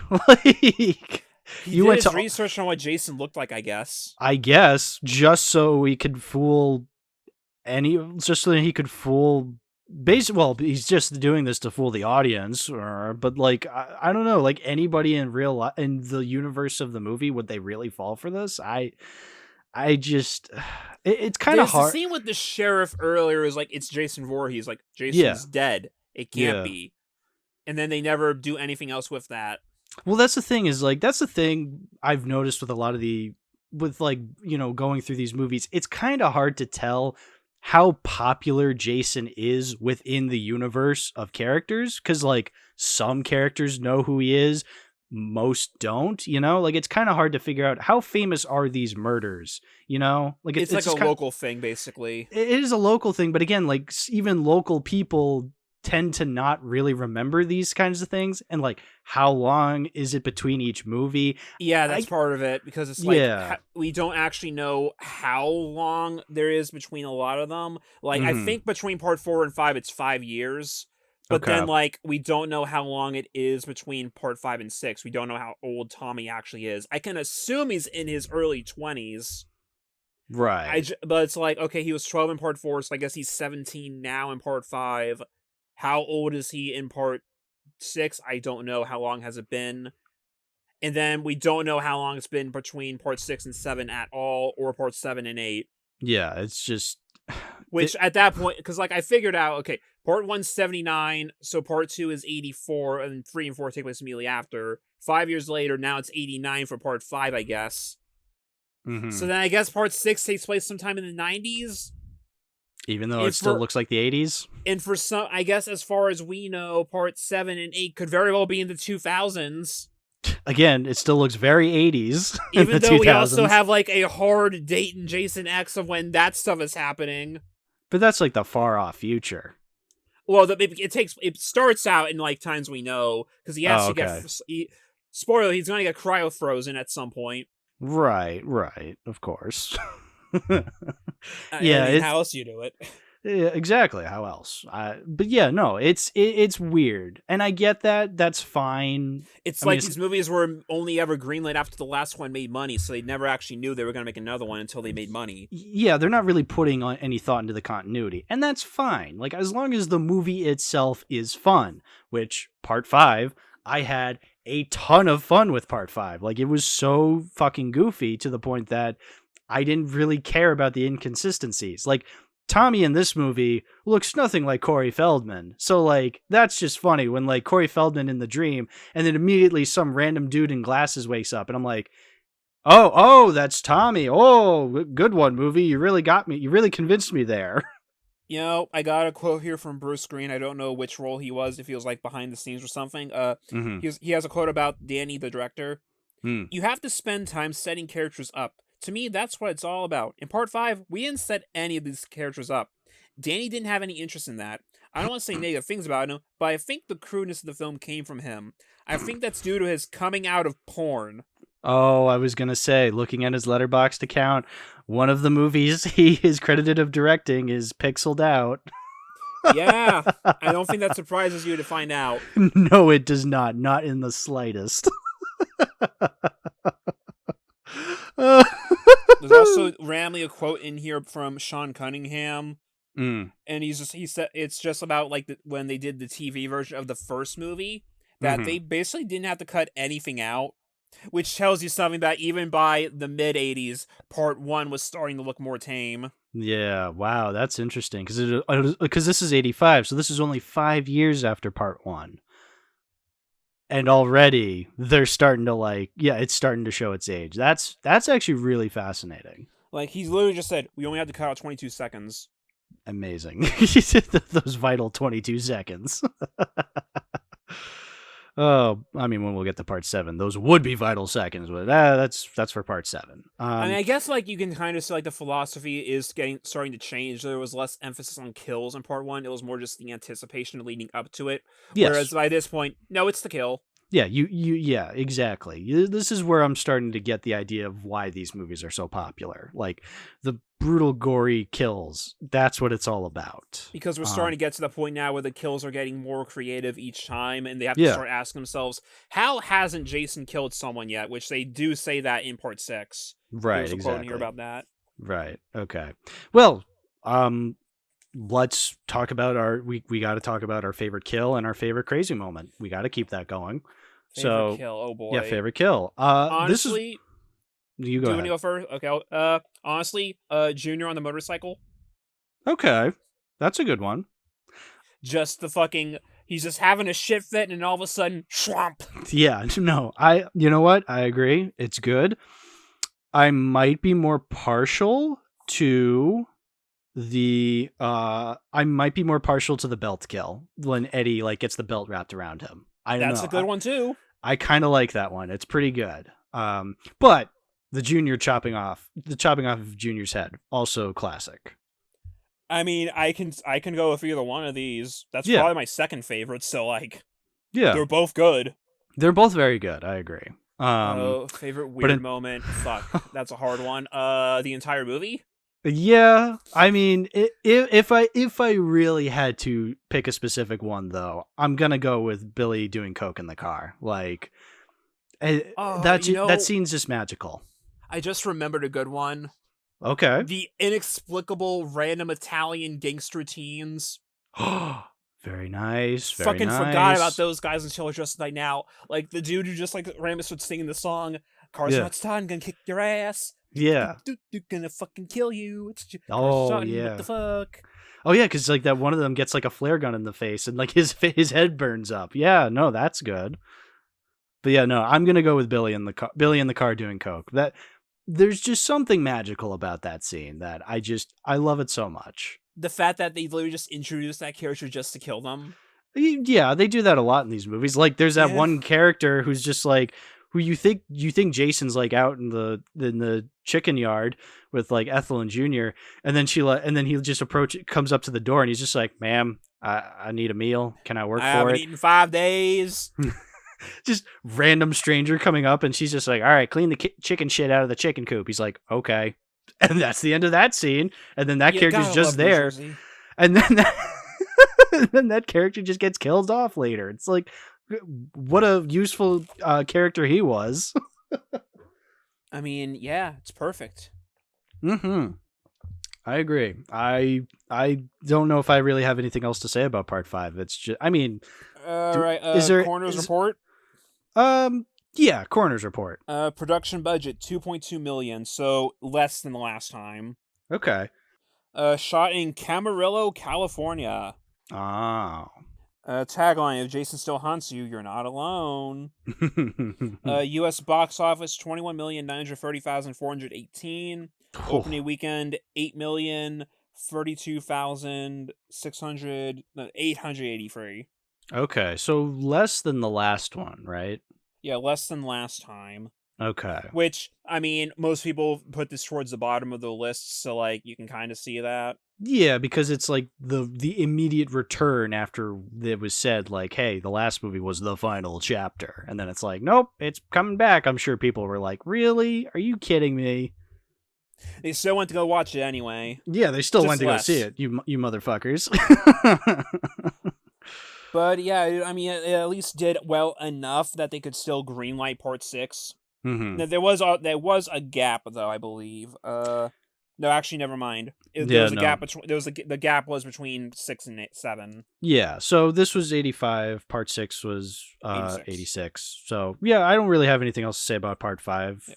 You can also, and I think part of it also is just like in the climate, because like around this point, Elm Street was now established. Sure. Because that was in 84 when the first Freddy movie came out. I believe 85 would have been either Part 3 or Part 2. I don't know if Part 2 was immediately after the first one. I don't remember. Yeah, but that's the thing is, like, look, I understand why people would probably put this towards the bottom. I understand that. I understand why people put Halloween Part 5 at the bottom, but like, I fucking love Halloween Part 5. I think it's just so stupid and goofy in that movie that, like, I kind of love it. Halloween 5 gave us Cookie Woman. Like, I can't not love it, you know? And this movie is the same. It gave us the Billy Coke scene. Like, really, how can I not love it, you know? Okay, Elm Street 2 was 85, so... Okay, never mind. Neither of them had the popular entries out that year. Okay, so listen, 85 was the year of Back to the Future. I totally get it. Yeah, correct. Yeah. And it's like, to go back, it's like, yeah, I also put this one closer to the bottom, but it's like, I don't hate it. Sure, yeah.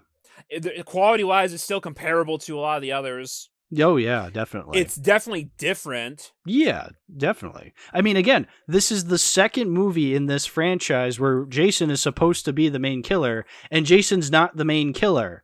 There are 2 movies, at least, in this series where Jason is not the main threat, which is really funny. Because he didn't exist yet, but you know. Right. And then this one, he doesn't exist because he's dead, but they explain it.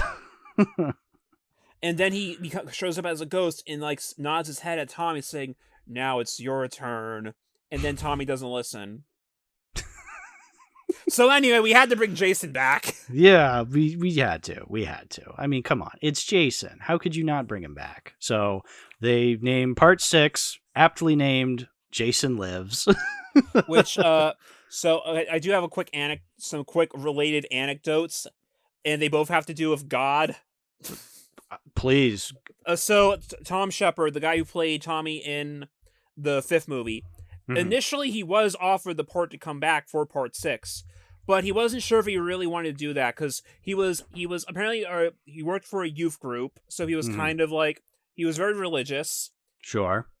And it was like, okay, I'm willing to do it, but I need to really know if they really want me. So he told his agent to give them a higher price number for him to come back. And then it said, okay, either they really want me to come back and I'll do it, or they don't, and I'm gonna go become a pastor. So he did not come back for part 6 because he found God. Oh, no wonder there's a different actor in this movie playing Tommy. And the director for this movie, for part 6, Tom McLaughlin, Mhm. also a religious man. Original tagline, he wanted to like play with some of that. So the original tagline for the movie was "Jason has risen." Getting some irony in there. Please, And Paramount said, "Okay, don't be too blasphemous." So they changed Yeah. it to Jason Lives. But it's like, what a guy, Tom that McLaughlin. That would have been amazing. And like, Tom also wrote and directed the movie. So he had more control over it, which I think shows in the quality of the film. I've been noticing that like a bunch of these movies have the director also writing the script for these movies. I've been noticing that like with these later ones, and I think a couple of the previous ones as well might have had that too. But I've just been noticing that it says written and directed by this new director. You know. And he does like give a good backstory for himself and how he came into it. Sure. He grew up in Culver City, and his dad went to USC Film School in the 40s, so he had the MGM backlots to play in when he was a kid. Nice. On weekends, he jumped the fence and bring his friends, and they make semi-horror movies or James Bond movies or A Hard Day's Night. When he was 19, he moved to Paris, where he studied fencing, aerobatics, modern dance, and classical dance. As he you was do. Right across the street from a cinema that would change movies 3 times a day. So all these years were just the great experience of soaking up everything art and film. He came back to America to make silent visual movies. And then he went on tour as a one-man performer. What a guy. Oh my God. He did pantomimes like Sid Caesar and Red Skelton used to do. And he tried to make it relevant to the new generation. He got a partner and put together the LA Mime Company. And eventually, Dick Van Dyke came and saw us and asked us to be regulars on Van Dyke and Company. Wow. This guy's... And suddenly, and this was in the 70s, and suddenly he's directing Lucille Ball, Freddie Prinze, and Carol Burnett. Oh my God. He got an Emmy nomination. Oh my God. And then he was in the Writers Guild of America. Huh? Then he was writing comedy scripts, and then he did a horror comedy film called One Dark Night in 1983. He did it for less than $1 million, but it opened pretty well given where it was playing, and that's how he met Frank Mancuso Jr. to get the job for Part 6. Wow. What a fucking legend. No wonder Part 6 is considered the best. Like, this dude's history is nothing to sneeze at. And it's like he said, okay, we want to bring Jason back, but we want to put some jokes in and make it funnier. And the guys up here said, you can do that, just don't make fun of Jason, which he didn't. No. And he wanted to he wanted to incorporate more classical horror elements. Like, I remember hearing somewhere said that like he wanted to make the movie as if you could watch it in black and white and it would fit. Not sure. I don't know if they say that in here, but like I've heard that before. In some scenes, I do get that vibe, especially whenever there's like mist or like a lot of water. Yes. And like the big obvious comparison is Jason comes back the way Frankenstein comes back. Oh yeah, no. So yeah, let's talk about the opening scene where Tommy, for some reason, is just like, all right, random character who's gonna die in 5 minutes. We gotta make sure Jason's dead. And so I kind of get it. It's a little silly, but I kind of get it. No, they have to set it up because they have to bring back Jason. So I get why. I'm just saying within universe, kind of stupid. But you know what? I'll allow it because the movie is so goofy. But yeah, he takes... So this is the scene where like he takes like a metal pole from the fence and just stabs Jason's corpse with it. Jason's corpse, by the way, looks really cool because it's like covered in bugs and worms and cobwebs. It's very gothic, very like classically horror. It's like a fucking labyrinth in there. Oh yeah, exactly. But that metallic pole attracts lightning, causing the spike to causing the lightning to bring Jason back to life. I don't know, science. It's Frankenstein. That's the point. Yeah, no, exactly. Yeah. So Jason comes back to life. Womp womp. and he does his first kill is that random dude who you knew was gonna die, and he just punches a hole in the dude, punches a hole in his chest, and rips his heart out. And then what else but a James Bond parody? I knew you were gonna love that because like that's the part I always remember. Oh it's my like God. at this point, because there's even a quote from him saying, at this point, Jason's kind of feels like he's become the James Bond of horror. So Yeah. you know. Yeah, so they zoom into Jason's eye, and Jason's also in his eye, and it looks like it's a gun barrel, and he just slashes, and like blood starts pouring out. It's a great parody. I love it. It's so good. It's so encompasses what this movie is about.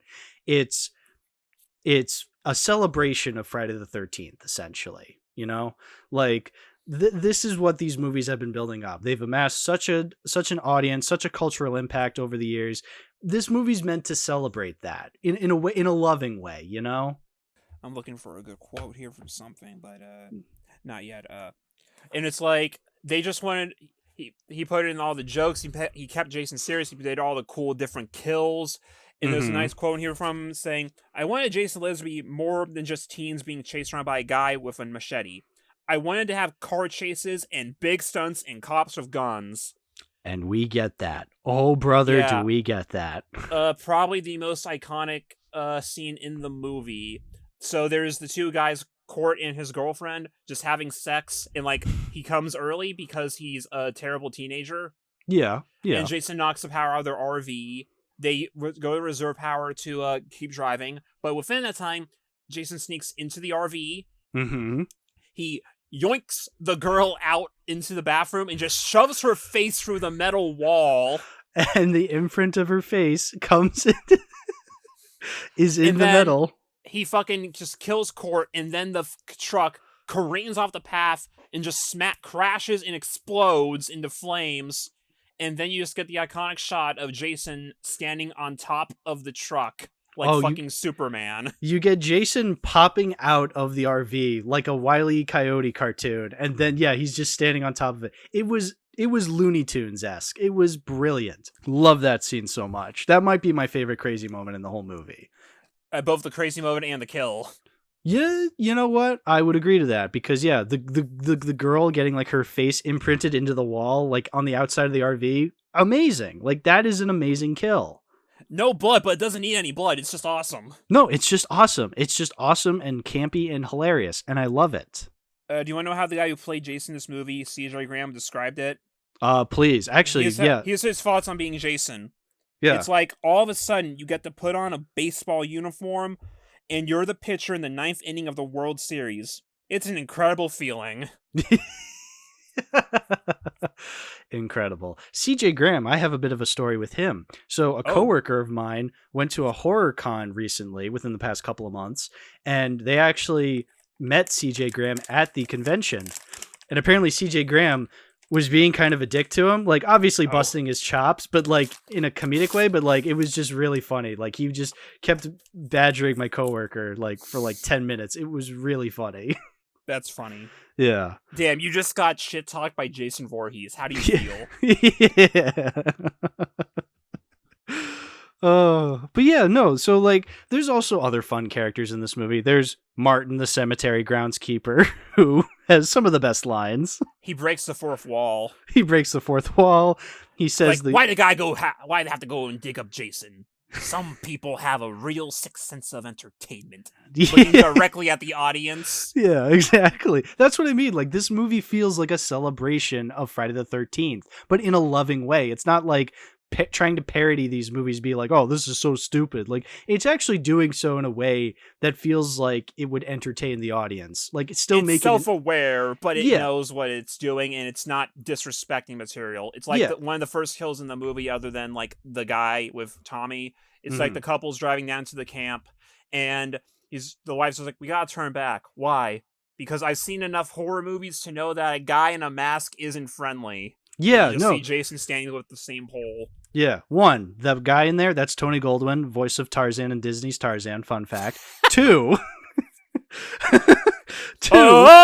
slash.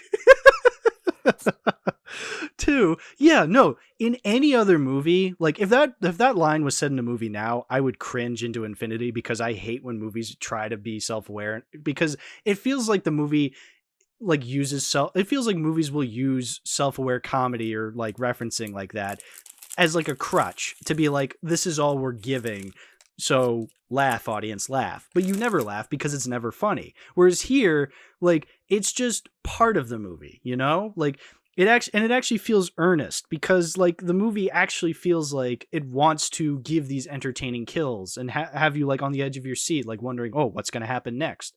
Jason rips the guy's arm off so hard that it sends the actual body flying and just slams into a tree. Yeah, amazing. Like that's the way he hits it is on a smiley face someone carved in. Oh yeah, that is this movie. Yeah, that's where like it's like the corporate retreat where like people are like playing paintball. Like yeah. Amazing. Like that's what I'm saying. Like yeah, it's tongue in cheek, but like it's more than just tongue in cheek. Like it's actually fun. It's an actually fun tongue in cheek movie, and that's what I love about this. And like you also get like those great moments too, because like with the characterization of Jason here, this is the first zombie Jason movie where he's actually undead for real, which means he just has like he doesn't even feel pain at this point. Probably he's just super strong and just keeps coming. Yeah, exactly. So when he gets shot, you're just like, okay, it makes sense that why he's not actually being taken down. Like, he's already dead. Like, there's really nothing you can really do outside of, like, the extreme possibilities. So it makes sense. And even when he dies at the end of the movie, he still just opens his eyes back up 20 minutes later. Exactly. So, but yeah, to go off that corporate retreat people, like those three people are just walking through the woods and Jason just like slices all three of their heads at the same exact time. Yoink. Yeah, yoink. He comes across... Oh, does he come across? Yeah, he comes across Martin because this is the scene where Martin goes like, "Does he think I'm a fart head?" Which is like, and then it cuts to the children saying, "Yes." Yeah, that was hot dog cut tier. There's other moment. Cuts too, just like that kind of. They're more subtle, but there's other comedic cuts. Like Jason throws like something at the one cop's head. Immediately cuts to the sheriff walking into the cabin, but when he does, there's a dartboard right there. There's a dartboard. Oh, that's right. Yeah, there's a scene where like the boys are just like surrounding court's like telling them like an ancient Native American story or something like that, and they're just like, what the hell is this? I forget exactly how that scene played. If this is the best we got, we're in big trouble. That kid, oh my god, not to go ahead but we kind of have to because I just want to mention that kid later on in the movie when Jason's really going hog wild on the camp and the kids are like screaming their heads off in Which the is cabin. Another point we need to talk about too. Yeah, the camp is actually fully functioning in this movie. Yeah, it's like the other movies about we're cleaning up the camp to actually get it ready, but then Jason or Pamela kills him beforehand. Here, no, the camp is open. The children are here. The stakes are raised because now there's like actual problem besides just random teenagers. Yeah, it's like Jurassic World finally opening up the Jurassic Park, except, this movie actually takes advantage of what it's opening up. So, but yeah, there's that scene where the kids are in the cabin and Jason's just going hog wild on the camp counselors. And one of the kids just turns to the other one and goes, "So, what did you want to grow up to be?" Where were you going to be when you grew up? Yeah, that's how he says it. I'm not kidding. I died of laughing. I had to pause the movie. I was laughing so hard at that. It was the funniest fucking line in the movie. It was so good. Like even the kids are like, "All right, we're boned." And then Jason snaps the dad in half like a pretzel. Oh my god, yeah, that's a great scene. He like takes the dad cop and completely like snaps him in half. Amazing. Oh, let's talk about Martin's death scene when he's just drinking out in the middle of the woods and he looks at the whiskey bottle. He's like, "You're gonna be the death of me." Launches he throws it. Expects it to crash. He never hears a crash. Turns around. Jason has it in his hand. He crushes the bottle and just stabs Martin to death. Beautiful.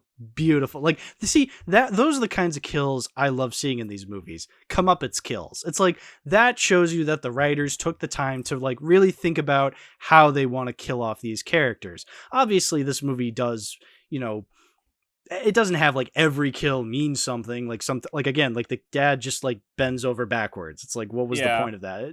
I mean, like, it looks cool. That Don't get me character wrong. was more important, so he probably could have deserved more, but it's still a cool kill. Oh, incredibly so. But I'm talking about but like Martin's death is like, this like, it's a death related to his character. And I like that. I feel that feels like, the movie's actually taking the time to be clever about what it's doing. We don't really get those in any of the other movies, but we'll get to those when we'll get to those. But how do you feel about Paula's kill? Paula. She was the one where like Jason grabs her through the window, yes. and then it cuts away, and then when it cuts back, it looks like she exploded, and the room is just covered in blood and guts everywhere. That was interesting because we didn't actually see anything, but like it is heavily implied of what happened. Yeah, it's like you get all the blood there. Mm-hmm. It's still, and there's a nice quote here. Tom McLaughlin told me you wanted Paul's death to be real bloody, but I got a bit too carried away and sprayed blood everywhere. There were brains and guts all over. It was like someone literally exploded in the room. Yeah, you know what? That's interesting because like you don't really see anything. Like you see the aftermath of a kill. And it gets past the sensors. It gets past sensors. So you know what? Like I didn't really think about it at the time, but as I'm thinking about it, and again, as we'll talk about in part 7 with the fucking butchering, like I feel like I appreciate that a little more now because the movie is still giving us something gross and something horrific, but we don't actually see the something gross and horrific. We're just seeing the aftermath. And I still think that that can still apply because it's still horrific to think about Jason ripping open this girl so much that there's just nothing left of her. It's just blood and guts everywhere around the cabin. And you see her fucking brains in some places. Mm-hmm. Yeah. Also, Tommy's actually kind of a character in this one. Yeah, he's actually doing stuff. No. He's not in it as much as I thought remember him being, but he's still actually in the movie, contributing. Yeah. Honestly, my only real complaint with him is that the romance between him and other girl feels a little too forced, but it's fine. Yeah, well, there is that scene where she's like, duck down, and she like puts his head like near her crotch, and like, right, like, just stay down there. Okay. Yeah, whatever you say. And then like when their dad sees him and his head just comes up slowly from there, it's like, oh no. Womp womp. I will admit, the banter between the dad cop and Tommy is a little forced at times. Like, I get it. Like, at first, where like Tommy's just like, Jason's back, and, you know, realistically, the cop is just like, all right, this dude's insane. I'm putting you away. But like after a while, I feel like it's the same thing over and over again, where it's just like Tommy's like, you got to believe me. I don't believe you. It's like maybe if they trimmed that down a little, or if like the cop did eventually like learn, like understand Tommy at some point, then I wouldn't mind it. I just feel like I know I'm nitpicking Friday the 13th part 6 here, but like, you know what I mean? Like it just feels a little much. Like I feel like it goes on a little too long, that subplot. He does kind of start to like go more lenient towards the end. It's just that he doesn't meet up Tommy again later because he dies. Yeah, exactly. And it's like, there's another kill. It happened around 8:00. Dad, Tommy was with me that time. And he's like, I have to make sure, stay here. Because at that point, you can tell he's starting to think, okay, there's something going on here. Yeah, it's and not. Then he finally sees Jason. It's like, God damn it! Yeah, it's not like the worst misunderstanding in a forced misunderstanding in a horror movie. It is. You actually do understand where the dad is coming from. He really doesn't believe Tommy, like, because I mean, realistically, yeah, Tommy so far has been involved with Jason kills twice now. Well, 1.5 technically. So I totally get where he's coming from. It's just they probably could have written it a little better, but then again, this is Friday the 13th part 6. Like what they do, it's exactly what you'd expect with these movies. Like I think they do it just fine. There's one thing in here that's mentioned that I'm glad didn't make it into the movie. That they wanted towards the end to introduce Jason's father. I'm glad that didn't make it in because that's just too much. Yeah, like, and then it was the question of like, well, then why wasn't he in any of the others? Where is he when Pamela died? Where is he when Jason was dead the first time? Where is he the second time? Where is he now? Just don't do that. That's too much. Too little, too late. Yeah. If you didn't introduce him now, if you didn't introduce him then, now it would make very little sense. So you're right. I'm glad they didn't like bring him in and make him a character. The movie also did get some censure by the MPAA, but like it's not as noticeable, at least from what I can tell. So like it got, in like the way that some of the kills are done, that it doesn't really matter because like you have the imprint on the wall, which like there's no blood there. Yeah. Stuff like Paula's where you don't actually see the kill happen. Right. It works. Yeah, it works. There's no blood in like him getting snapped in half. It still just looks cool. Yeah. Yeah. Exactly. So they get around it in ways that work. Yeah. I agree. I think what this movie does, it does what it could, and I appreciate. This feels like a love letter to Friday the 13th. Like, that's what this movie is. It feels like a celebration. So even when things are a little lame, I can forgive it because I still feel the passion that's going into it. There were some reshoots for the movie towards the end that happened in LA. The rest of the movie was filmed in Georgia. But, like, even with all that, it still works.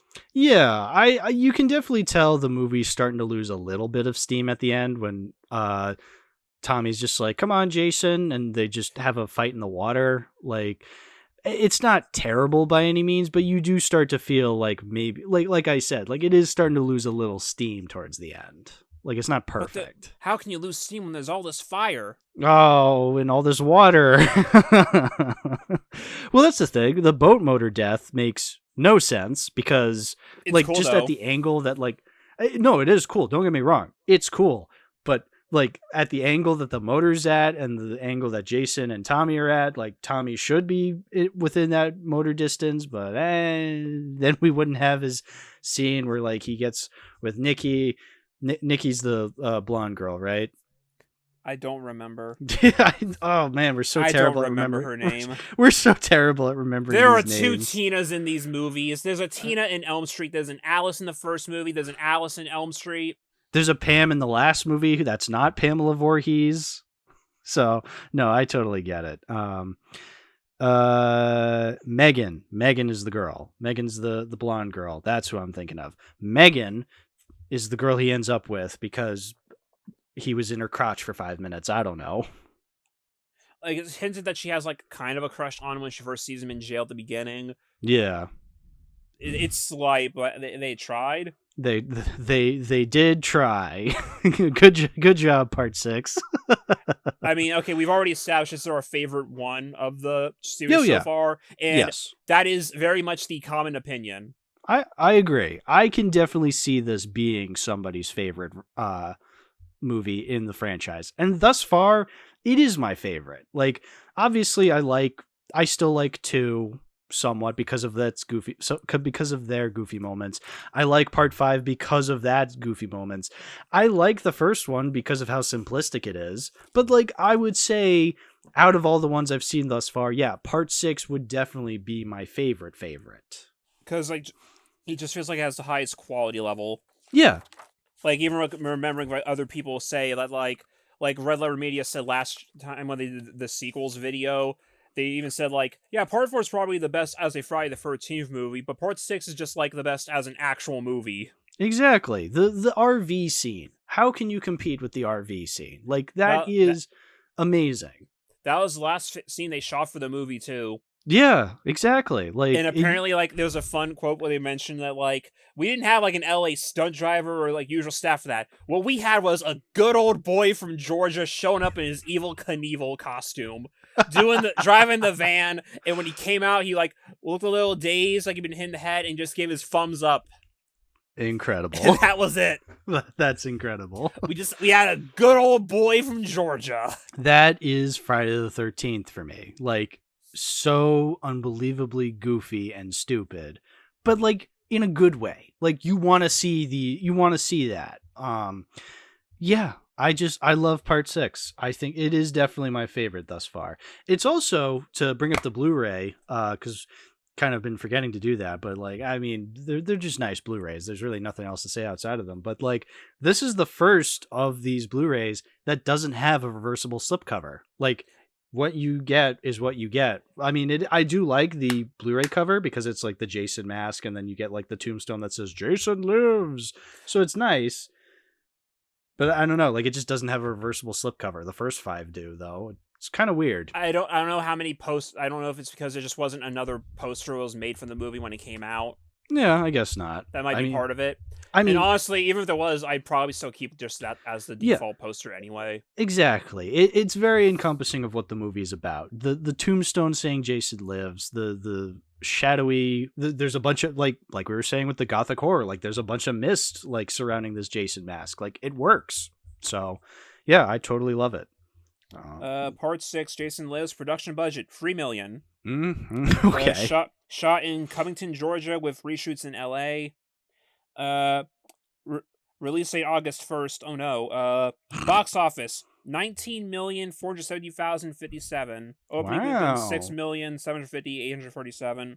So unfortunately, it went down from last time. Okay. But it has since gotten a much bigger cult following. That seems to be the thing. It still largely got negative reviews because all of them have, but it got more positive notes than usual. I mean, yeah, like that I can definitely see because again, like the kills, the scene, the constant scenes, like everything, even if it doesn't come together perfectly by the end, it comes together with passion. Like this is the first time where I feel like serious passion went into this movie for for Friday the 13th and what it represents. Like this is the celebratory movie that this franchise deserves. So yeah, I love it. I think it's a lot of fun. This was already my favorite one beforehand, and I was worried that I wouldn't like it as much on rewatch. No, I like it more now. Yeah, no, it holds up. Yeah, I can definitely see it holding up. Like I can definitely see myself returning to this movie, and like the things that bothered me before won't really bother me again in any major capacity because I understand what it's going for. And I understand it's a Friday the 13th movie. Like this isn't like Evil Dead good. Like this is Friday the 13th good. Like it's not amazing, but for what it is, I respect it. So it's like it's not McDonald's, it's Five Guys. Yeah. You know what? I'll take that. It is Five Guys because I love Five Guys. Well, comparing these movies to fast food, as I'm holding a Jersey Mike's sandwich right now. Yeah, the Italian. I remember you said at the beginning. Yes, with lettuce, pickles, and jalapeno. Oh, dude, jalapeno. Oh, interesting. I don't think I get jalapeno on my Italian whenever I order Jersey Mike's. I'm a spicy boy. Okay. I mean, I'm a spicy boy too, but like, I don't know. Like, I don't know. That's just what I usually put on a sandwich when I order a sandwich. Okay. Oh, so you add in special instructions to say like, please add jalapenos. Well, they say, what do you want in the sandwich? Just say lettuce, pickles, and jalapeno. Okay. Yeah, no, I just usually go for the usual. Like, I just go. You just go Mike's way. I just go Mike's way. I like it Mike's way. I don't get it with Mike. I don't get it with white bread. I get it with the rosemary cheese bread because that's really good. Oh, I should try that. That's very good. Yeah, and I always get like a bag of chips, Pepsi. I didn't open the bag of chips yet, but I got the spicy dill pickle chips because spicy. Okay, interesting. What do you think Jason would order from Jersey Mike's? He'd order. He'd order the teenagers that work behind behind the counter.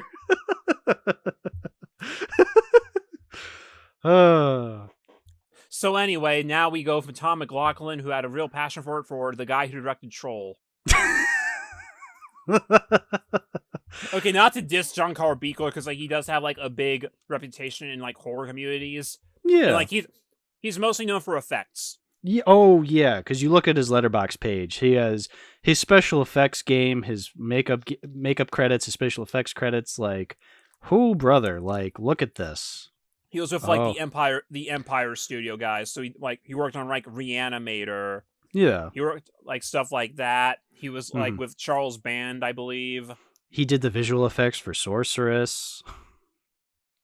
Look, we don't need to talk about that one, but he has good credits at least. Yeah, and definitely. And I'm gonna say I don't blame him for a lot of the faults, for some of the faults of this movie, because MPAA. Oh yes. We'll say now that this movie, more than any, you can really feel them hacking away at it and just censoring everything. Yeah. This one, I think, probably got the worst. Yeah. So part 7 is a weird one. So after the part 6, where we're just going on and on about how great it is, how much of a celebration it is, it feels like a movie made by people who are passionate for this franchise, and the people who are watching it are passionate. It's an all-around good feeling movie. Then we get to part 7 and you're like, this kind of feels more autopilot-ish. Nothing's bad, but nothing feels passion towards it. Like, it's just kind of more the same. It feels like we went back to the quality of part 3 and 4.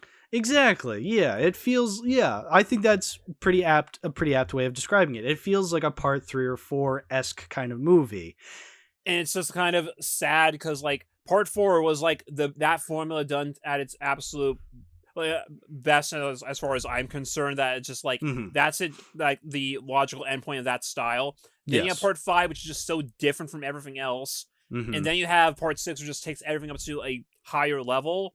Yes. That just feels like a step backwards. Yeah, it feels like a step backwards because everything just kind of feels more of the same, outside of the one thing that is not the same. Which also probably could have made the movie a lot more unique if they focused more on her. Yeah, she is the main character, so I get it's just that she just doesn't feel like she's doing enough with that gimmick, right, to make it really feel. People really only remember this movie for the beginning and the end. Yeah, so the movie starts off randomly with a narration, which, by the way, the narrator of this movie is the guy who played Crazy Ralph in the first 2 movies. That makes sense. Yeah, sure. Then it has the exploding tombstone, which you told me yesterday that was actually the teaser trailer for part 6. Yeah, they just put it in this movie randomly. Okay.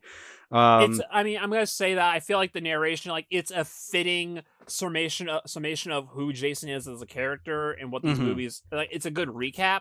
You know, it's interesting that you say that, like, you know, part 7 feels like part 3 and 4, because that is true, because this movie starts off with like a recap of what's been happening, and the first few parts loved recapping the previous movie, so it makes sense, because yeah, there is a scene at the beginning when like it's literally just the climax from part 6.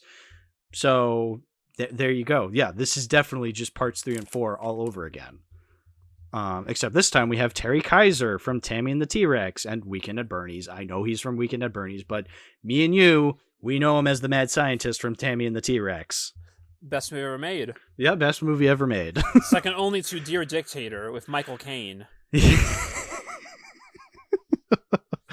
They are not ready for Dear Dictator, William. Apparently half of our friends weren't either. I mean, we were all changed people when we saw Seth Green sucking Katie Holmes' toes. We were changed people when we saw them listed in the cast on Tubi. Oh, man. So, Tina is now the main character of this movie, of part 7. So the beginning of the movie was actually a little confusing to me, because at first I thought, oh, when the dock gives way and her dad falls into the water, I thought, oh, the power of Jason killed her drunk, abusive father. But then later on in the movie, then it like flash forwards to when she's a teen / young adult, whatever. Then Terry Kaiser is just like, oh, you have telekinesis, and then she lights up matches on the table, and it's like, oh, wait, so Jason had nothing to do with the death of her father. She did kill her father with telekinesis, because telekinesis is in this universe now. Yeah, the main character of this movie is just Carrie. Yeah, which... Okay. I was waiting to see how you'd react to that, because, like, okay, he has no idea that fucking Carrie is now in this movie. Yeah, no, because again, I thought it was just the power of Jason killed her father, and like, oh, okay, that's stupid, but you know what? I'm used to the stupidity being in these movies. But then it goes a step further, and it's just like, no, there's just straight up a telekinetic character in this movie that's going to fight Jason, and I'm like, oh, okay, okay. But Jason even then, Carrie. But even then, the movie doesn't take that much advantage of this. Because, like, here's something, not to, go ahead and into later on in the movie, but, like, when Terry Kaiser is, like, being kind of, like, weirded out by her, like, he's, like, trying to, like, really play with her emotions. And I'm thinking, okay, I think I know where this is going. So she has these powers. Maybe Terry Kaiser is related to a character that got killed off by Jason in a previous movie, and he's trying to train Tina to be like the character that finally brings down Jason. No, that's not at all what the movie does. Like, Terry Kaiser's just this random dickhead doctor who gets killed by a weed whacker. and Jason is still just at the bottom of the lake from part 6. Yeah, exactly. Which also, we don't know where timelines are again at this point. We don't know what the gap between 6 and 7 is. We also don't know when, like, those scenes where, like, they're on the boat or whatever when she's a kid, or like, when she's with her dad happened. Well, that's what I'm saying. Yeah. That's why I was confused. That's why I was confused as, like, okay, did Jason kill her dad, or was that really her, like, using her telekinesis? Because, like, was this in between, like, part 4 and 6 in that time period when Jason was gone? Was this earlier than that? Where was Pamela? The answer is don't think about it. Yeah, the movie's not very concerned with what came before it, except for when it actually does show that at the beginning. But it's like, okay, I get it. But so that's the thing, is like, this opening is so bonkers because you're just like, oh yeah, there's a telekinetic character in this movie now. It's like, wow, the possibilities are limitless. And then we just spend the whole movie at this random house. Okay. And now it just feels like we're watching 2, 3, and 4 again. Yeah, exactly. Hey, where's this guy? Where's this girl? Where's this guy? Where's this girl? Oh, yeah. Jason killed all of them. Whoopsie doozle. Whoopsie doodle. Yeah, exactly. And again, they're not terrible kills, but, like, I don't know. These characters are not interesting. They're just stock standard teenage characters that we've seen before in other movies. Like, nothing about them, like, screams interesting. Like, Tommy's no longer here. And fine, okay, we instead have Tina. But it's like, I don't know, like, she's not that interesting. The other teenagers are not interesting. There's especially this one character who's just a gigantic bitch, and that's Melissa, right? Yeah, Melissa, who's just like this weird, like, inconsiderate asshole bitch for no reason. Like, she's just kind of horrible. She's a girl from Carrie that's really mean to Carrie for no reason. Yeah, but, like, at least in Carrie, the girl who was mean to Carrie was, like, a student who also went to the same school as Carrie. So, like, you know, she's just bullying her because she sees her every day at school. Whereas here, Tina and Melissa... You don't know who this is. You have no reason to do this. Yeah, you've never met this person, and yet you're just bullying them because you're a huge, gigantic, snobby bitch. Like, that's just not interesting. Like, I'm just waiting for this girl to get her comeuppance. And then she does later down the line in the movie. Like, it's just so weird. And like, she gets her comeuppance by Jason, not Tina. Exactly. It's just...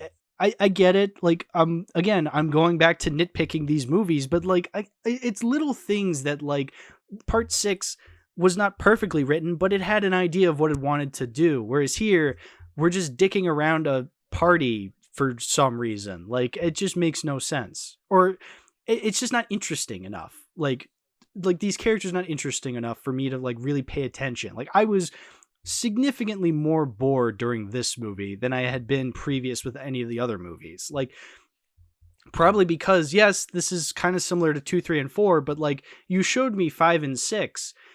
Like, impress me now. Like, you set up a character with telekinesis, and then you do nothing with that. Like, that's the frustrating thing until the very end, which we'll get to the ending. The ending is definitely worth the wait-ish, but, like, you know, like, it's just not enough.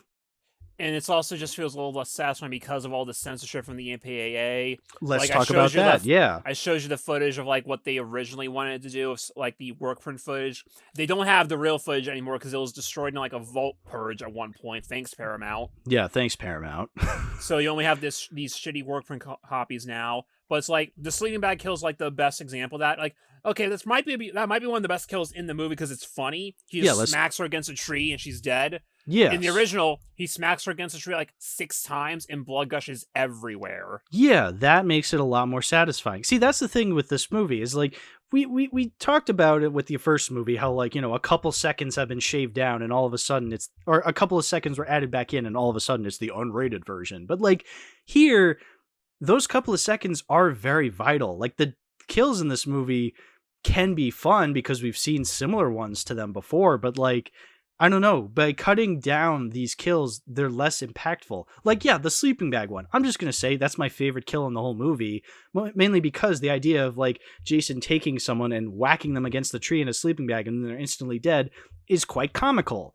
Now, I like the one we get in the theatrical version enough because I like the idea of Jason being so strong. He whacks her against the tree once and she's instantly dead. That's both really funny and really encompassing of how strong Jason is. But like, yeah, like you showed me in the original, like unedited version, he does it several times. It's a lot more bloody. It's a lot more satisfying. So something's missing in that scene. And you feel like, huh, that's kind of a shame, you know?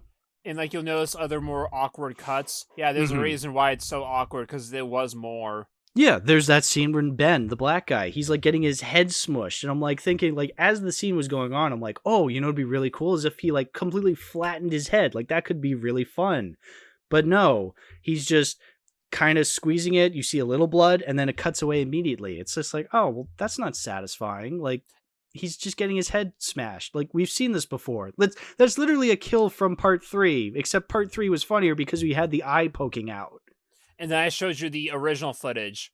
And in that version, he crushes his head flat and blood's everywhere. Exactly. It looks it looks great. It looks much more satisfying. The one kill that actually pissed me off because it was set up so brilliantly is Terry Kaiser is running in the woods and Jason comes out with a tree saw. Like, it looks goofy, but like, okay, now we're going to get like, you know, Terry Kaiser's comeuppance because he's been kind of a dickhead the whole movie.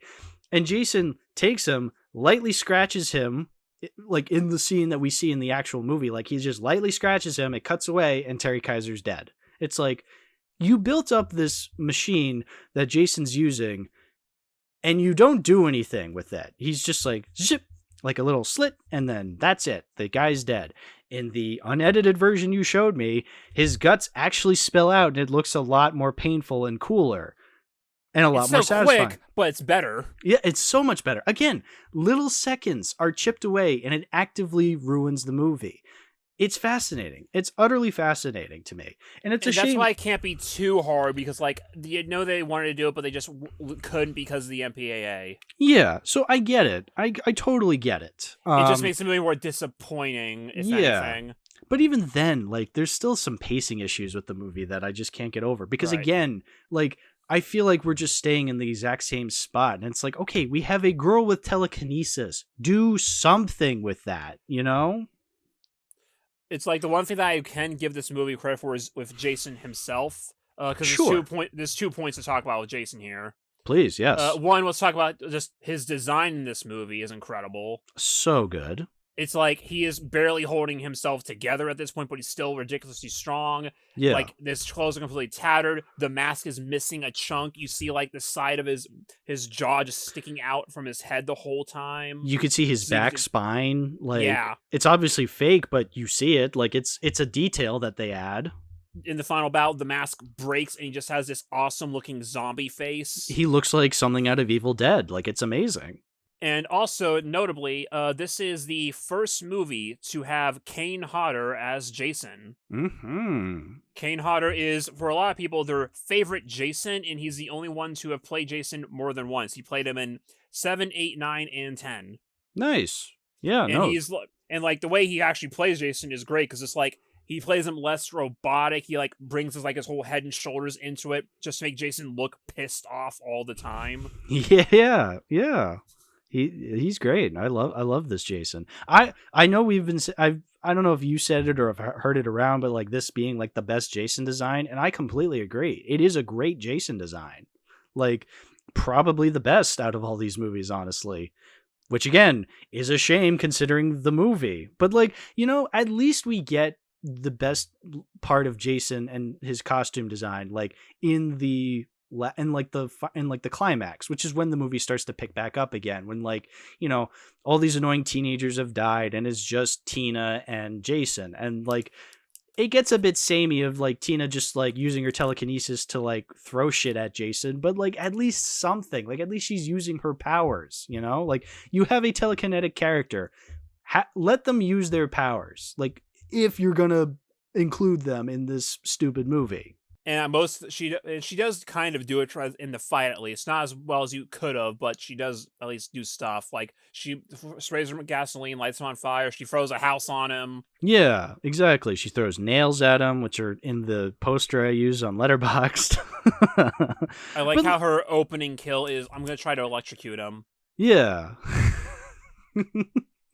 Yeah, it's something. It's not the best, but it's something. Like that, if you're going to have a movie with a telekinetic character, that's the kind of shit I want to see in this movie. So, yeah, when it actually does that, I'm on board for it. I actually kind of like what this movie does.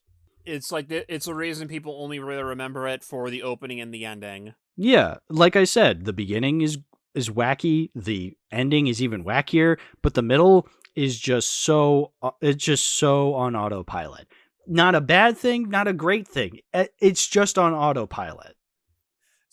And like, I know this is Rob's favorite. Apparently, I never really asked why it is, but like, okay, I'm gonna have to go against the grain here. This is the one I put at the bottom so far.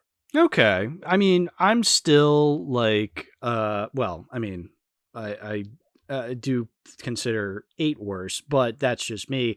But again, we'll get to 8. But like, you know what? If not for 8, yes, I did put this under part 4 because, well, part 4 did have the Crispin Glover dance, which was amazing. But like, cinema. Yeah, but like at least part 4 was consistent throughout. Whereas like here, like I said, the great beginning, great ending, middle. Like that's the thing. It's like it's a little too in that middle. Sometimes you get kind of cool things. Like there's that scene where Eddie's like looking through all the presents and he's like, penis enlarger, and he opens it up. It's a magnifying glass. Great gag. Right, I forgot about that. Great moment. By the way, Eddie, played by voice actor Jeff Bennett. Oh, huh? I didn't know that name. What all was because he's on a lot. Bradley Uppercrust III. Oh, that guy, one of the most recognizable voice actors. Like, look, I think he's a great voice actor, Jeff Bennett. But like when I hear his voice in anything, I'm like, oh, that's Jeff Bennett. And I hear him a lot in things. Look, he's very good. He's very talented. This was the first time I ever watched a movie and I went, huh? That was him? Because like, I can't imagine Bradley Uppercrust III's voice coming out of that face. I was amazed. Like, really? That's him? I'm still flabbergasted. That that's him. Damn. I know. I had to bring that up because that's an amazing factoid that I was blown away by that. It was amazing. So you're saying we need the edit of Bradley Uppercrust III saying personal penis enlarger. Oh, please. It would be amazing. Someone needs to edit that, please. Because Eddie's the guy he's an aspiring sci-fi writer, right? Yes, he's the weirdo. What a guy indeed. Can we talk about the very ending when Tina summons the dead corpse of her dad from the depths of the water? He comes back, pulls Jason into the water, and then she faints. Apparently her dad's still alive in the water? I think it's like she brought him back for that or something, but they don't really do it all that way. It's the most out of nowhere thing in the movie. Yeah. I know that's a bit wild to say that, oh, that's the most out of place thing, but like it just kind of happens and that's it. Yeah, exactly. It competes with the Pamela thing at the end of part 3. It does, but at least here, that has the excuse of that it might have been a dream. This just actually happened. Yeah, this just actually happened. It was just, and plus she knows what her dad looks like, so that makes sense too. Also, he's been in the water for all that time and looks exactly the same. Meanwhile, Jason has kind of been rotting away. Yeah, I don't know. What were they thinking? They weren't. No, they weren't. I gotta get the stats back out for this one. Yeah, let's hear some stats. There's the comic and the novels. Part 7, The New Blood, 2.8 million. Okay. Shot in Bayonet, Alabama, and Culver City, California. I noticed that at the end during the credits, it's like, thank you to the Film Committee of Alabama or something. I'm like, they filmed this in Alabama? I mean, it does look very swampish there, so that I totally believe. Box office 19,170,001. Wow. So how is that comparable to the last movie? Okay, so yeah, it's starting to plateau a bit, you can tell. Yeah. Um, I mean, spoiler, the next movie is the last one of the original Paramount run before they sold the rights to New Line. yeah, so you can definitely tell why. The timeline lines up, I can see. But yeah, I guess there's not really that much more to say. Yeah, unless there's like, do we have a favorite crazy moment and a favorite kill? Favorite kill, I the sleeping bag, I guess, Yes. is just like the easiest one to say. Sleeping bag is the easiest one to say. It's the most fun. Yeah. And in terms of like crazy moments, I mean, the dad coming back and pulling Jason into the water. I would say that. Either that or literally just the existence of Tina being a telekinetic character for no reason. I mean, if anything, I'd go more for just like the follow mal in and of itself. Yeah. Part 7. Again, like the most autopilot thus far, except for the one thing that isn't very autopilot-ish. Yeah.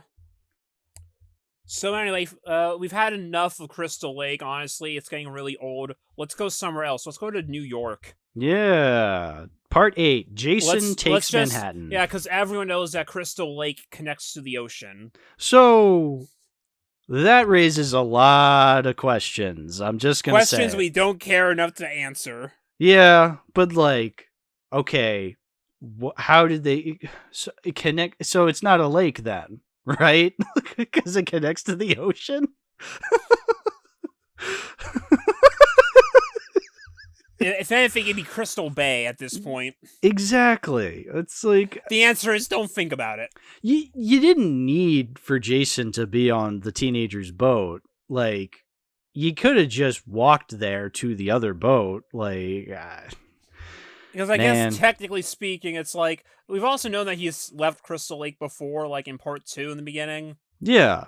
So it's not entirely out of the ordinary. I still just like the image in my head that we just see Jason, old man farmer Jason, on a Greyhound bus to California and then back. Yeah, that is objectively hilarious.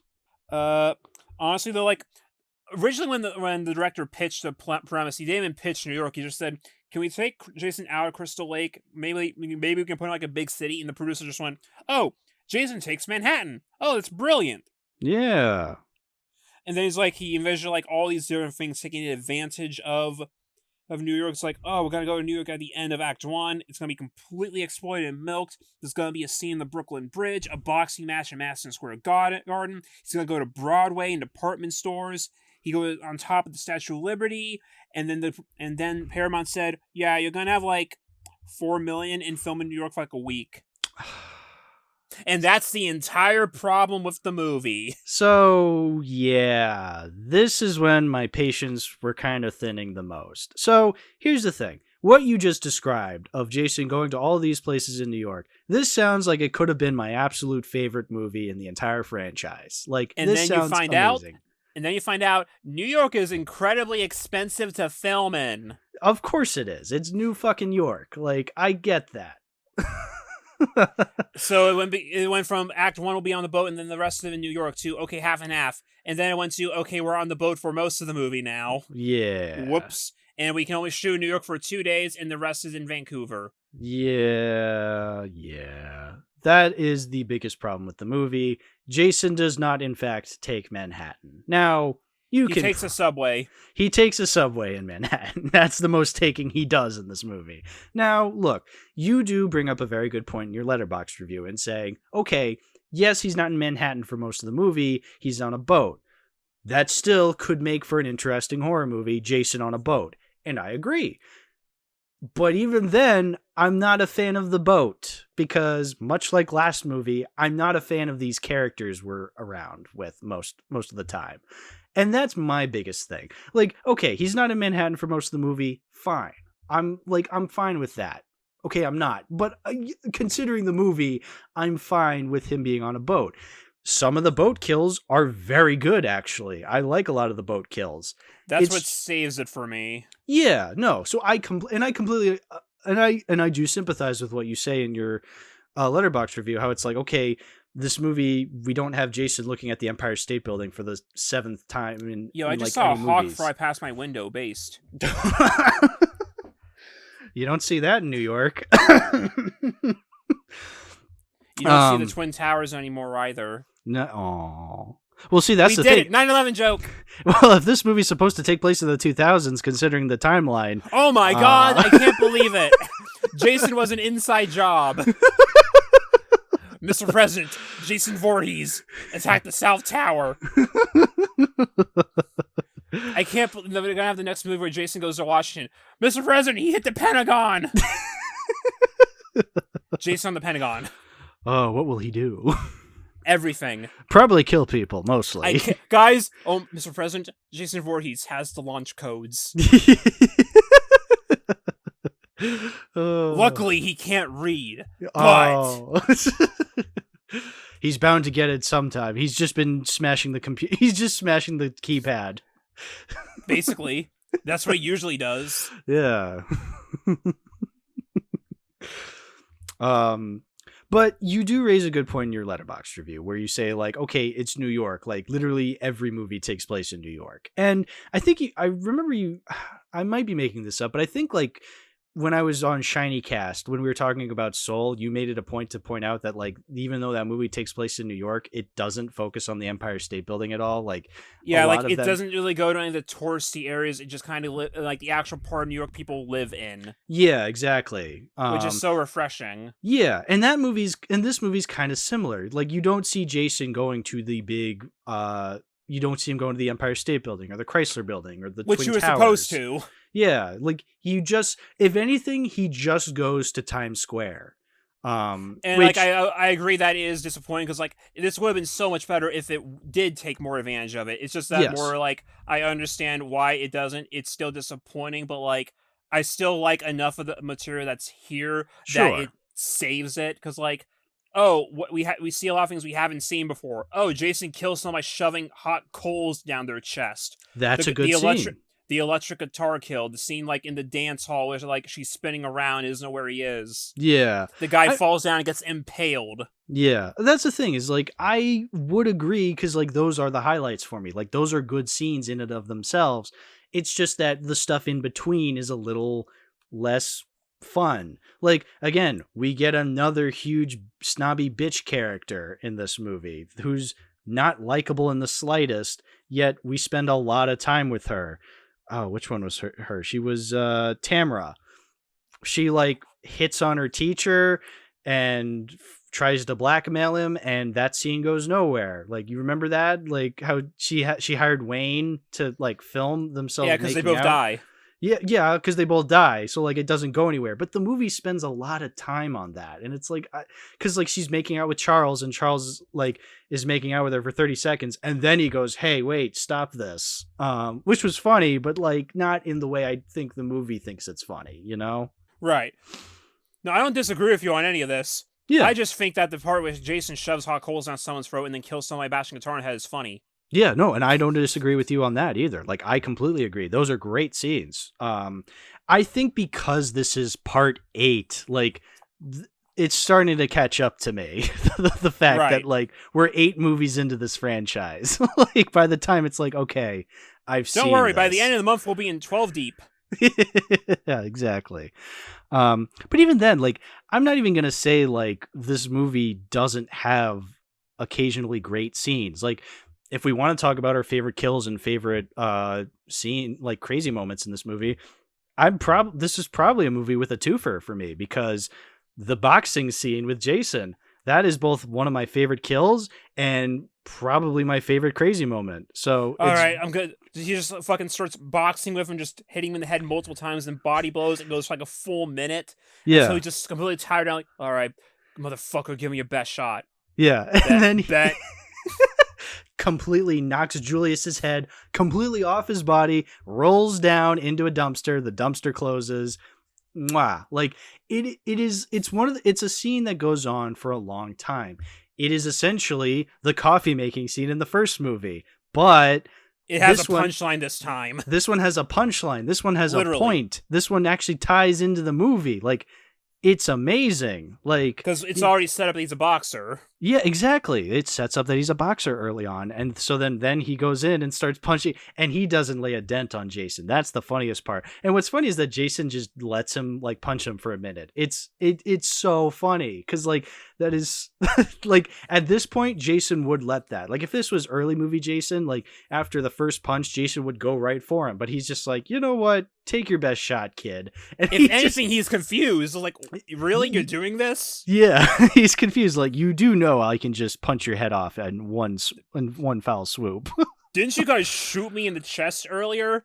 Yeah. You really think this is gonna work? Yeah, exactly. That's funny. That's what I wish the whole movie was like that one scene. Like, that's what I wanted out of this movie. Like, less of Charles, the teacher, making out with an underage student and more of this, you know? It's like, if anything, this might just have some of the best Jason moments. It's just, I agree. it's a shame that they couldn't do what they wanted to do. No, I agree. I agree. And I understand completely that they couldn't. Like the last movie. Like I sympathize with, you know, it getting butchered because of the studio or because of the MPA, because of higher ups like tampering with the movie. It doesn't fix it. It but doesn't you fix understand. it. Exactly. I completely 100% understand. You know, I'm completely in the minority on this movie. I get that. Yeah.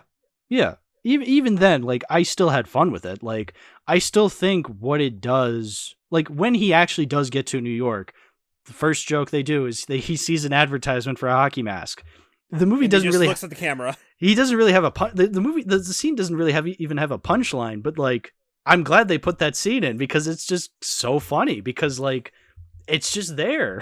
Like he just sees Jason like getting out on the block, and then he just pauses, looks at something, tilts his head confused, and then you see he's looking at the hockey advertisement, and then Jason turns back around to look at the camera. Yeah, that's where the movie shines. Like moments like that.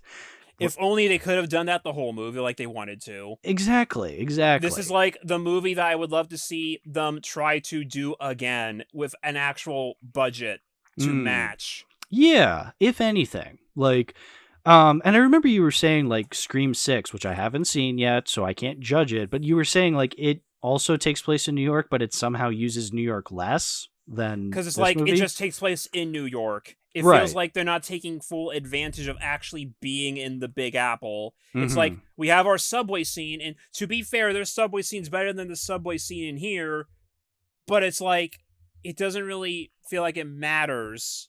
Mm-hmm. It feels like these characters have already lived in New York for years that they just don't give a shit anymore, when no, they've canonically only been there for like 3 months. Yeah, exactly. And that's the thing. Like, I love the subway scene in this movie. Like, it's not as good as the subway scene in Faust, but like, you know, it's a subway scene where like, you know, the characters are just running through. Jason's walking up to them. They pull the emergency brake, and all the New Yorkers are like, "What the fuck, man? This isn't my stop." Like, that's funny. Like, And just no one gives a shit that this big swampy dude wearing a hockey mask just hulking around chasing these guys, because it's like, this is just our normal Tuesday. this is just normal Tuesday in New York. Exactly. Like, that's the kind of shit, like, when you think Jason Takes Manhattan. Like, scenes like that. Scenes like when Jason's walking through Times Square and he kicks that radio that the punks are listening to.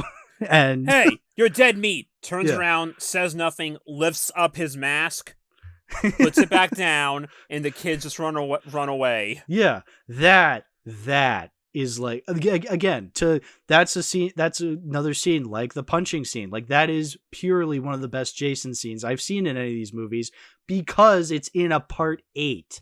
Like, that scene only works as well as it does because this is part 8, because he's done so much killing and he's focused on these two, and he's like, you know what, you punks are not worth it, just look at my face, and walks away, and it works. Did you watch the clip I sent you earlier in the week where he's on Arsenio Hall? Yes, I did. So you sent me the Arsenio Hall clip and the teaser for Muppets Take Manhattan. Freudian it's an incredible slip. trailer. It is a great trailer because it's just Jason looking at the New York skyline, and then he like turns around. It's just like, it's me, bitches. But yes, I did watch the Arsenio Hall clip. Amazing. Like, I wish talk shows were that funny nowadays. You got a clip? You want to set it up?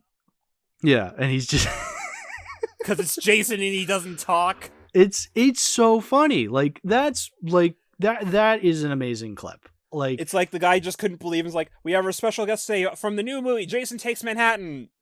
Jason. Yeah. And then Kane Hodder in full costume just walks on stage, sits down, and says absolutely nothing the whole time. It's so good. Such a good clip. Again, I wish talk shows were that funny now. I mean, I don't watch modern talk shows because why the fuck would I? But like, I can already tell they are not as funny as that one clip. Like, that's amazing. Yeah, honestly, we've failed as a species the moment we stopped having characters in talk shows. When was the last time Kermit was on a talk show? I don't remember. I'm pretty sure Deadpool was on Stephen Colbert. Maybe. Again, that sounds like the death knell of it. I don't watch these talk shows, so I don't actually know. I'm just going off of what I think I know. Oh, but to go back to the times when Kermit the Frog gets shot on Conan O'Brien, like, we need that back, damn it.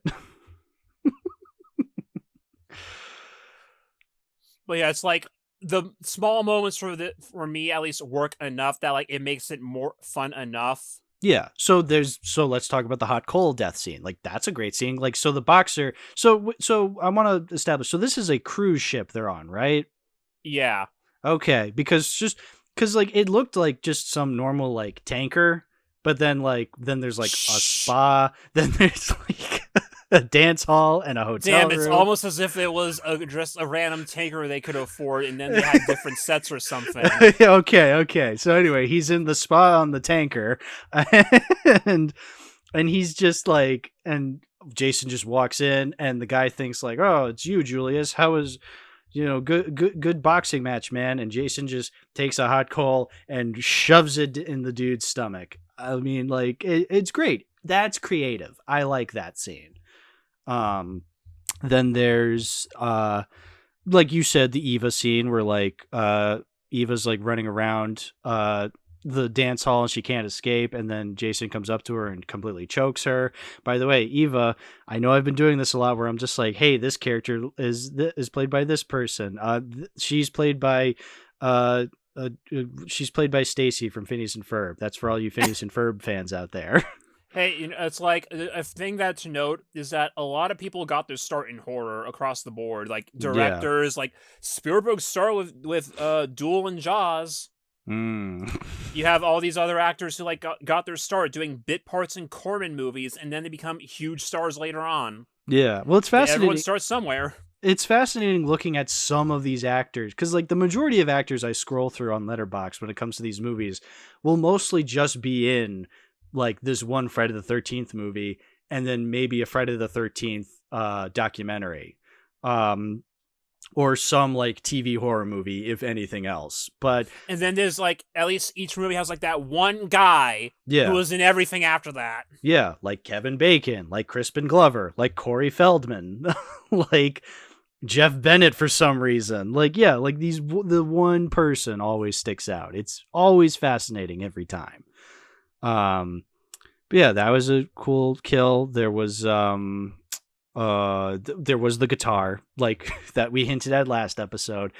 It was well worth it, I will agree. When the girl's just playing the guitar, and then Jason just takes it and completely smashes her head in. It's as good as a scene described as Jason taking a guitar and smashing a person's head with it, you know? Yeah. I think we're running out of things to say.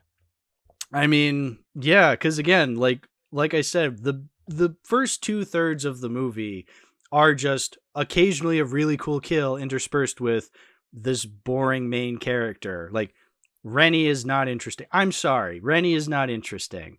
You had Tommy in the last few movies, then you had Tina, who's really only interesting because she has telekinesis. What does this girl have? She apparently saw Jason as a kid in the lake many years ago. For some reason, yeah, because her Uncle Charles, who's just a terrible person and a terrible teacher, just pushed her in. When did this happen in the timeline? Because, like, Jason was a kid. So this is before the first movie now? But Where was Pamela? She's a teenager. Like, it makes no sense. I will give this movie the minuscule amount of credit above Part 3, though, because unlike Part 3, I can understand why her encounter with Jason was so traumatizing. Whereas she was at least like she was 5. She was 5. She was pulled under the water.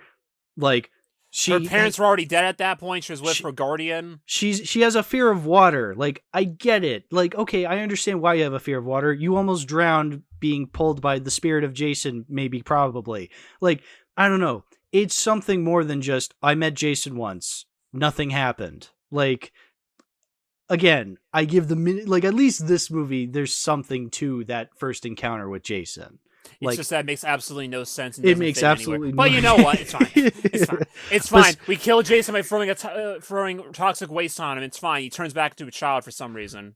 Okay, is that what happens? That's the implication because it's the same little boy. Yeah. Why? Like, why is that the ending of this movie? He turns back into a boy, and also it's okay. He's an adult again next time. Is it explained why he's an adult? You know what? I want to be disappointed by myself. Okay. No. You think they were going to explain that? No. I mean, I had a little bit of hope. No. Just ignore it. Just ignore it. I'm not saying this movie's good. I'm just saying I like it. No, I completely understand. Do you even like when the subtitles screwed up? I don't know if I sent this to you, but like there was a scene where like it's when they first get to New York and Charles is just like, wonderful choice of place to dock a boat, Mr. Robertson, except the subtitles do not say Mr. Robertson, they say Mr. Robertson. Like, it's spelled Robeflso. I'm like, oh. Only the best from Paramount Pictures. Scream Factory, what are you doing? You know, they actually did send like reissue some discs at some point, but this was not one of them. No. And it was like some very minor things, like the 3D version of Part 3 had like a minor encoding error in like the title sequence. Mm-hmm. I think there was like a cut that was left off for Part 9. And there was something, I think like an encoding thing on Jason X that you get replacement discs for. I don't know if they fixed that in later versions of it, but like minor stuff you probably wouldn't even notice on your first time. Yeah. But I didn't see the subtitles, so I don't know what's going on there. I mean, look, I appreciate when companies will send replacement discs. I got a replacement Showgirls disc, even though I didn't ask for one. It's a matter of it shouldn't have needed to have been a thing in the first place. Yeah, but like, you know what? I kind of like that this subtitle screwed up. Like, that is objectively funny to me. So like, I'm fine with having the original disc. It's like the guy making the subtitles got killed by Jason during it. Yeah, so I'm completely fine with that. I will say, like I've been saying, I fucking hate Charles. He's not a fun character. Like, even as far as like stuck up snooty characters who are just like, Jason Voorhees is not real. Like, I don't know. It just got old after a while. Like, it was annoying in Part 6, but like at least there was a reason for him to not believe Tommy. Whereas like here, I don't know. After a while, it just got old. And Charles was not a fun character, unlike the cop dad, who was a fun character in Part 6, at least. I forget, how did he die again? Oh, he gets thrown into a vat of New York sludge with a dead rat floating in it. Like, there is literally a dead rat floating in the New York piss green water. And Jason just drowns him in it. It's a good death. It's no Julius getting his head knocked off, but it's still pretty good. And you can also tell like if it's just to do the coroner's report here, production budget $5 million. Oof. Okay, like that's the biggest they've had so far. But remember, not big New enough. York. Yeah, not big enough for New York. Yes. And you can also tell like when they're in Times Square, you'll see some advertisements for Batman '89. Oh yeah. Which is just a fun detail. I mostly just noticed McDonald's and Burger King in the same shot, which I thought was pretty funny. Because New York. Because New York. But U.S. box office, The lowest yet, 14 million, whatever. Oof. So it's like, at this point, we're still turning a profit. But if they're asking for us to film in New York, we want nothing to do with it anymore. It's like, okay, Paramount. So yeah. Because even by then, it's like we're starting to get like because at this point, what a slasher has basically completely changed. Yeah. Like the movie's gradual shift you can see, but like part 1 to part 8 is a completely different movie. Oh yes, very much so. Part 8 is a very different movie to part 1. Like not even just in New York stuff, but just in general. Yeah, no, there's a lot more goofiness to it. There's a lot more like emphasis on like, characters dying in like really weird ways as opposed to part 1, which was very standard. Like again, I describe part 1 as very standard when it comes to the slasher genre, whereas like part 8, but that's also notably that was when the slasher genre was really starting in America. Whereas exactly. This was 89. Yeah, they're used we to had it everything. At this point. Exactly. So at this point, it's like, okay, we're not really turning a profit because people can get this anywhere now. We're losing steam here. Yeah. What more can we do? Well, Sean wants to produce again and get Freddy versus Jason off the ground. He's going to work with Wes again. Oh, cool. We'll sell the rights to New Line. Okay, yeah. And that's a story for another day. That's a story for another episode. But we did it. We talked about the first 8 Paramount movies, so that was something. So how do you feel now that you've had most of your experience? It's been a lot. But even though I was not a fan of part 8 as much as the other ones, that is mostly due to the fact that it was part 8. Like, at this point, the charming nature has kind of faded away, and it's like, okay, occasionally there's a cool scene, but the boring stuff just really gets to me after a while. But even then, it's not like this was like, the first time these movies like were bad. Like, again, this is not that much different than what we've been getting thus far. Like, it's all relatively in the same realm, And it's like, it also stands to reason, like, we binge these this time. Things might change when we watch them later on separately. Exactly. But I will say part 8 is no Muppets Take Manhattan. That's how I'll end the part 8 discussion. It's no Muppets Take Manhattan. Sandwich. So, you know what, William? Enjoy your sandwich because, unfortunately, even though part 3 is supposed to come next after part 2, you have more important matters for the next episode. Because next episode's episode 69. And as funny as it would be to talk about, Friday the 13th on episode 69, I have something even funnier planned. So, be on the lookout for that, folks. William, anything to say before we wrap up part 2? I mean, when we do get back for the final batch of things, we're in somewhat more, in quite different territory, and one of these is a movie that I haven't even watched yet, because I just kind of avoided it. So, that's gonna be fun. It's also literally the next one. Nice. Because next up is the New Line / Warner Brothers era. Ah, interesting. Well, so we're in the 90s and the 2000s now. Yeah. Oh, joy. Oh, boy. The 90s and the 2000s. If only there was a movie that connected the two in such a weird way that really encapsulated everything late 90s, early 2000s. In a way that gets you hot. Oh. Too bad it's fall, so it's not hot anymore. No, it's cold now. Wait, what do you mean? What do you mean Christmas takes place in the summer in Australia? What the fuck? The Christmas palm in Australia. Hell yeah. See you guys in like 2 episodes from now. See ya. Wouldn't want to be bye.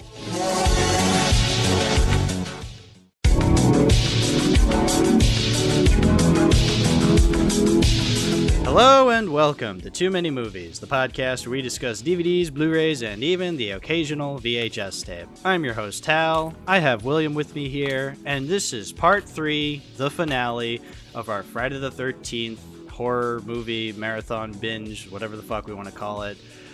I thought part 4 was the final chapter. No, it's part 3, William. Well, Don't they did want Part 3 to be the last one at one point. That's why Pamela shows up at the end. But then the movie made money. Right, exactly. Well, you know what, William? We have more restraint than Friday the 13th producers. So You say that, but it's been 14 years. That's true. That's true. We'll probably be back. But that's besides the point. William, I'm very tired, so I figured we might as well just get right into it. I have my Friday the 13th mug with me right here that I got from Spirit Halloween a couple weeks ago. It's got hot chocolate. It's very delicious. Is it very good. Is it like the camping mug solid one? It's like a very big mug. It says Friday the 13th, and then it has Jason's mask printed on it. Apparently, it's upside down. I don't know if that's the point or if it was a printing error. Either way, it's funny. So I love it. I have one I got from like Walmart like 2 or 3 years ago that has like the hockey mask and like double machetes, like a skull and crossbones thing. There you go. There you go. That's nice. So anyway, we're here to talk about the final act of the Friday the 13th series, also known as the Jason series, technically. This is the era I like to call the what the fuck era because it's just kind of all over the place. Yeah, and it's all because they really just wanted to make one specific movie, but that movie took 10 years to figure out what to do. It took 10 years to make. This was the New Line era, so Paramount is no longer... I say that, but then we get to the 2009 remake, I'm like, wait, Paramount did produce this one? But it's owned by Warner Brothers. But yeah, this was after Paramount sold the rights to... I guess they sold it to Sean, from what I've been seeing, and Sean went to New Line because he wanted to do Freddy versus Jason. Right, right. But then while they were working on that, at one point, Wes Craven came back to New Line and said, I want to make a Freddy movie again. So then they made New Nightmare in 94. So since they had to wait till after that to do Freddy vs. Jason, they said, well, I guess we'll make a Jason in the meantime. So it went to Jason Goes to Hell. And you can tell they did not want to make the movie. No. So, yeah. I'm glad we're starting things off with Jason Goes to Hell, because, man, what a film. Yeah, I don't think this is a spoiler to say that, generally speaking, most people put this at the very bottom. I put this at the very bottom. Yeah, also put this at the very bottom. We'll get to that spoiler now. Yeah, out of all the movies from, and even though the next 3 after this one are kind of messy in their own right, there's something about this one that's just straight up just wow. Like, you failed on all fronts, movie. Like, see, that's the thing. I'm not going to say that like the first 8 Friday the 13th were masterpieces. Obviously, we haven't been saying that. But like, even at their worst, there was some understanding of how to make a movie, you know? Like, they weren't made by guys in their early 20s who were just straight up horror fans. That's kind of the vibe I get from this movie. You know, how did he get the gig? Let me see if they bring up how he came on. I really want to know this because, yeah, so I heard that before even watching this movie, I had heard that director Adam Marcus was like really young when he made it. And I looked it up, you know, if my math is correct, the dude was like 24, 25 when he made the movie, which is kind of young to be helming part 9 of a major series, don't you think? Like, when I hear that, like, I think of, like, in John Carpenter's The Thing, the guy who did the effects for that movie is younger than us. He's like 22 or something when he did the effects in there. Right. But that's also not directing, to be fair. Right, and I'm not saying that you can't be young and make something amazing. Sam Raimi was 21 when he made The Evil Dead. Like, the example I bring up in my review is Orson Welles was like 25 when he made Citizen Kane. What I'm saying is, the fact that Jason Goes to Hell ended up the way it is, I kind of attribute that to the fact that the guy who made it was my age. And this is exactly the kind of movie I probably would make had I been given a budget of millions of dollars and I was able to do whatever the fuck I wanted with Friday the 13th. Boy, I got a quote now. Okay, Okay, please. yeah. It's a paragraph, but I think it's fine. No, please. From Adam Marcus, director Jason Goes to Hell. I went to NYU Film School, and as I was finishing, I got 2 job offers. One was to write for TV, and the other was to come out and be Sean's slave for a year, and he'd give me my break. So I started working for Sean, and he had brought out with me a script my friend Dean Laurie had written called Johnny Zombie, which later became My Boyfriend's Back. Dean wanted me to direct, but the film got set up at Disney, and when it became a bigger movie, they wanted a different director on it. So I turned to Sean and said, come on, give me a movie. And he said, well, New Line wants another Jason movie. Now, I'll be honest. I was like, oh no, come on, Sean. I want a career. And I think that line kind of says it all, doesn't it? There's so many quotes in this section from him that basically just read like he genuinely does not understand the series or why people are upset. I mean, like there's several times when he's like talking about like his choices. He's like, people don't want just the same thing again of Jason in the woods killing people. No one wants that again. That is literally exactly what everyone wanted. Yeah. Well, here's the thing. It's like, okay, if you're going to do something different, that's fine. But what you did was stupid. Not good. Yeah, what you did sucks. Like, so first off, I want to just let's establish this by saying so I put the disc in for Jason Goes to Hell. This is still the same Shout Factory box set that we're still using. I put the disc in, and at the menu, I press play, and it says play like director intro, and I'm like, I'm sorry, there's a director intro? Yeah, only for this one and Jason X for some reason. I don't know why, but okay. And they're not very long intros either, so it's like, what was the point? Yeah, so one, it's the unrated cut. 2, it has a director intro. I watched the director intro, and it's of Adam Marcus, the director, and he's thanking me for buying this movie, which he quoted saying is probably the 4th version of the movie I own. Which, to be fair, for Friday the 13th fans, that is absolutely true. But for someone who just bought the box for the first time ever, no. Well, that's what I'm saying. Like, as a complete outsider going into this movie, I'm like, did I miss something? Was that a joke? Was that supposed to be funny? Because, like, what does that mean? Like, are you saying that? The bit is that horror fans will buy anything. Sure. That's just a true statement. Yeah. Why do you think so much physical media that comes out these days is horror? That's why. Yeah, exactly. But it was just really strange. But I mean, the strangeness didn't stop there because then I had to watch the actual movie. I will give him credit though, because you noticed yesterday. Yesterday I got the reissue of the 4K steelbook of the original movie that was at Best Buy, which it's the 4K disc that came out a year or so ago. In the Blu-ray steelbook that came out like 2 years ago with a brand new slipcover that is using artwork from the Waxworks Records album art from 10 years ago. It's also my 4th copy of the movie, technically. Oh, so... proof to what he was saying. All right, I'll give him that. But still, you know what? He made Jason Goes to Hell. He gets no respect from me. I'm going to say my favorite scene in the movie is right at the beginning. Mm-hmm. I think that might be the best part of the movie. Well, because it's the part that feels the most like a Friday the 13th movie. Oh, not even just for that, but just the fact that it opens with them saying, with fucking the military finally gets involved and just blows him the fuck up. Now, that's funny. I will admit. I like the idea that, like, you know, they set up this bait for Jason to come in and, like, kill this random woman taking a bath, but it turns out it was just a sting operation but from the FBI to take down Jason Voorhees. Now, first of all, cool idea for maybe a series that kind of established Jason as, like, a known threat.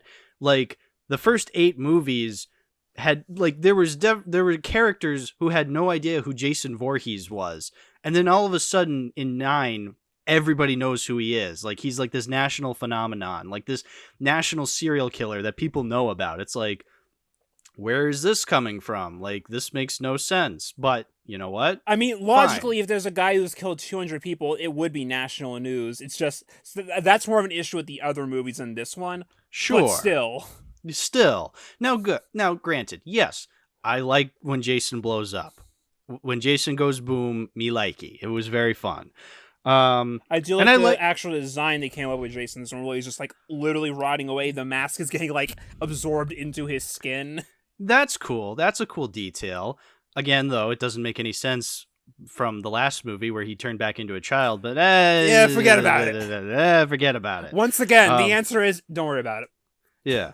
Now, I do also like the scene of the coroner, like, you know, when they bring in Jason's remains and like the coroner's going through like everything and they're doing it, they're cutting it in between the credits and it's really cool. I love the line where the coroner says where he goes, in my professional opinion, this guy's deader than shit. And then immediately he's just like, strike that from the record. Yeah, like that's funny.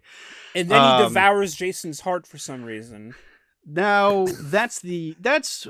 so here's where the problems really start. So first of all, it's called Jason Goes to Hell, and Jason is barely in the movie.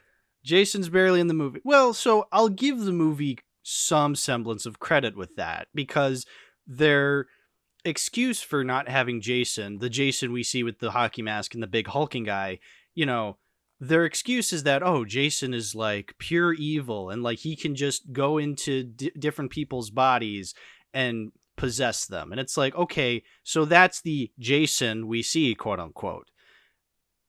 Okay, that's kind of cool. How does this explain part 2, 3, 4, 5, 6, 7, and 8? Well, yeah, why is he all of a sudden doing this? Like, the problem with this movie is that it is trying to now establish lore and explain everything by introducing brand new elements that don't have any correlation to anything else. Exactly. You want to know what happens at the beginning? So there's that coroner who devours Jason's heart like it's fucking barbecue ribs. And so then his assistant comes walking in, and you know how that assistant is just like bragging about like taking a shit on Jason's corpse. You want to know who that guy really is? Who? He's the movie's writer. So the joke just writes itself there.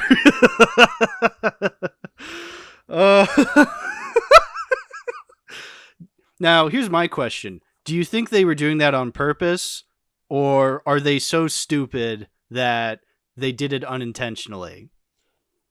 Fucking, I don't know. Let me look up if it says anything from the screenwriter. Because when they first start talking, they usually credit it as a screenwriter. Right, exactly. Dean Lorry. I watched Sean before. He was always saying that he wasn't going to do another Friday the 13th unless he could do something different with it. There had been 8 movies. Okay, that's another thing to point out is that they also marketed Sean Cunningham coming back for this like it was a big deal. He didn't direct the movie. He just produced it. Yeah, he just produced it, and he gave it to these kids, essentially, to like do something with it. Yeah. So it's like how Steven Spielberg presents Joe Dante's Gremlins. Yeah, exactly. Or Steven Spielberg presents Robert Zemeckis' Back to the Future. It's like Steven Spielberg directed Ready Player One. Wait, what? Oh, you got us that one time. That one time. Now, look, again, there are some cool things in this movie. Like, there is that shot where, like, so the coroner passes by a mirror and you see Jason, like, in the mirror, implying that Jason has possessed the coroner. And that's cool. That's what they should do more with. Like, I can picture, like, a really cool scene, because it is established later on that the other characters can see that.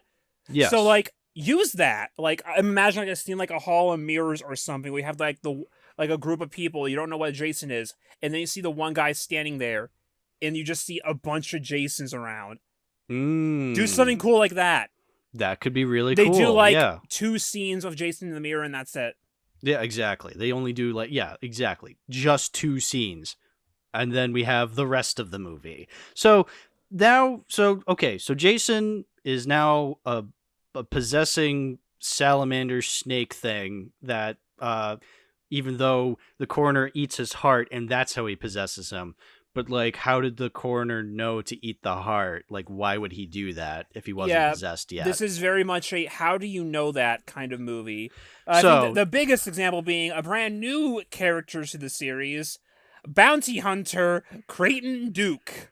Now, so we're introduced to Creighton Duke because some show, some news show is just like, oh, welcome to American Serial Killer or something like that. I'm your host, Dick whoever the fuck.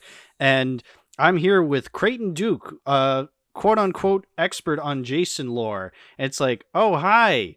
Where have you been? Like, who are you? Like, why are you in? See, okay, I'll give the movie this. It's not entirely the movie's fault because Friday the 13th has never really been about having consistent side characters. You know, like in Halloween, you had Jamie Lee Curtis's Laurie Strode or like Dr. Loomis, or you had somebody related to the Strodes to like kind of keep it consistent. So you understand why these characters know things about Michael Myers. It doesn't automatically make the movies good, but I can understand why we're following them along and why these characters know things about Michael.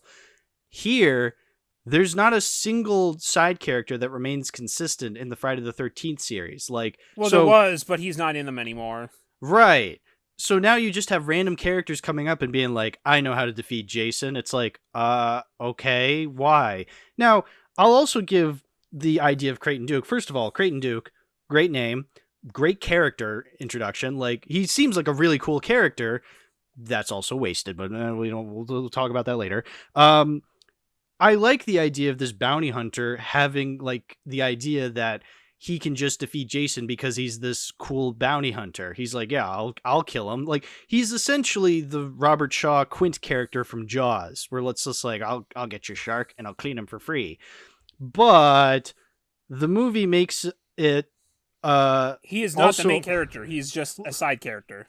Well, he's not the main character, but then the movie also gives him exposition on Jason being this like pure evil entity. And it's like, okay, how do you know that? How do you know that? Like, just make him a bounty hunter character that just wants to kill Jason. Like, that's it. Nothing more than that. Or you do the thing that the Puss in Boots movie did of Humpty Dumpty. Yeah. Just cut back to all the other movies and just Creighton Duke is standing there somewhere. That could be fun. Also, apparently, I have the book open here. Apparently, the whole reason why he's dressed like a cowboy, that's just because the actor wanted to be a cowboy. So this is just like a Demon in Part 5. Like, they just let the actor come up with the character. Like, he says here, I've got an audition for you. It's Friday the 13th. I read the script, and it was a bounty hunter. And to me, this guy was a stone-cold cowboy. I said, if I can dress like a cowboy, I'll do the role. So that's the only reason he's a cowboy, because the actor wanted to be a cowboy. Yeah, exactly.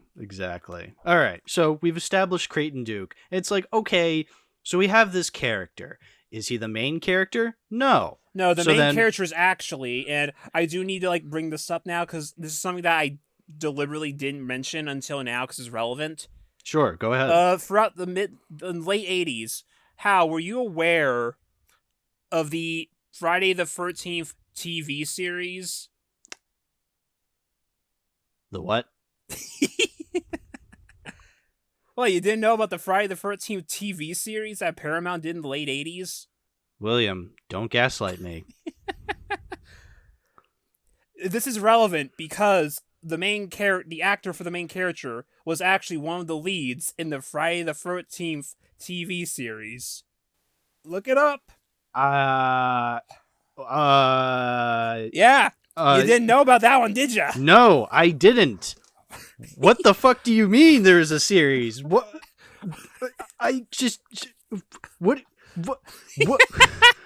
What do you make a series of? Like, it's Friday the 13th in name only. It's a horror series by Paramount that uses the name. It's actually about like a group of people that run this cursed antique store where they have to return cursed artifacts. So it's like anthology horror with a recurring cast of characters. So what the plan for Halloween was making it an anthology thing before it became... This was well, Freddy Krueger just got a TV show. Let's do one for Friday the 13th. Okay. I just brought up the fact. Did Jason play Jason's a part? Not in the series at all. Jason's not in the series at all. It's just using the logo, baby.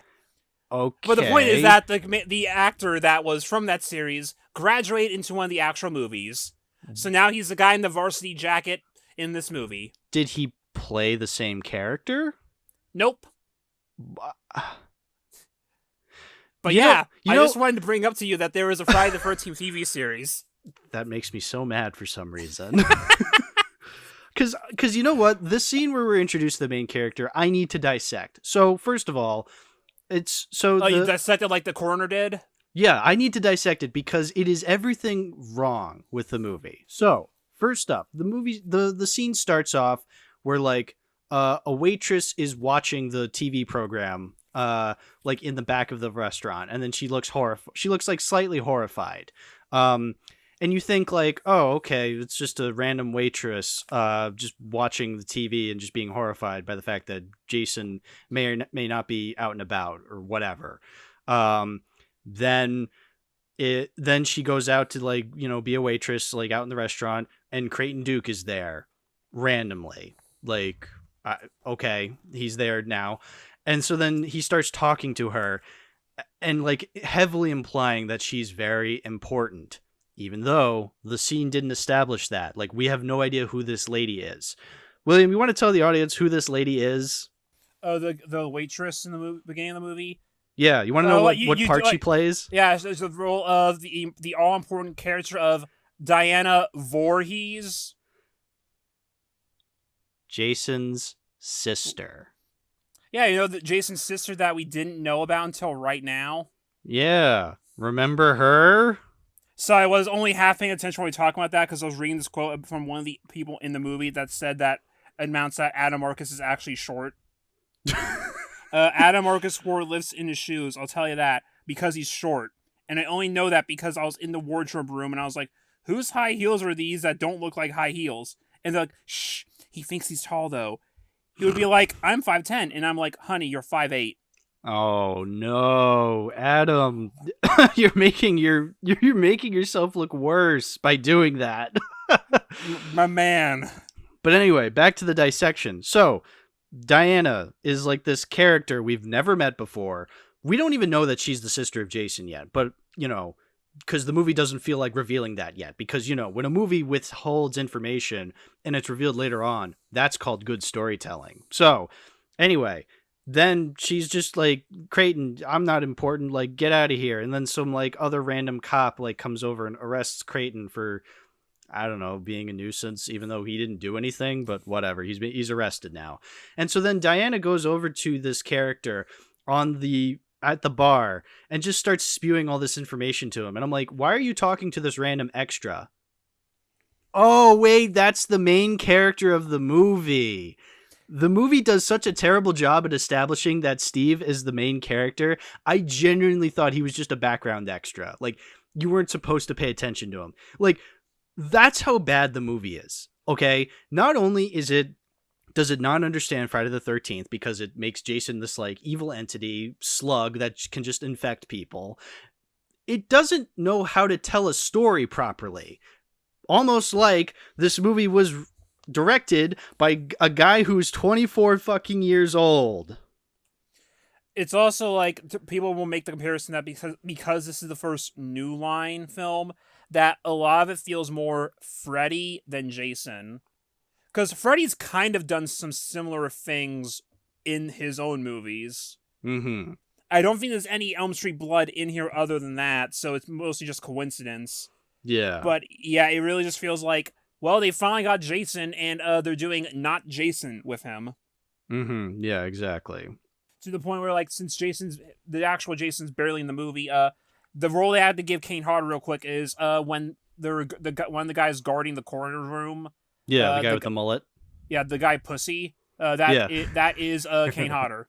That was cool. I like that. It's kind of funny that, like, Kane Hodder gets to say, yeah, Jason's dead as shit, and then immediately dies from Jason.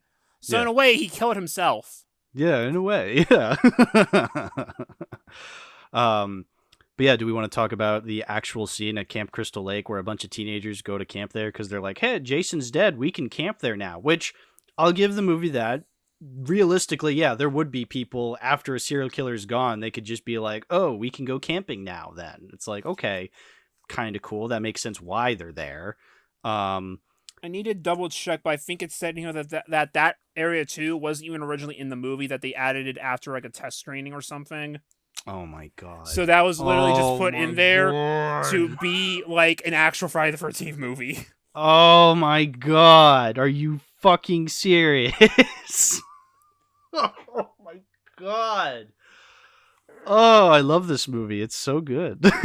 After the first test screening, the audience wanted more of the traditional Friday the 13th campground sex and slash stuff, and so did New Line. I was very against that, and so was Dean, because the only problem I've had with the mythology of Friday the 13th films is this constant thing that anyone who does drugs or has sex should die.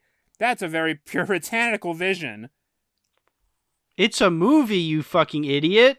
But we were given our marching orders, and what we shot is something I'm willing to live with because we tried to twist conventions back around in a more positive way.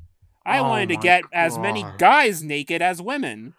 Oh my god. Marching orders. Are you high? What are you talking about?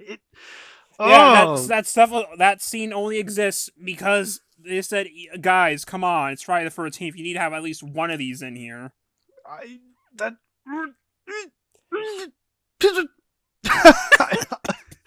You mean to tell me that the one scene with Tony the Wonder Llama was added after the fact? Yeah. Yeah, let me explain. There's a scene where a couple is having sex, and the guy just randomly goes, "You think you're ready for Tony the Wonder Llama?" What the fuck does that even mean, Tony the Wonder Llama? I think that means his dick. How hairy is your dick, my guy? What are you talking about? I'll give them credit. The part where the girl gets split in half, that's great. Awesome. Yeah, that's one of the best kills in the movie. Again, added after the fact. After the fact. Yeah. Oh god, oh my goodness. Okay. Oh, we haven't even gotten to the part where Jason like finds so because Jason can't exist long in a human body because it like withers away. Again, didn't stop him the first 8 movies, but whatever.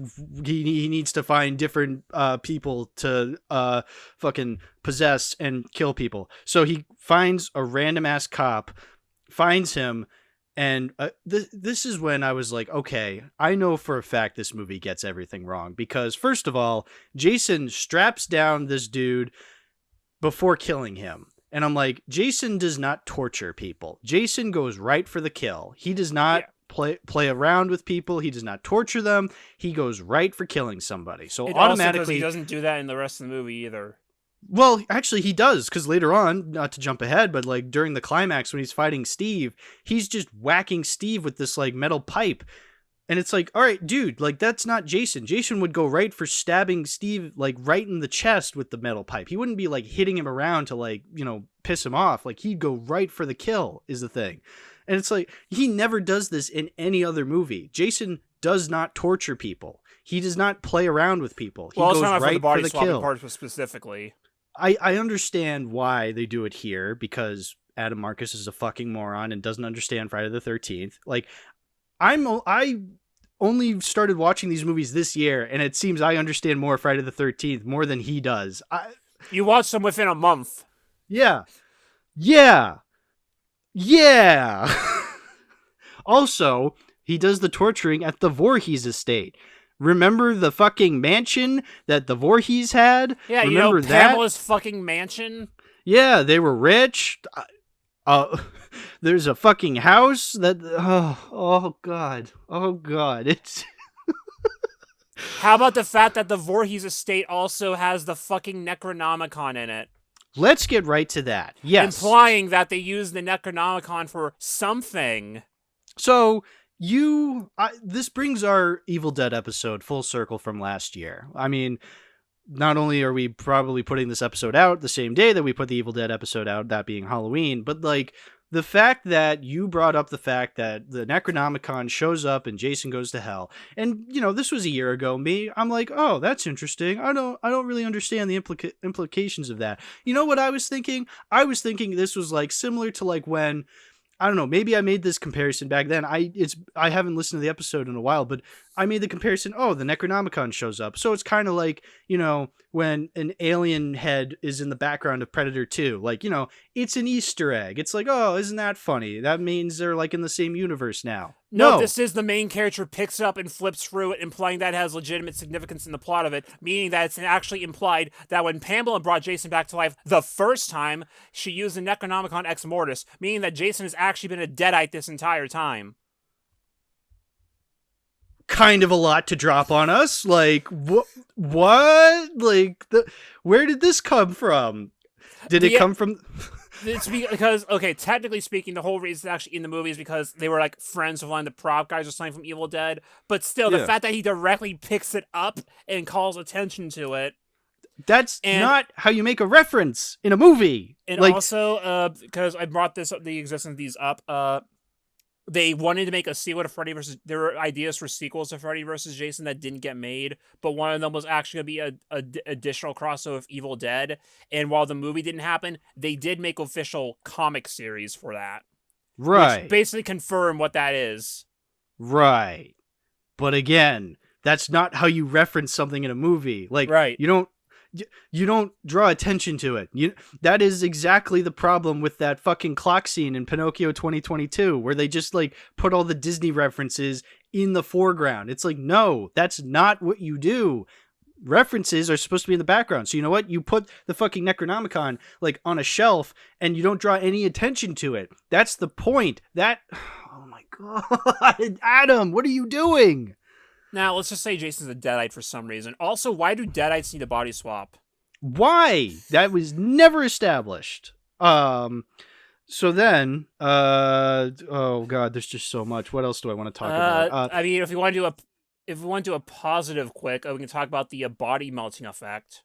The body melting effect is well fucking done. The effects in this movie are very well done, I will admit. Like they might be some of the best effects in the series, which is unfortunate because it's this movie. Because it's this movie. Like, yeah, as broken as the story seems, at least the effects like look really cool. Like, yeah, when that one cop who was possessed by Jason is just like melting away because Jason has infected, what was it, Richard Campbell? That's the guy. That's the guy who is the host of the horror show that's like, making a story on Jason. He's also the husband. Fucking his girlfriend or something. He's also the husband of the girl who's Jason's niece. Yeah, so not only is there Jason's sister who was never established, but he has a niece and a great niece because the niece had a child. And apparently these are the only people in the universe who can kill Jason. Even though there are 3 movies after this one. But also, he needs them alive to swap with the bodies, except they don't need them alive. They're just making this up as they go along. Which brings up the question of, why didn't Jason just immediately swap with Diana in the beginning of the movie? Yeah, why was he trying to kill her at that one scene? I mean, even then, like, if it doesn't need to be alive to do the body swap, then why didn't you just immediately body swap with her after you killed her? And why are there rules? Like, where are these rules coming from? Why are we learning about this now? Remember, Hal, you can't feed Jason after midnight. It's a bad thing to do. You shouldn't do that. Don't get Jason wet. Wait a minute. Oh my God. He's always wet. He's always wet. Oh no. Oh God, there's just so much. There's so much little things, like the fact that the scene that introduces the fact that Richard Campbell, the fucking dickhead host of the show, is married to Jason's niece. You don't even really know who that is because the movie does a terrible job at like showing him. Like, he just looks like some white guy, but the niece is just like, yeah, you'll never guess who I'm married to, Mom. And I'm like, I actually don't know who that is. Who is that? And it's like, oh, it's the guy from the beginning. Also, he also has like a subplot that goes nowhere where like he wanted to fake out like, so Diana dies. He brings her, he kidnaps her body, puts it in Jason's mansion that exists. And the plan is he's supposed to find it and that'll make his ratings go up. Am I getting that correct? Something like that. Something like that. Why is this established in the exact same scene it's introduced and then the guy dies? What was Jason. The point? Because Jason. And yeah, now at which point then why didn't Jason find the body that was already there? I guess. How did Pamela have money? How did? Yeah. It's really melting my mind. Melting like the melting man in this movie. That I have to like rationalize what happens in this movie. There's the scene where Steven finds everything out in the jail cell with Creighton Duke, and the way Creighton Duke tells him is by breaking his fingers. Why, I don't know. Is that ever explained, like in the book? Like, is there a reason why they broke his fingers, even though the rest of the movie he doesn't treat him like his fingers have been broken? With Creighton Duke. Yeah. I think it was because it was supposed to be funny. Oh. Well, I forgot to laugh. Yeah. It's like, the 90s were a rough time for horror movies before Scream. They really were. Like, Jason Goes to Hell did not do very well for the rest generally, but it was also the highest grossing horror movie of the year. 1993. Like, yeah. What else came out that year? Oh, I mean, if you want to cheat and call Jurassic Park a horror movie, sure. I mean, it has horror elements to it. Yeah. Wow. That's sad. I just want to read a quote from Sean Cunningham now. For me, it was way past an embarrassment. I didn't know it when we started, but the body morphing plot, it was a dismal idea. It's a complete fool's errand. If you weren't familiar with the series, you'd say, how can you fuck it up? You can't. Adam came to me and said, the last thing the fans want to see is Jason going through Camp Crystal Lake chopping up teenagers again. Of course, it was the only thing they wanted to see. Oh my god. I just... a quote from David Handman, I don't remember who that is, but a quote from David Handman, I had fun doing it, but I don't know what it's about. I still couldn't tell you. I mean, yeah, I still don't know what it's about because the movie does such a terrible job at establishing it. It's almost like it was directed by a 24-year-old. Also, a fun fact, the ending scene that we saw was also, like, not what they actually wanted to do. So... The way that Jason gets pulled into hell, if you want to skip ahead real quick. There was actually a different thing they wanted to do that was kind of more similar like Evil Dead, where like a bunch of tree demons or whatever show up and pull him down. It was a lot longer. There was like stop motion stuff involved. Is Adam Marcus just like a huge Evil Dead fan and just wanted to make an Evil Dead movie? Maybe. Like, okay. Like, I understand, dude. You might be a huge fan of Evil Dead. That's fine. But like, actually... relegate that stuff to references in the movie, not in the foreground pretending it's what Friday the 13th is. Like, there's a difference between Friday the 13th and Evil Dead. I don't know if you know that, but there's a huge difference. You say that, but there's also a huge difference between Friday the 13th, Texas Chainsaw, and Halloween. And yet, for whatever reason, the people that made the new Halloween and Texas Chainsaw movies just try to turn to Friday the 13th. Are they stupid? Yes. Like, well, yeah, I guess that's that, yeah. Remember what the plot of the new 2022 Texas Chainsaw Massacre was? It was that the gentrification. The masked killer's mother was killed while the masked killer saw it happen, so he gets revenge on all the teenagers, and it ends with him jumping out of a lake. Oh my god. Oh my god. Oh. Where'd they get the line, try anything and you're canceled, bro? Was that ever in a Friday the 13th movie? Not yet. Oh, don't say that. Just get Adam Marcus to do it, it'll be fine. Yeah, oh, he knows everything.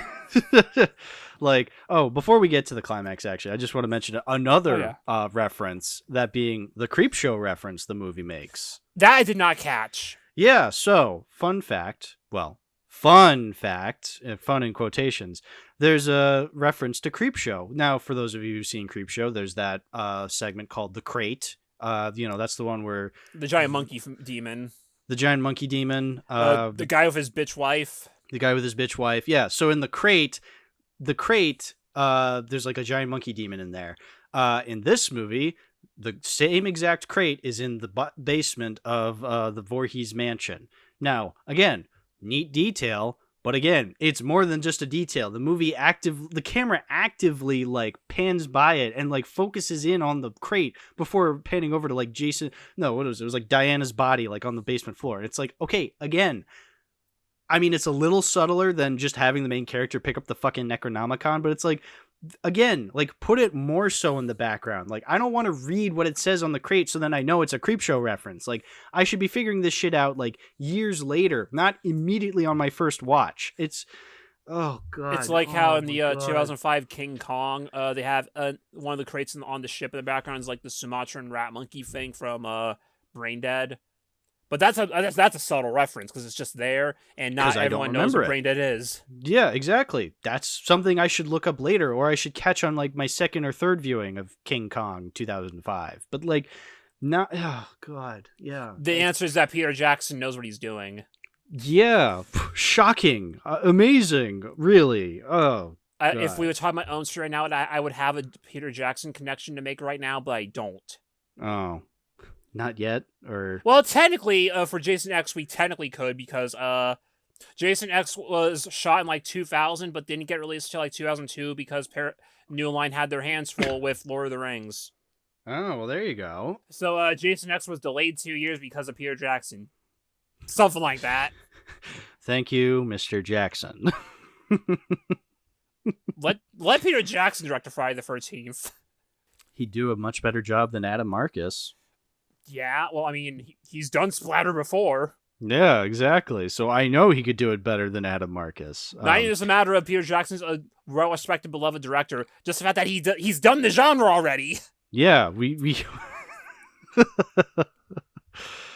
Oh, yeah. But like I said, the climax is so lame because Jason comes back for like 7 minutes. Like the Jason we all know and love. Creighton Duke just falls down a trapdoor like a little bitch and doesn't actually do anything cool. He gets stabbed through an artery and probably dies off screen. He was completely a waste of time. And it's like, you had the coolest motherfucking character handed to you on a silver platter. We could have had Jason versus Blade. We really could. Like, honestly, I was so looking forward to Creighton Duke actually being like a really cool character. And they do absolutely nothing with him. I can't even. They had the chance to just make him like a modern day Van Helsing. Yeah.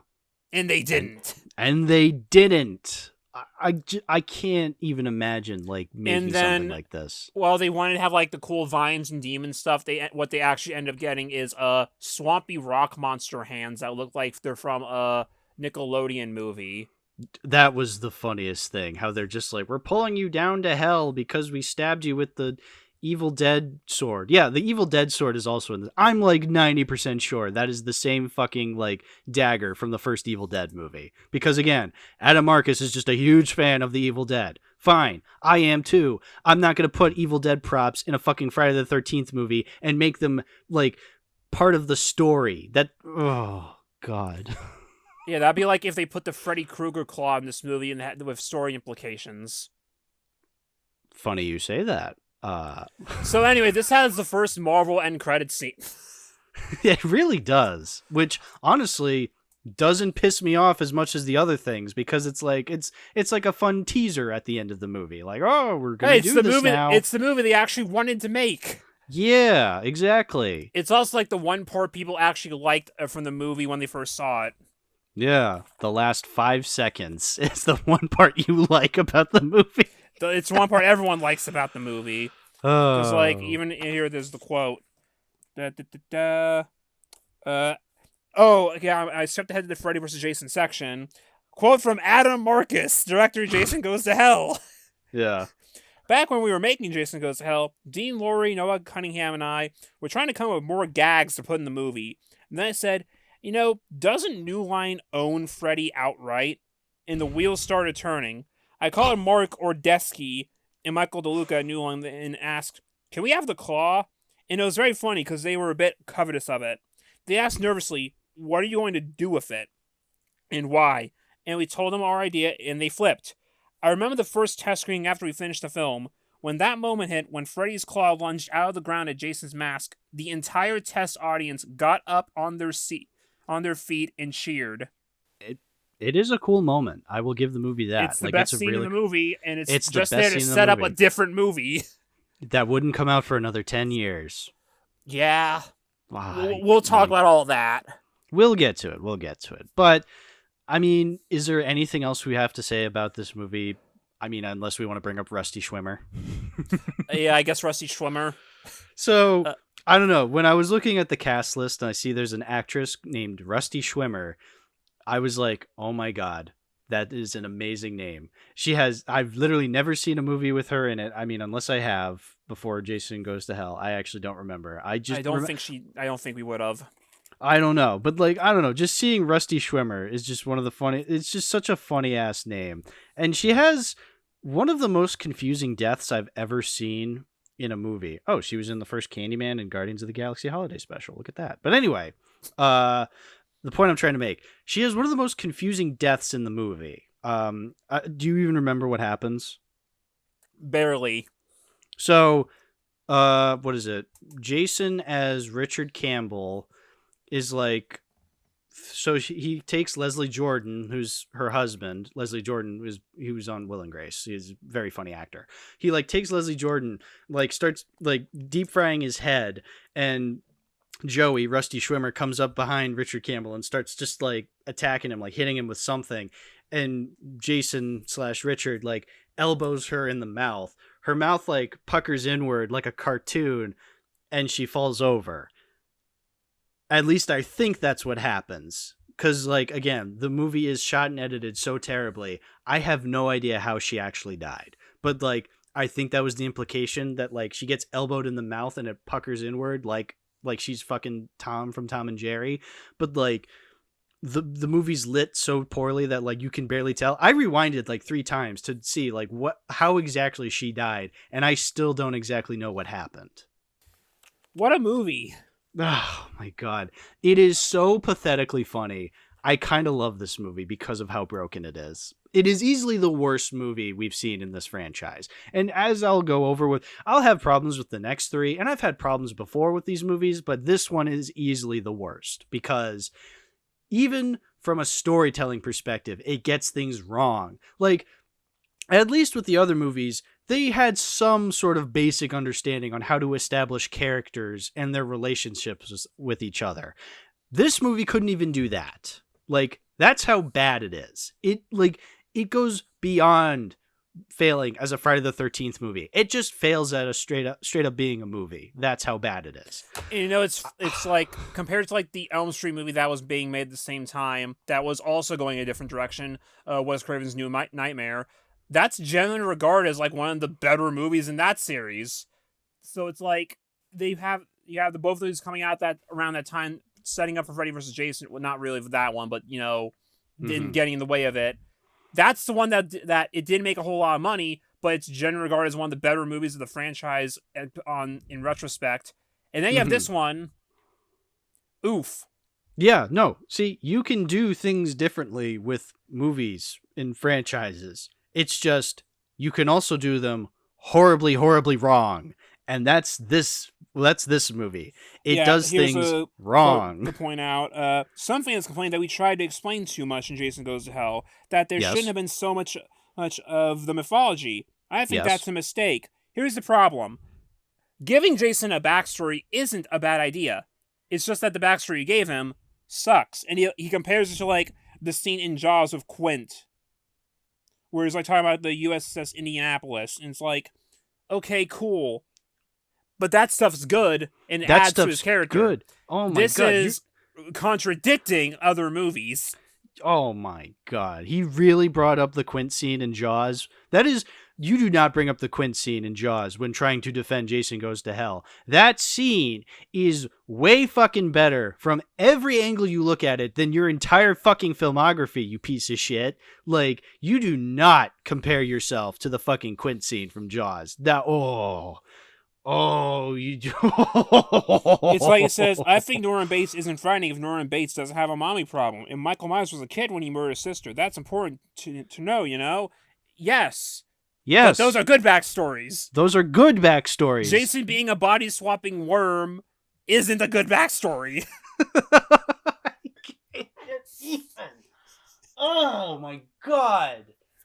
I should remind the audience, this was the one movie that I had actually been putting off watching until now. I've seen all the other ones at least once. This was the first time I watched it, because I knew going into that, oh boy. Because I knew things about the movie already. I knew about the Freddy Claw ending. I knew about Jason being a worm. I knew about the Necronomicon, because I watched clips, I've seen reviews before. But actually watching it, it's like, wow, this is also just kind of boring. Oh, God bless this fucking messy fucking movie. All right, favorite weird moment and favorite kill, if there's even any. Okay. I mean, okay, so favorite kill. I'm torn between the girl in the tent getting sliced and Rusty Schwimmer Joey's death, purely because if it is that her face is getting like punctured in, like puckered in like a cartoon, like a Looney Tunes cartoon, then that's my favorite, because my God, that is hilarious. So I'm kind of torn between those two. In terms of favorite weird moment, Tony the Wonder Llama, honestly. Like that line has not left my mind all week. My favorite kill is Jason blowing up in the beginning. That's good. That's good. And my favorite weird moment is the coroner eating the heart, because it's so fucking stupid. It really is. Yeah, because, well, that's the other thing, is like, the movie makes it apparent to be like, oh, the way we destroy Jason is you have to destroy his heart. Isn't that what the coroner was doing at the beginning? But that's how he got possessed? He ate the heart. Did you read the script you wrote? Oh, God, I can't. Oh, is there anything else we have to say? Because I'm really losing my brain cells trying to rationalize this movie, William. We talked about this movie for almost an hour. I think this is the longest we talked about one individual movie in the series so far. That just shows you how bad it is. The fact that I have not been a Friday the 13th fan in the first 25 years of my life until this month, this October, and this is how mad I am watching this movie, because that's how bad it is. All right, coroner's report time. Coroner's report time. Just go into it, please. Okay. Oh, buddy. Oh, boy. All right, what do we got here? How did this one do a Reno? Jace goes, "Hell, the final Friday," which we didn't even talk about. That's the subtitle, "The Final Friday," even though they knew damn well it wouldn't be. I just, Production budget, $3 million. Okay. Shooting location, Thousand Oaks, California. Mm-hmm. August 14th, 93. Taglines: "The creator of the first returns to bring you the last." Evil. False. Finally found a home. False.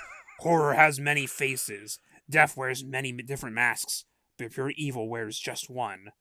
And this is your final chance to see it. They were almost true until the end. Like what? So yeah, $3 million production budget. Box office, $15,933,068. Okay, not terrible. Opening weekend was $7,552,190. It ranked 2. Oh, and why is that?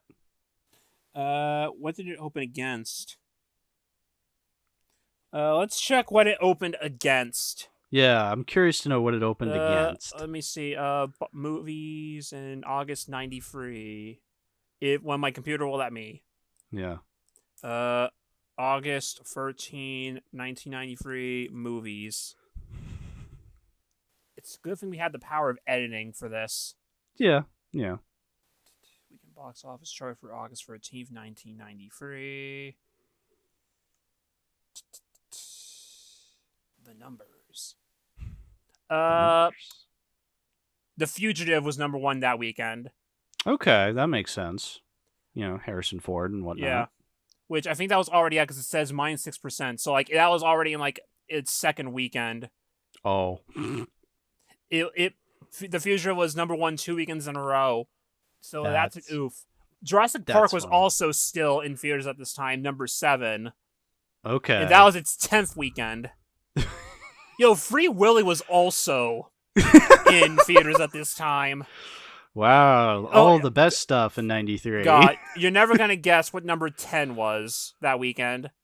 I can't even. Just tell me. Robin Hood Men in Tights. And right underneath that was Hocus Pocus. Hocus Why was Pocus that in August? Why was that in August? Oh my god. There was a re-release of Snow White that week. So you're telling me that Disney has been for years doing this, where they'll release a movie that should have obviously released in October, but releasing it in the summer? That was Hocus Pocus's 5th weekend. Oh, it's even worse. I like how apparently Snow White was in theaters that weekend somehow. This is the second time that Snow White and Friday the 13th have crossed streams, apparently. And I like how the fact, because obviously Snow White wasn't in consistent release, but like it marks it as the 2,904th weekend for Snow White. That's funny.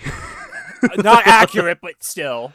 No, that's funny. I'm glad they did that. You're gonna love the number 15 was Howard's End.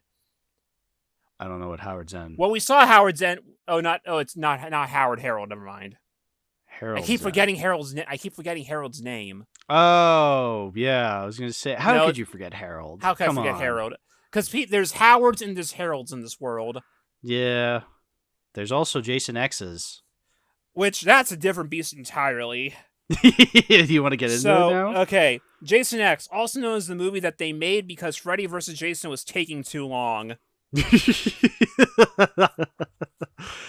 No, seriously, that's it. That's the reason. No, I completely buy it. And you know what? So here, let's get into it. Jason X. Here's another Friday the 13th movie that does something completely out of the ordinary in terms of Friday the 13th. You know, when you think Friday the 13th, what's the first thing that comes to mind, William? Hockey mask. Hockey mask. Right, exactly. Which they do have here. They do have here. Much more than the last movie. Yeah, exactly. And then you think of Camp Crystal Lake. Now, William, do you also think of In Space when you think of Friday the 13th? No, but it'd be badass if they did it correctly. Yeah. So here's the thing. So Jason X, I will admit, is, well, one, it's better than Jason Goes to Hell. I'm just going to say that right now because, well, one, Jason Goes to Hell is fucking abysmal. But, like, at least here's an example of a movie that does something so weird and out there in terms of Friday the 13th and actually sort of semi-succeeds with it. I say that in major quotations because, I'll be honest, Jason X is not as fun as it could be. Yeah, that's the whole problem, that, like, I want to like the movie more than I actually do, because Jason in Space just sounds hilarious. Jason in Space does sound hilarious. And it has moments. Yeah. Unfortunately, it's only moments. Right, exactly. I'll give the movie this. It advertises Jason in Space. It gives us Jason in Space. Yeah. So, automatically, it's better than Takes Manhattan, unfortunately, for me, but, you know, but even then, like, I will admit, it's not as fun as it probably could be because it's kind of boring at times. Like, they set it up so well because that first kill is glorious, and it makes you think we're gonna get so much more like that, and then it's mostly just a lot of machete. Yeah. To the point where, like, you could also just replace Jason with a xenomorph and it wouldn't make a difference. This was very Alien-ish, now that you mention that. I think that's a very apt way of describing it, yeah. Because it's, well, Alien if it was on, like, the set of a Disney Channel movie. It's more self-aware than an Alien movie, because this one isn't taking itself very seriously. In fact, I don't, like... It wasn't edited as well as I thought it was based on how people talk about that moment, but the thing that gets Jason to wake up is that two people start having sex. Yeah. That is literally what is happening. Like, that's the joke. That's the joke. That's not even an observation that people make. No, that's literally the people behind the movie saying, no, that's the joke. Yeah, my sex senses are tingling. Like, okay. Well, first, let's start things off by saying that, again, this is another Shout Factory Blu-ray that starts off with an introduction, not from the director, but from Kane Hodder himself, Jason. And this one's, this is going to sound very shocking. This one's even weirder than the last intro we got with Jason Goes to Hell.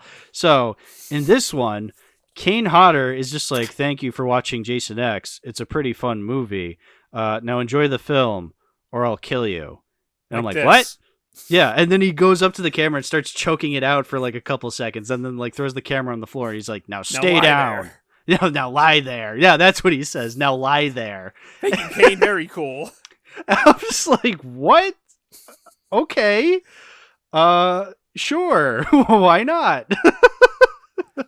This is the last movie where Kane as Jason.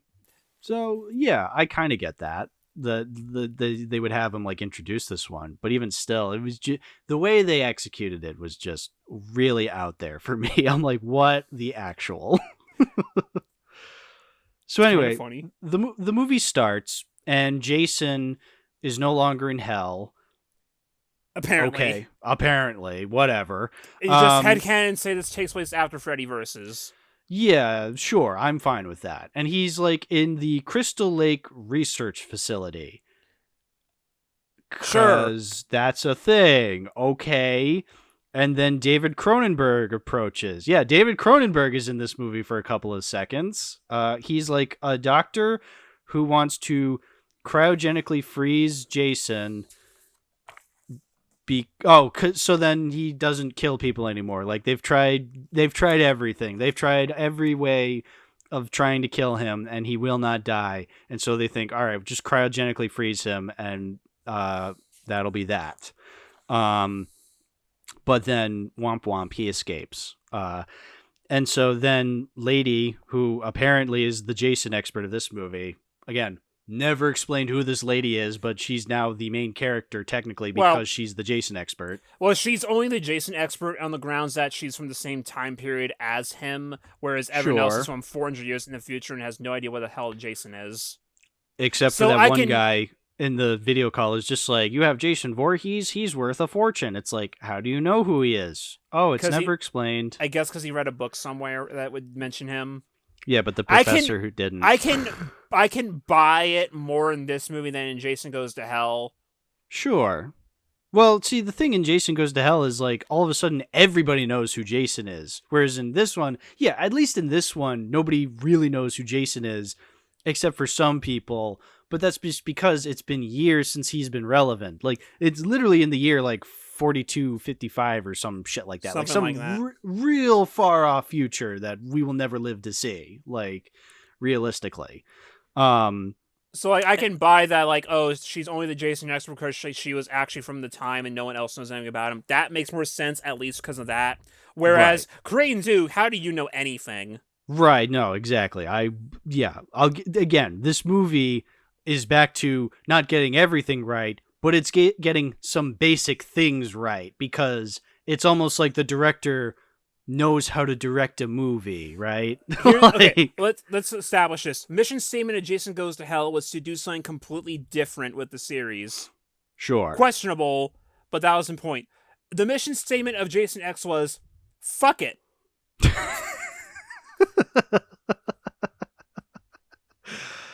Yeah, I totally get that. I totally get that from this movie. There's a robot lady who wants to get tits because everyone else has tits, and then she goes karate chop fight Jason. Oh, dude, we're getting ahead of ourselves. That's like the best part of the movie. So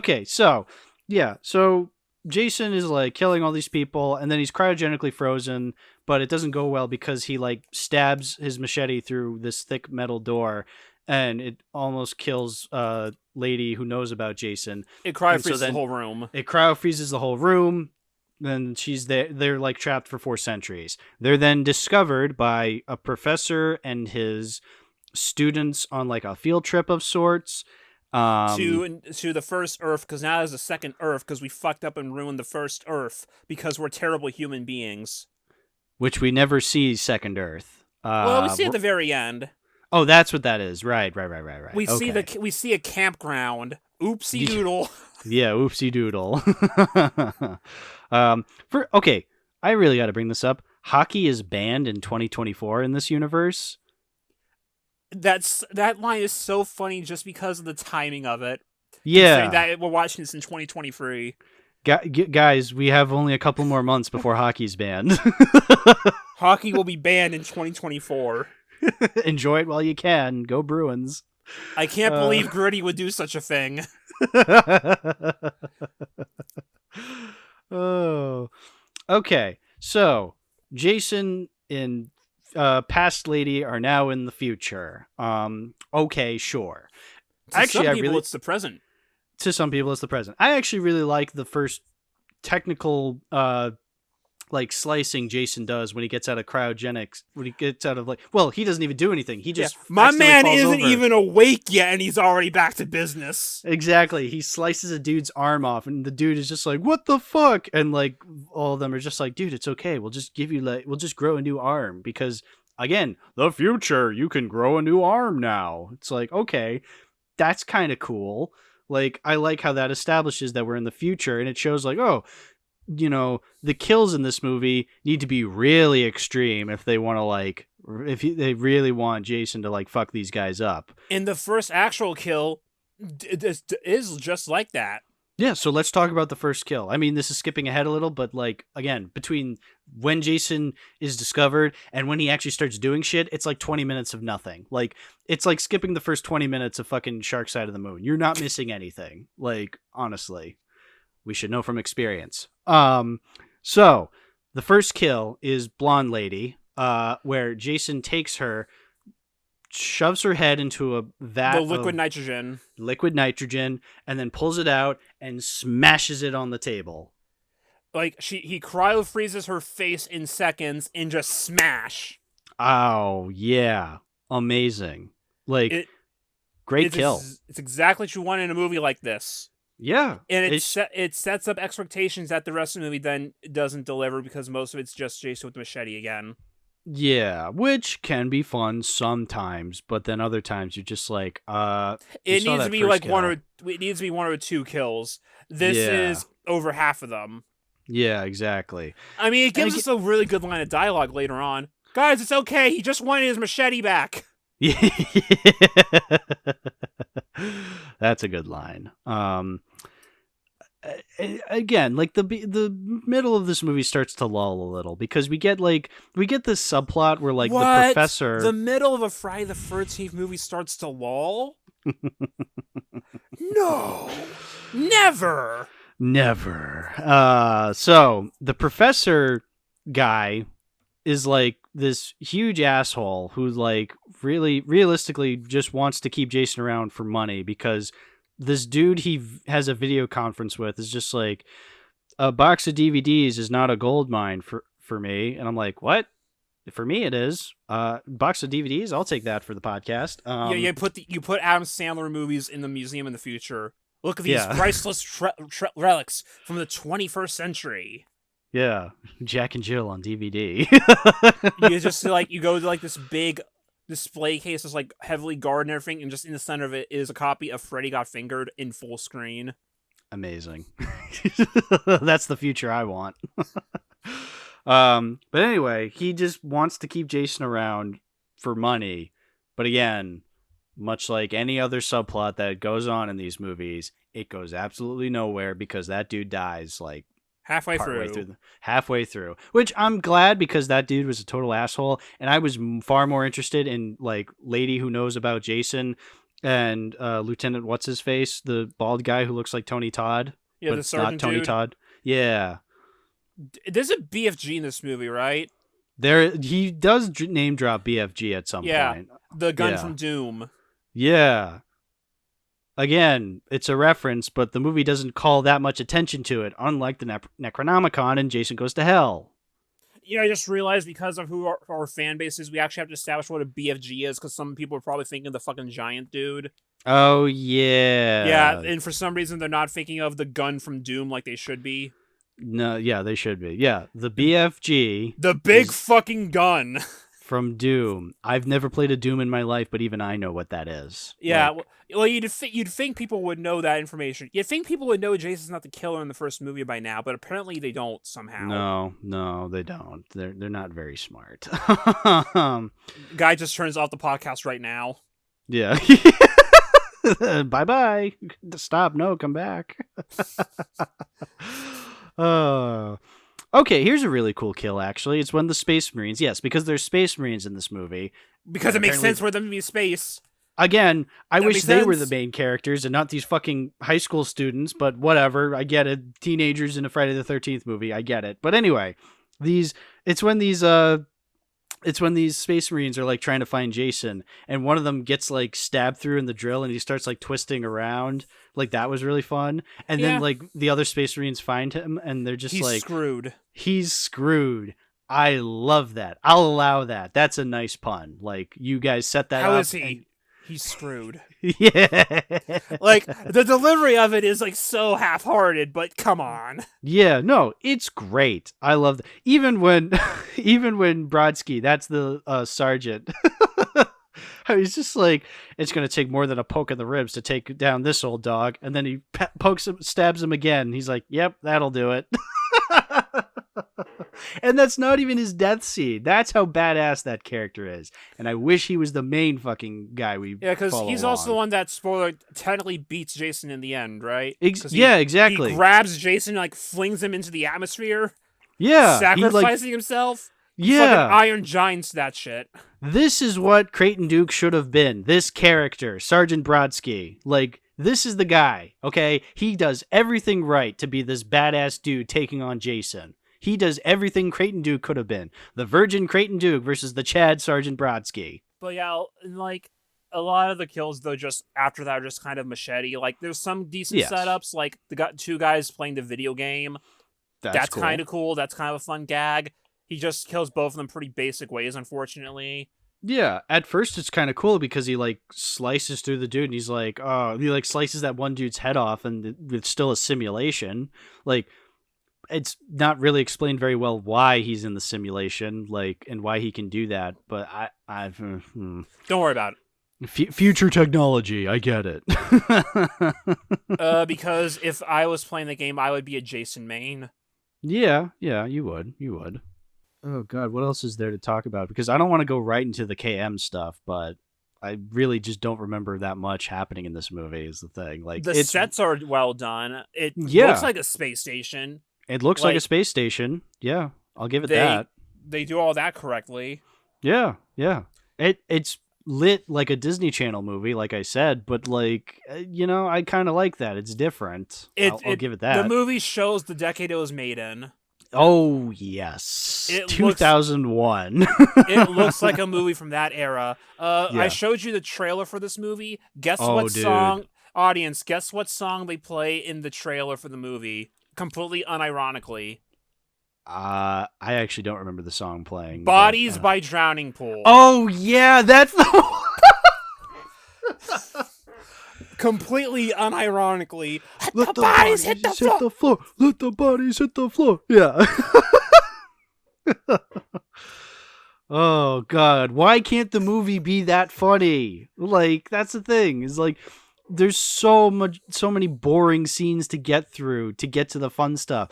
I won't say it's like the most boring stuff. Like, again, there is some fun to be had with this movie. I will unironically like agree to that. Like, there's a lot of really good stuff. Yeah. To skip ahead to KM and fucking Uber Jason. Yeah. So they what's his name?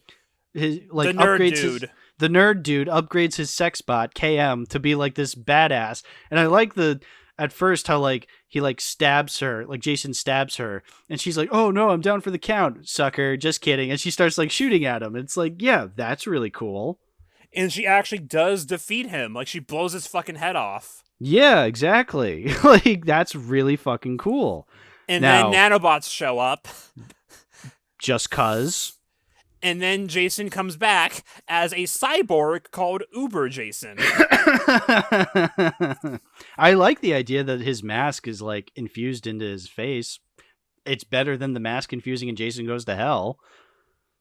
It's a cool design. Yeah, it is a really cool design. It's stupid as fuck, but that's what makes it cool. Like, it's really, really, like, it is balls to the wall. Like, that's the kind of shit I want in a movie like this. We get the great line of, I think it's when Jason does something. He, like, apparently, like, it's when they suck him out, and then he's like trying to break back in, and like the fucking spaceship is like all the air, all the oxygen is being like sucked out, and like what's her face is just like, oh, this sucks on so many levels. Like how I just found out some unfortunate information. Although the character of KM-14 was integral to the action of Jason X, one of the character's biggest sequences was ultimately cut from the finished film. We shot this great set piece in a house of mirrors. I'm walking around with my big gun, and Jason keeps appearing, and I'm blasting away at all the mirrors. Yeah. Why wasn't that in the movie? Good lord. They had to make a part of the movie where Jason goes into another simulation, and they have the teenage characters go, "We love premarital sex." I mean, that was funny, and we get to see him funny. do the sleeping bag kill again. Yeah, he got to actually go with the sleeping bag kill in its glory. He's done with the campers. Damn, he's good. Yeah, damn, he's good. Yeah, and then that's how they defeat Jason, is that Sergeant Brodsky like just pushes him out into space. After they get in the shell and go, he blows up the space station. Yeah. And then they fall down to him Earth and 2, flings and them they into burn up Earth's in the atmosphere. Yeah. And in theory. I do like the ending, how like, you know, it's like a shooting star you see, and like these people at a campsite are just like, hey, look, a shooting star. It landed in the lake. Let's check it out. Let's check it out. It's like, oh, Jason X2, which would be Jason 11, except Jason 11 was Freddy versus Jason, so we never got to see what Jason does in the future, but we can only assume. I don't think they intended there to actually be a sequel to this. I think that's just like one of those, and the adventure continues kind of things. Yeah, but you know what? I'm happy with that. Like, we rarely ever see that actually follow through, where like people are just like, oh, we'll just assume he just fucks shit up. You know, we don't need to actually see him fuck shit up. At this point that Jason just does what he wants to. Exactly, and especially now that he's Uber Jason. Yeah. You know, it's funny because they actually apparently made like a comic to tie into it where Jason or Uber Jason fights regular Jason. Damn, I wonder which one's gonna win. Yeah. Spoiler, the one called Uber won. Yeah. Damn, I wonder. Damn, I'm so stupid. I could never have figured that out. You know, I think there was also a comic in the 90s where Jason met Leatherface and they became friends. That's funny. But yeah, Jason X, man. When it's like Jason actually killing somebody, like when it's KM battling Jason, that's when the movie shines. Yeah, it's not as fun as it should have been with the premise. Right, because there's so many other scenes than just Jason killing someone or Jason battling KM. Like, it does admittedly get better as the movie goes along. Once the professor character gets killed off and like Sergeant Brodsky is kind of the guy in charge, that's when the movie's great. Like, that's when again, it starts off kind of slow, but it starts getting better and better as it progresses, is the thing. It never gets to like the same level as like the other movies when they're ironically funny, but like, I can't really say this movie like gets as bad as some of the awful shit I've seen, you know? Like, it at this point, you know what to expect, even though it is in space, you know? Yeah, it's like, you know what you're getting into from the name Jason X, when the premise of Jason in space. Exactly. I honestly did not think it was as bad as I was expecting, because like I've often heard like this is one that people really fucking hate, but like I had fun with it. Like, I can't say it's my favorite, but I did have fun with it. I hear both camps of this is either bad, or it's funny bad. Right, exactly. Yeah. No, I lean more into the funny bad camp. I'm not, which is what the goal was to begin with. Right, exactly. I'm not entirely diehard funny bad, but it's enough. It has its moments. I just wish there were more of those. Sure. Yeah. Exactly. I guess we go now into the stats. Yeah, unless you have like a favorite kill or a favorite crazy moment. Favorite kill, the liquid nitrogen, obviously. Liquid nitrogen, yep. Favorite weird moment. I guess when KM wants to get tits just cuz. Yeah, I would say maybe even like KM just battling Jason is pretty funny. There's not much. It's Jason in space. The whole movie is a weird moment when you think about it. Yeah, exactly. Friday the 13th, the series. Production company, Triumph Entertainment Corp. Air date, number 72 episodes from September 1987 to April 1990. 3 seasons? Yeah. Yeah. Jason X, production budget, $14 million. Shooting location, Toronto, Canada. Wait a minute, 14 million? So this is the most expensive one yet, right? Yes. Spoiler: Freddy versus Jason is going to be the most expensive one, but this was the most expensive one yet. 14 million. Now, mind you, 2000s money versus 1980s money. Right. Yeah. But U.S. release date, April 26, 2002. Okay. Taglines: Evil gets an upgrade. Welcome to the future of horror. Yeah, nice. Box office, 16,951,798. Whoa. Okay. You're seeing the diminishing returns by this point hard. Wow. Oh, wow. That's bad. Rank free opening weekend. No, what did it go up against? I have it up here already.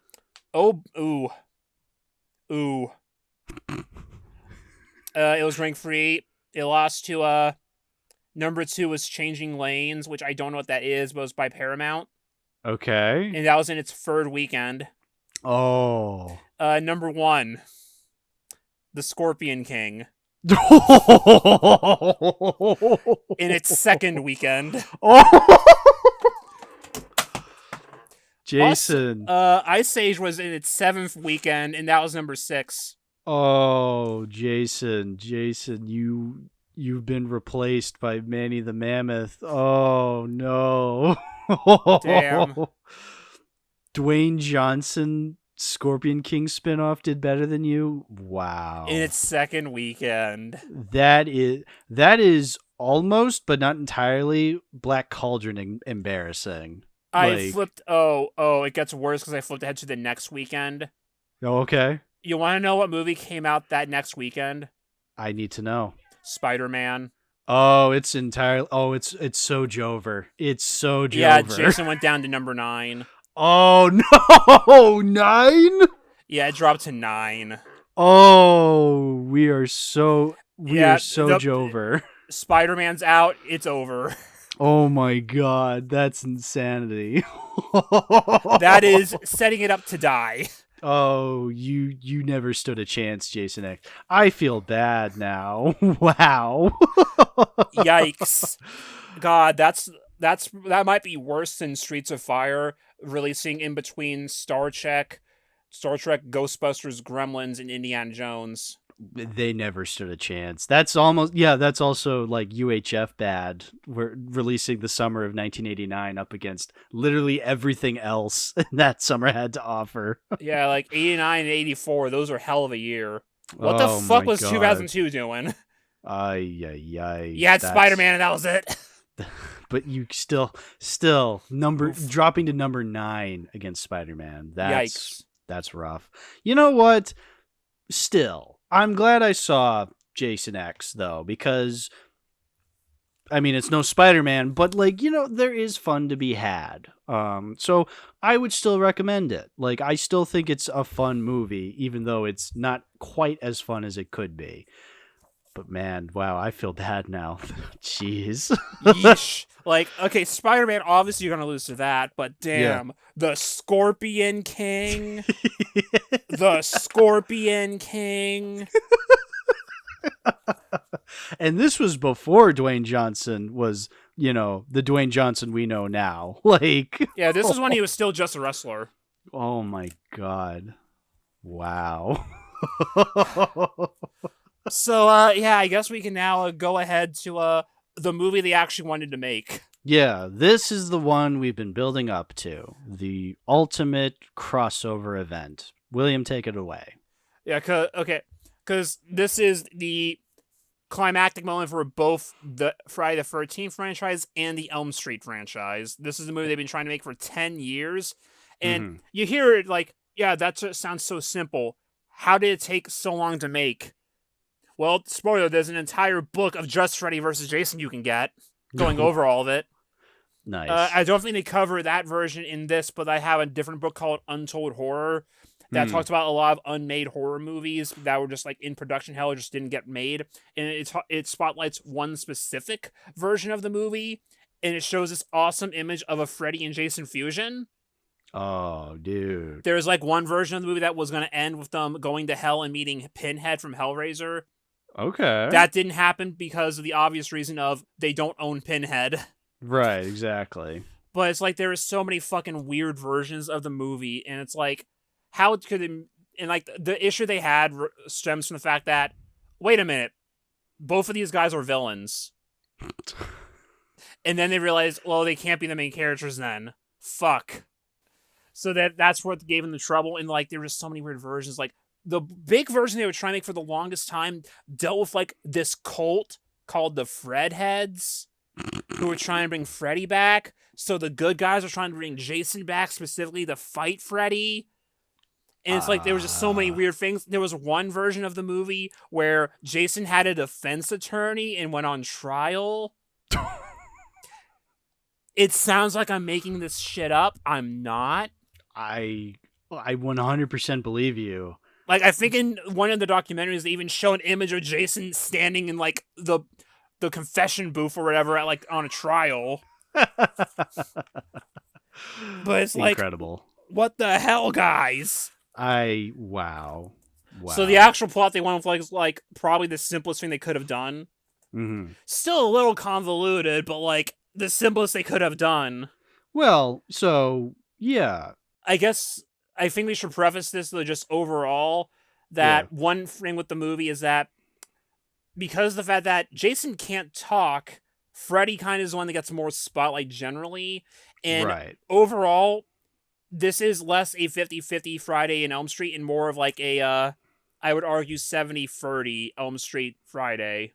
I think that's fair to say. So, yeah, let's establish this by saying I have only ever seen one Nightmare on Elm Street movie, and this was years ago, and it was the first one. And I remember liking it, but I don't really remember much about it. Like, I'm watching Freddy vs. Jason with the context of every Friday the 13th movie that led up to it. So, and basically none of the Elm Streets, which I want to get your reaction. Elm Streets. I want to get your reaction now when you get that opening narration by Freddy and you see like the clips of the different kills from Elm Street. What was your reaction to those after being all the Friday stuff? I'm pissed off that I haven't watched these movies yet. I'm like, are you kidding me? Like, what the fuck? This looks awesome. Yeah. Oh, it was so awesome. I went out and bought the Nightmare on Elm Street collection, but not yet, Minion. Not yet. Like, you saw the scene from the second movie where Freddy bursts out of his chest. You see the scene in the third movie with the whole puppet string veins. Yeah, exactly. Like, it looks incredible. Yeah. And you can also probably see why in the second half of the 80s Freddy became more popular. Right. Yeah, exactly. So, yeah, no, you're right. This is absolutely more of a Elm Street movie than it is a Friday movie. But yet they still included it in the Friday collection. Because you have to. Because you have to. Now, with that said, the Friday inclusions they have with it are kind of welcome. Like, honestly, I think it does a pretty good job at establishing Jason just fine. Yeah. It doesn't rewrite his backstory like the other one did. No, it certainly does not. It completely throws Jason Goes to Hell into the trash, as it should. But that's the thing. This movie, when it's purely on either Freddy or Jason, or they're battling each other or whatnot, that's when the movie shines. That's when I'm like, all right, this kicks ass. I can see why people wanted to see this for so long. And then you get to the rest of the movie, and it's like, I mentioned that's more of an Elm Street than a Friday. Unfortunately, that means it's an Elm Street plot, but the cast is about as good as a Friday. Yeah. That's where the problems kind of come in. And this is the most 2000 free movie you will ever watch. Dude, the fucking soundtrack, mwah, chef's kiss. I love the little El Nino song in the end credits. Oh, dude, I was like, thank God this came out when it did, because that was when you could do something like that, because one of the main characters is Kelly Rowland from Destiny's Child. Just cuz. Like, oh, we have Beyonce's bestie in this movie. Yeah. Do we want to talk about another cast member? Which one? Oh, you know which one. Right. Rory's dad? The one whose filmography never ends.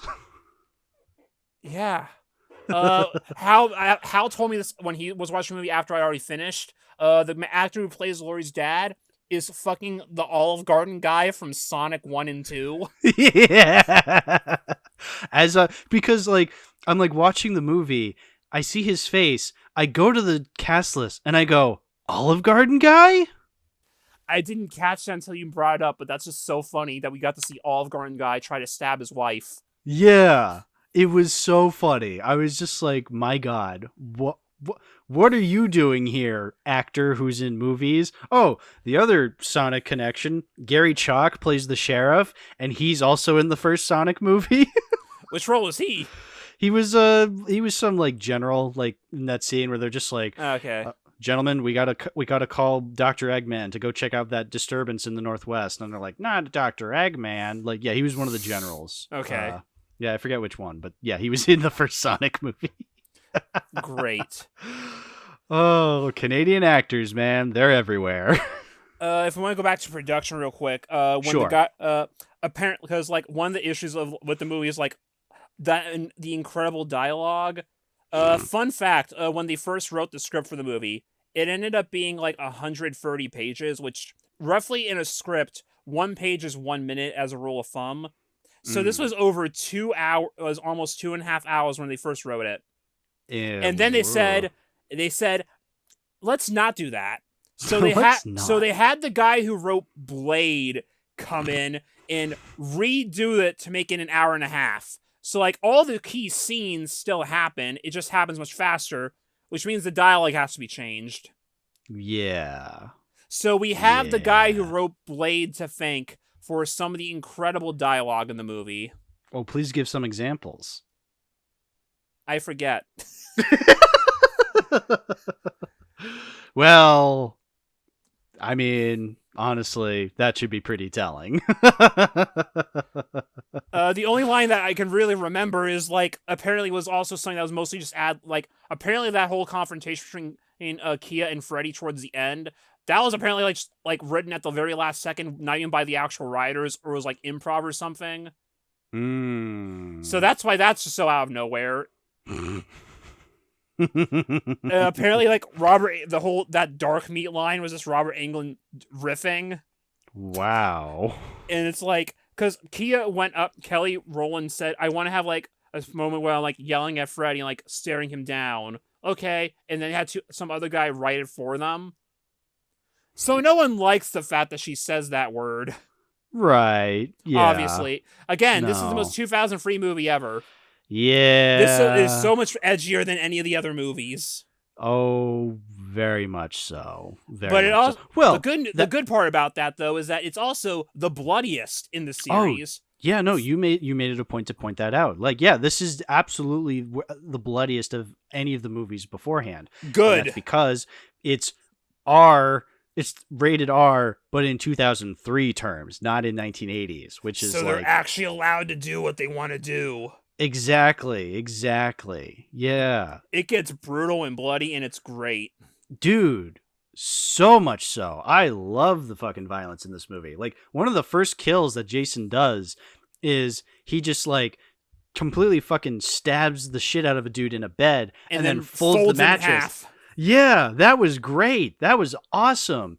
And then you have, like... The scene where, like, the one guy, after he wakes up from the Freddy nightmare... His dad's head just falls off into his lap. Well, it doesn't fall off. It, like, launches off, which is really funny. But, like, yeah. And then Jason like, is just standing there and just goes...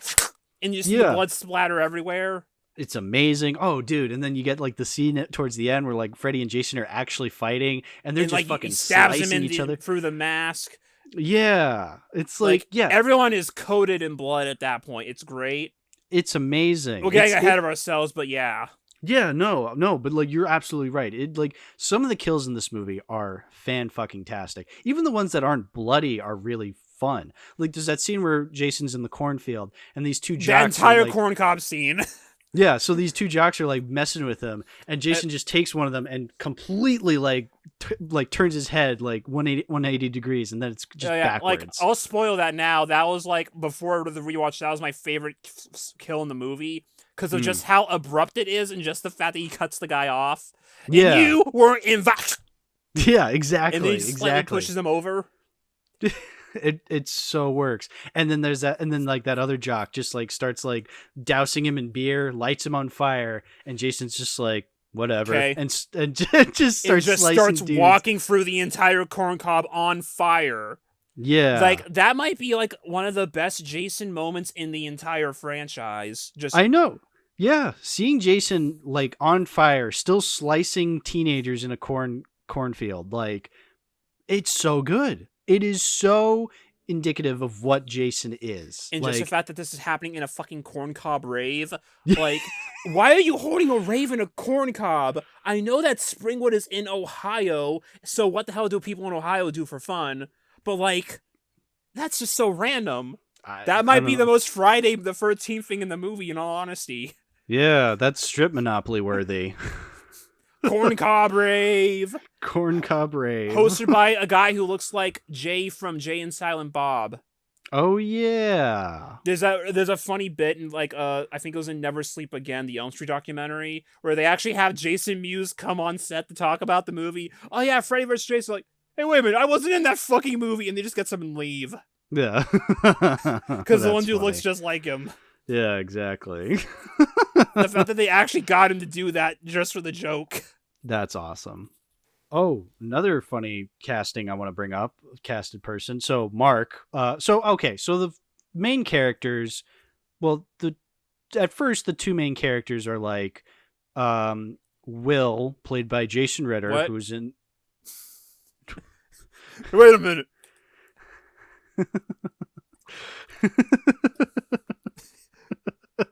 Are you okay? The joke is my name is William. Oh, sorry. No. Fun fact, so Jason Ritter, the director of this movie is Ronnie Yu, who previously before this directed Bride of Chucky, which is a fan favorite entry in that one, where he actually directed Jason Ritter's dad, Tom Ritter. No kidding. Wow. Yeah. I didn't know that. No, I was going to knowing my audience, I was going to say Jason Ritter is the voice of Dipper on Gravity Falls. I mean, that too. Yeah, that too. But wow, no, that is exactly the connection you would make. Well, I'm making that connection because I read it in the book. Yeah, okay. Well, you would have made that connection anyway. Who are we kidding?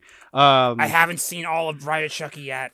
Neither have I. I've never even seen Child's Play. Not yet, Minion. Not yet. But the other connection I was going to make, so Mark, the friend, his older brother in the movie is played by none other than Scott Farkus from A Christmas Story.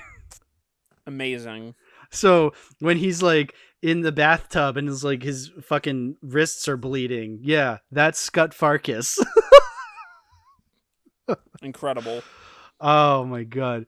That's the thing is like there's so many weird casting choices in this movie, but like the most 2000s casting choices. Yeah, if anything. Was Betsy Palmer still alive in the 2000s? She was, but she wasn't Pam. Yeah, it was some other lady. Some other old lady, yes. Which that's the thing to point out. Okay, I guess we haven't actually talked about the actual literal plot of the movie yet.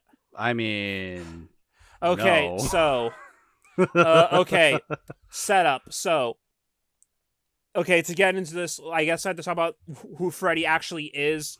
It's established in the Elm Street movies as far back as the first one. Freddy's dream powers are Freddy is only as strong as people fear him. His powers are based on fear. People need to be afraid of him for his powers to actually work. That's set up as far back as the first movie.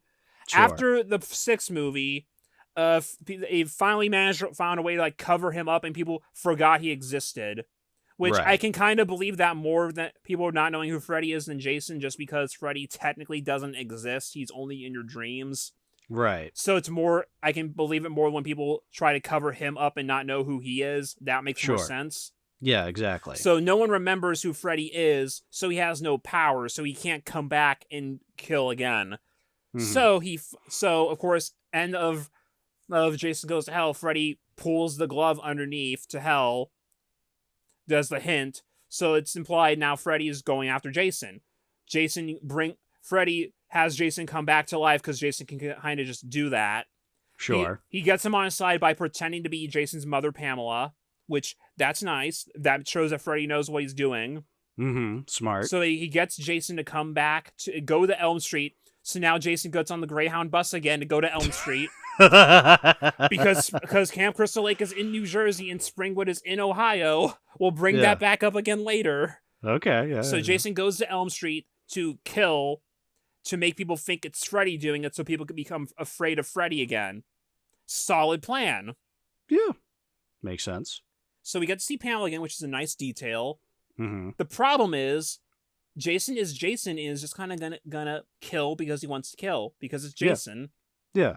Freddy wants the glory and wants to also kill, but Jason doesn't stop killing. So now Freddy has to stop Jason from killing so that Freddy can keep killing. Mm-hmm. Da-da-da-da-da-da. No, that's the plot. Yeah. And it sounds awesome. Except we can't have Jason and Freddy be the main focus. Because they're both Freddy villains. versus Jason. Because they're both villains. Which, I get that. Because it's like, when other movies do that kind of thing, they have to find a loophole. Like, King Kong versus Godzilla had the loophole at that. Kong's a good guy to fight Godzilla. Yeah. And then they have to fight Mecha Godzilla. Yeah. And I was talking about the original. Oh, the original. No, because, King Kong versus Godzilla and Godzilla versus Kong are two different movies. Hal, where are you? I wasn't paying attention. I'm sorry. Hal, Mothra versus Godzilla and Godzilla versus Mothra are two different movies. Hal, Godzilla versus Mechagodzilla 2 is the third Mechagodzilla movie.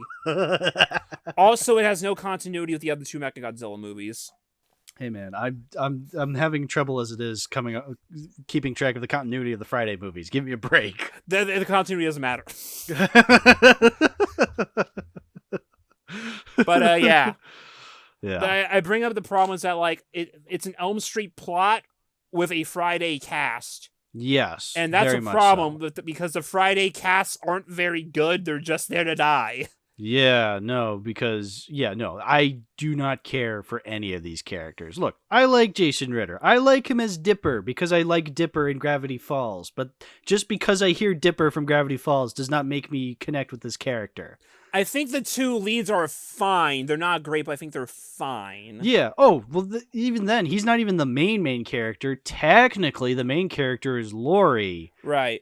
Because it has to be a girl because Final Girl. Because Final Girl, sure. But, like, what's her story? Like, she thinks... it's a bootleg Nancy story from the first Elm Street. Okay, which I haven't seen in a while. Again, the only knowledge of Nightmare on Elm Street I have is the first Nightmare on Elm Street and the Simpsons Chairs of Horror segment where Groundskeeper Willie is pretty much Freddy Krueger. Like, her backstory is basically just Nancy's backstory of, Freddy killed her mother and her dad had to cover it up, so now they're estranged. Okay. But there's also a subplot about town conspiracy, him being a doctor, developing a drug to make people go into comas so then they don't... Forgot about that. Yeah. That they have an excuse to go back to the mental hospital from the third movie. Yeah, I heard like the third... Yeah, so like the mental hospital they go to, that's from the third movie. That's like a connection between the Nightmare movies, which is pretty cool. Because the third movie's a fan favorite in that series. Yeah, I haven't still seen the third one, so it means nothing to me. But hey, if it means something to you, good. Yeah, I'm just pointing out that's why they did it. Yeah, no, I know why they did it. Again, if you're coming at this from the Friday perspective, that's a difficult thing because to get the most out of this movie, you really have to be a fan of both franchises. Right, exactly. Which I'd love to see the Nightmare on Elm Street movies, but that wasn't not yet. That wasn't the Halloween marathon this year. Yeah.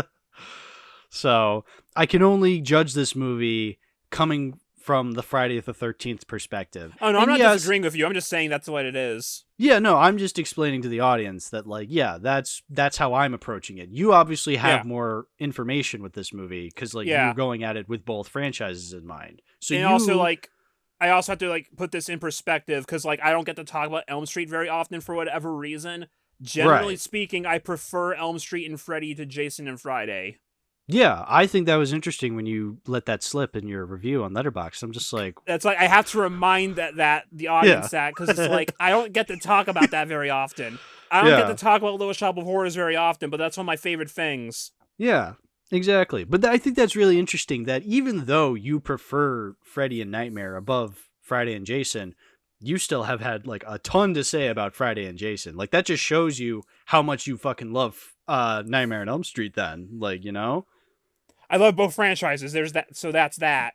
Exactly, It was just after binging all the Fridays up to this point, putting this back on for the first time in a couple of years, and we get to the New Line logo, and you hear the Jason sound, but you also hear the Elm Street theme. It's like, oh, I'm home. Yeah, exactly. So yeah, you obviously get a lot more out of this movie. And I think when I eventually watch the and Freddy it shows movies, in my ratings. Yeah, when I go back, when I eventually like watch the Freddy movies, I will definitely go back to this movie to kind of like see it from that perspective as well. Like, because I think that'd be fascinating to see, like seeing how this movie changes with like different context. Like, just like seeing that the movie begins with the recap of the Elm Street movies first. Like, oh yeah, if you've only seen Friday, you're gonna be lost already. I was lost. Because they kind of have to use Freddy as like the narrator, kind of. Mm-hmm. Just because, like, how much of the movie got cut or shortened. Right. Which, another thing that got cut, like, actually in that final fight, how they just randomly in a construction site. Yeah, why? Apparently they wanted to have, like, a scene where, like, there was, like, kind of like a Jaws thing going on, where there was, like, a construction thing happening in Crystal Lake, building houses and stuff. There was going to be, like, a Tommy Jarvis Easter egg of him protesting and giving it trouble, because, like, you can't build here, Jason's going to come back. That would have been cool. And like the idea was like while they were fighting, there were all these people building stuff that they got caught in the middle of Freddy and Jason, so there's more kills. That would have been cool. It got cut though because they were like, well, now we're just introducing a bunch of random characters the audience has no idea about just to pad out the movie. Which, to be fair, correct. Still would have been kind of cool, and now we're just kind of in the construction site for no reason. You mean to tell me this movie rose a stink about introducing characters just to kill them off? As if that's never happened in the first 10 movies? You know. Damn, the one time they had restraint. That's so good. Don't you love this franchise? I kind of have to at this point. I'm this deep into it. Might as well. We're almost 2 hours into the recording at this point. Yeah. And we're still not, and we're not even done with this one, and we have another movie to go yet. Yeah. Oh boy. Well, I mean, let me just say that, like, when Freddy and Jason are fighting during the climax, that's when the movie's really good. Like, you have Freddy, like, you have Jason in like that like boiler room setting, which I'm assuming that's like a dimension that Freddy takes over. Freddy is like, always associated with the boiler room. Right, exactly. Okay, that's actually kind of cool. And I like how Freddy has power over him in that scene, how he's like using the force, or so. I know he's not actually using the force, but like he's like, you know, throwing Jason around, and like as he's like literally playing pinball. Yeah, they play pinball machine sounds. Great. Like, you see him like flipping you see him actually like miming like the pinball motions with the flippers. Yeah, exactly. Like, that's good. I like that. Oh, tilt. Yeah. And then, when they're in the real world and they're fighting, you know, that's really cool. You have Jason like taking Freddy and just like slamming him through like a bunch of windows in a cabin. You have like we had talked about, like, I think in the first episode, where like Freddy kicks Jason in the balls and Freddy breaks his foot by doing so. Like, because now he's in the real world, so he doesn't have his powers. Now he's just a guy with a claw. Yeah, exactly. Like, again, when it's focused on that, that's when I'm like, all right, this is one of the coolest crossovers I've ever seen. Now, that's partially due to the fact that, like, a bunch of other crossovers that have happened over the years are not nearly as cool as they could have been, i.e., Right. BVS, Alien vs. Predator. Alien versus Predator. There's probably some people who would probably consider Godzilla versus Kong. I'm kind of up in the air with Godzilla versus Kong when it comes to that. Like, if realistically, my favorite crossover movie thus far, when it comes to the versus angle of it, would probably be Captain America: Civil War. But even then, that's like, It's not really a crossover at that point. Yeah, that was already a crossover like several movies before. Like, I only really count it because it's a versus movie, but even then, like, it's kind of up in the air. But, like, barring that, like, if that doesn't count, then yeah, I'd probably consider Freddy versus Jason to be one of the better ones, you know? Even with the weed dog scene. The weed dog. Is that what that was? The fucking weird Freddy caterpillar dog thing. The one time they used CGI for a major sequence in one of these movies. Yeah. And it's I think it's like an Alice in Wonderland riff, because it's like he's like a caterpillar blowing smoke in his face. I guess. Everyone brings that moment up as such a weird non sequitur thing to do. Yeah. Kind of. Oh. Do we want to talk a little bit about the flashback sequence where Laurie sees Jason's backstory? Oh yeah, because Freddy taps into Jason's mind. Yeah. So now Freddy actually understands Jason's past, and when Laurie goes into the dream, because obviously Freddy's trying to get her, she gets pulled in too. Mm-hmm. I like how she's like, "There's a boy drowning, we gotta help him," and then the moment she finds out it's Jason, she's like, "Ah, let that bitch drown." Yeah, exactly. I like that scene because, well, one, we get we get this like split second. I'm assuming I'm like really sure this is supposed to be like a nod to part 2, where like one of the kids like puts a bag over Jason's head. Like, that has to be intentional. Like, probably. Yeah, like that's really cool. And then like Freddy, and then there's that one scene where like Freddy turns into one of the counselors. Like Freddy is. This movie really goes to show just how fucking evil Freddy actually is. Yeah, because like comparing Freddy and Jason was a victim first because he drowned as a child and it's tragic. Mm-hmm. Freddy was already a serial killer when he was killed the first time. Right.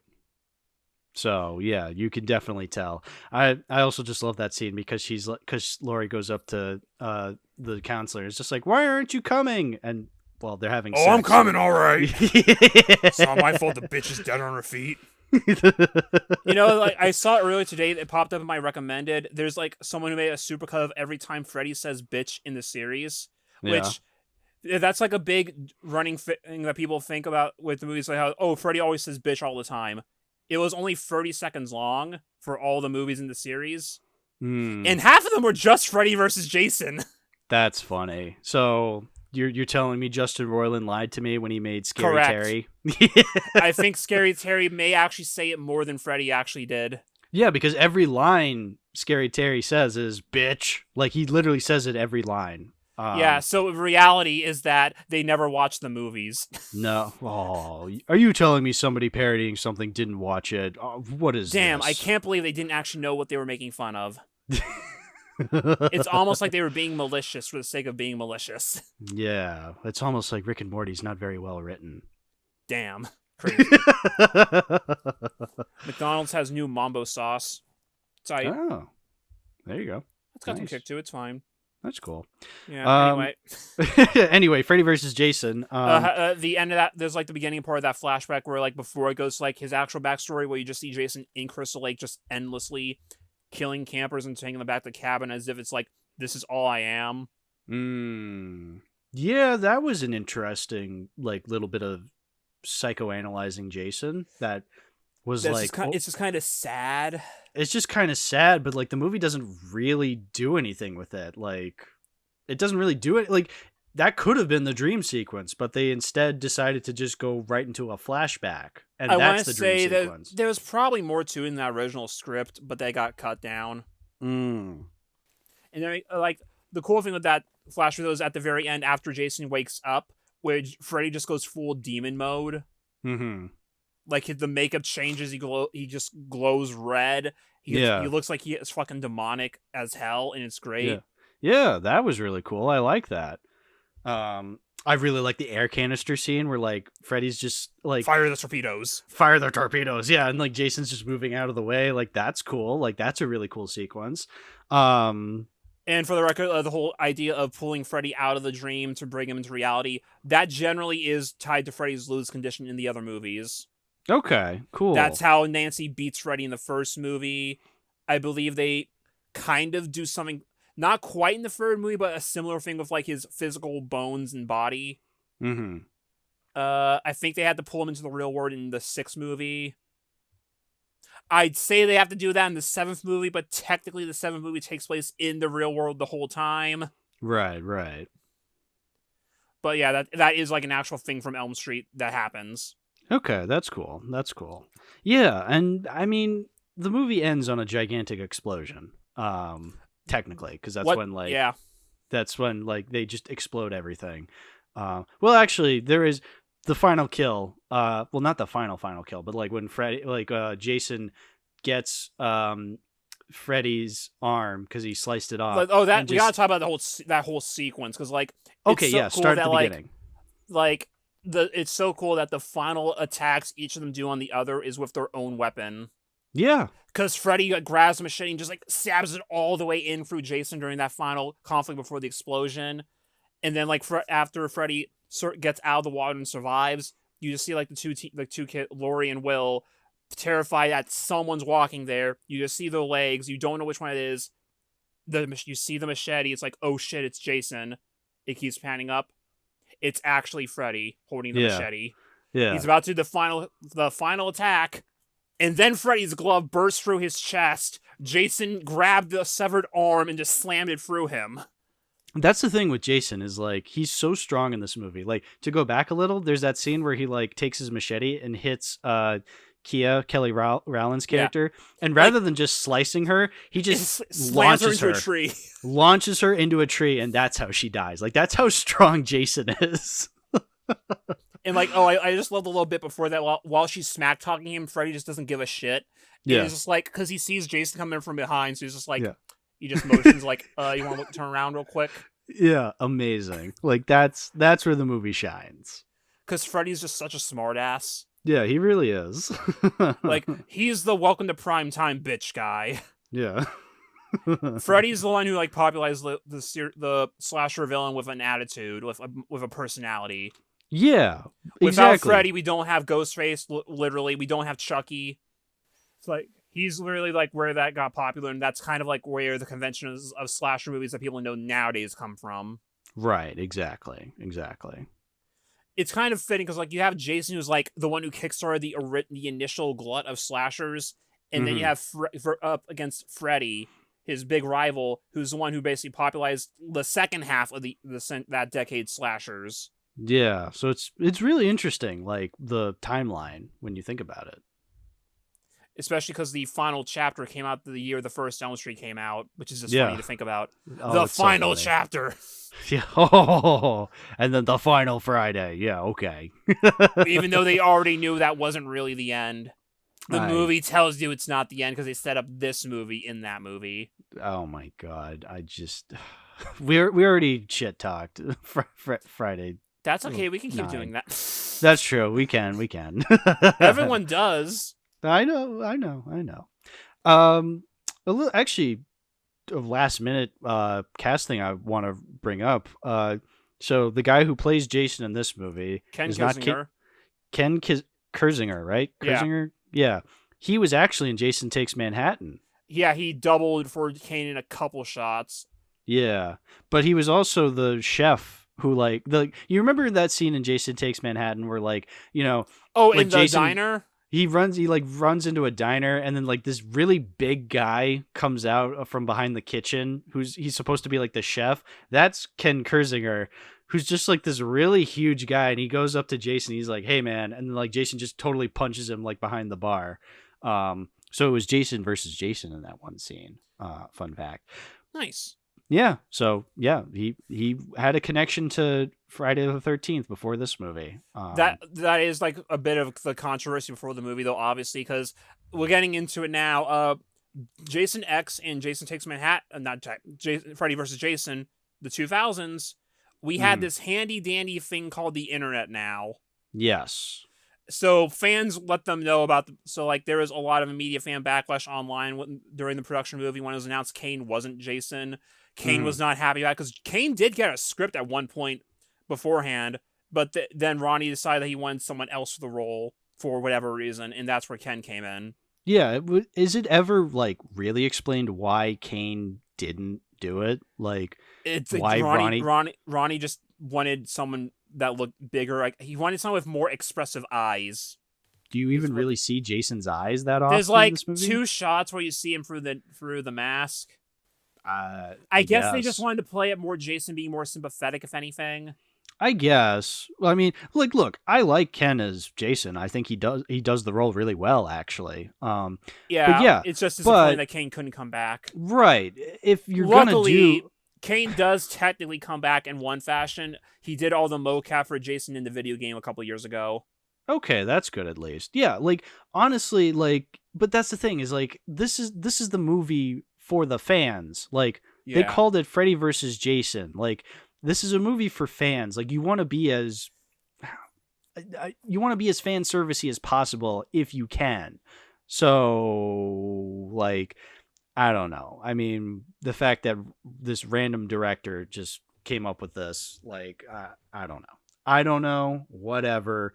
We're this movie's 20 years old this year. We're kind of late. Like, it doesn't please matter. Don't say that. Don't mention the fact that it's been 20 years.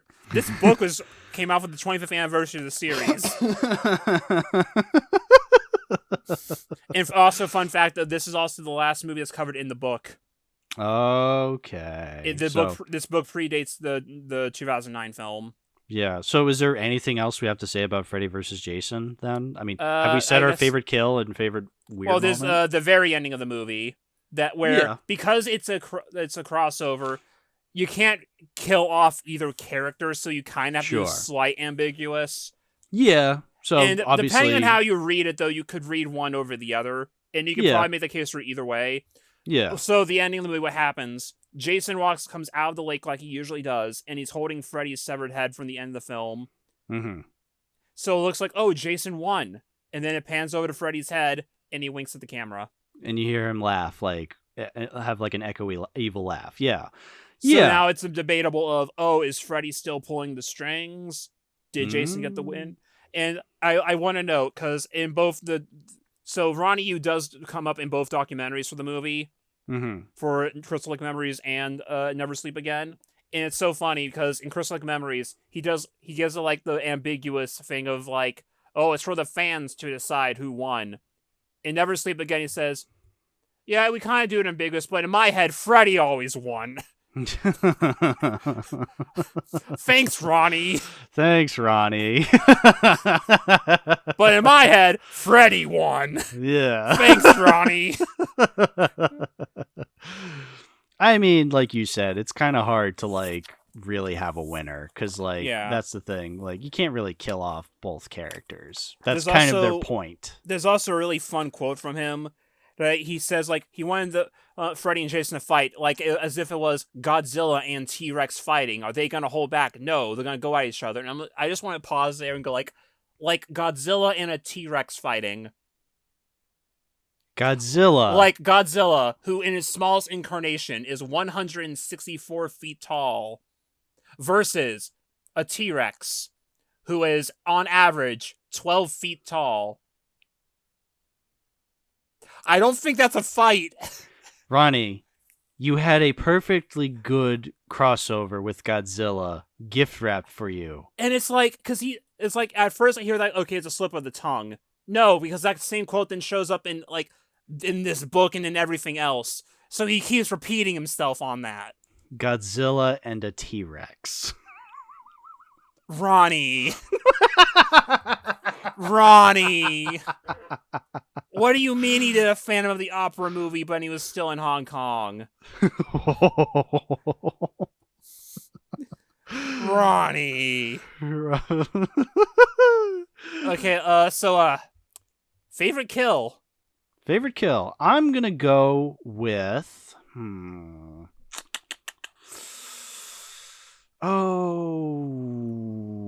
Freddy's death. So Freddy getting the claw through his chest. Claw through the chest is pretty good, honestly.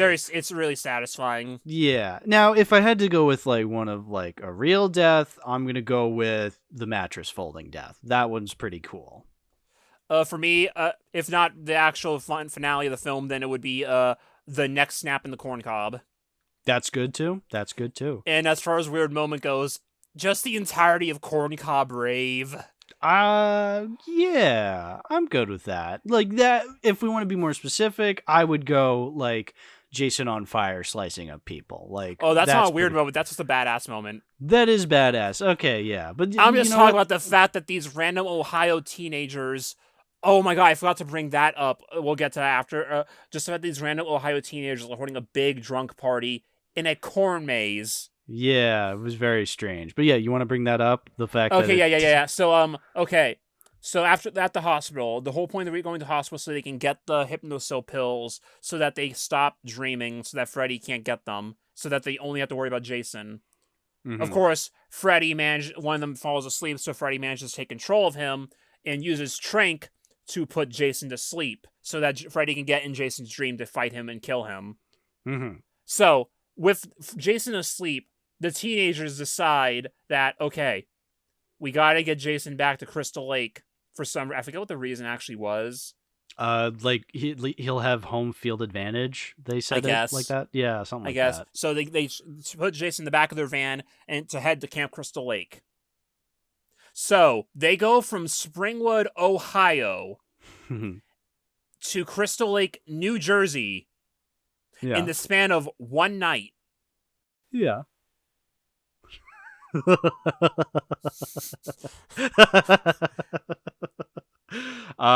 Traffic was light, I guess.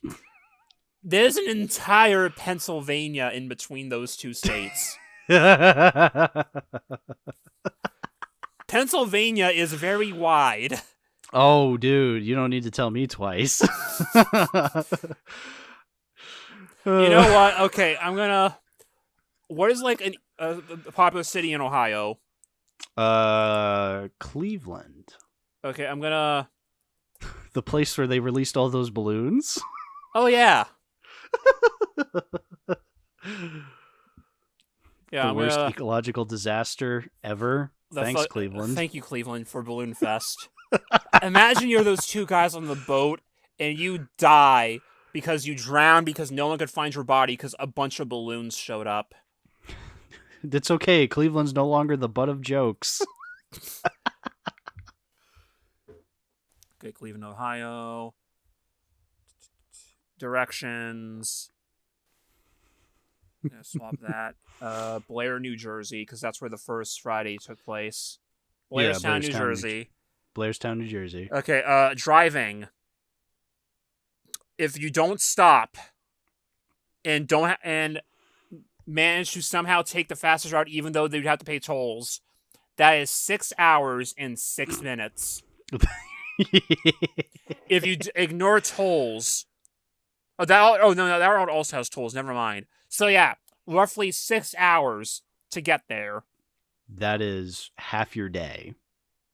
That is not an entire night. Because they still have to fight after that. Exactly. It's like, and you're in a van the whole time. And again, it did not look like they were taking major highways, let me tell you. Like, they were taking back roads. They were taking back roads. So, and also they have to get Jason on the van in the first place. Yeah, which would have taken a while because he's a big guy. I'd imagine he's very heavy. I would imagine that too. And it does not make any sense. Which is why the movie doesn't focus on it and hopes you forget. They hope you forgot that these two places work in entirely different states. Unfortunately, William, you live in the one state separating those two states, so you didn't forget. Well, also, like, even aside from that, the fact of the matter is that I've seen both of these franchises and know where these cities are. Yeah, exactly. I didn't know Springwood was in Ohio, but then you said that, and I'm like, oh, wait a minute. Oopsie doodle. Oopsie fucking And that's even doodle. assuming that, because Springwood's not a real place, obviously. Right. And this is taking into account that this is Cleveland. And Cleveland is, like, East Ohio. So this is closer. Like, who lets to say that Springwood is not in West Ohio? Yeah. Who's to say that it's not in, like, Columbus or something? Yeah, or something. Exactly. Like, they don't... Yeah. Incredible.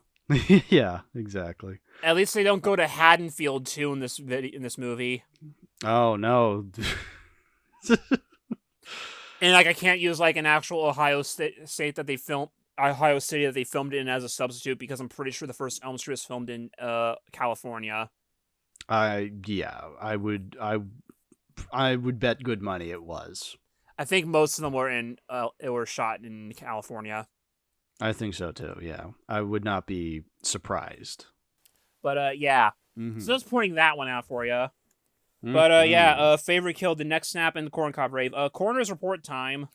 Coroner's report time. Let's go. I'm pretty sure this one probably did well just on the grounds of what it is. Production budget, $25 million. Oh, the most expensive so far. This one also has to make the point of development budget because of that goddamn 10-year gap. What's the development budget? $6.8 million.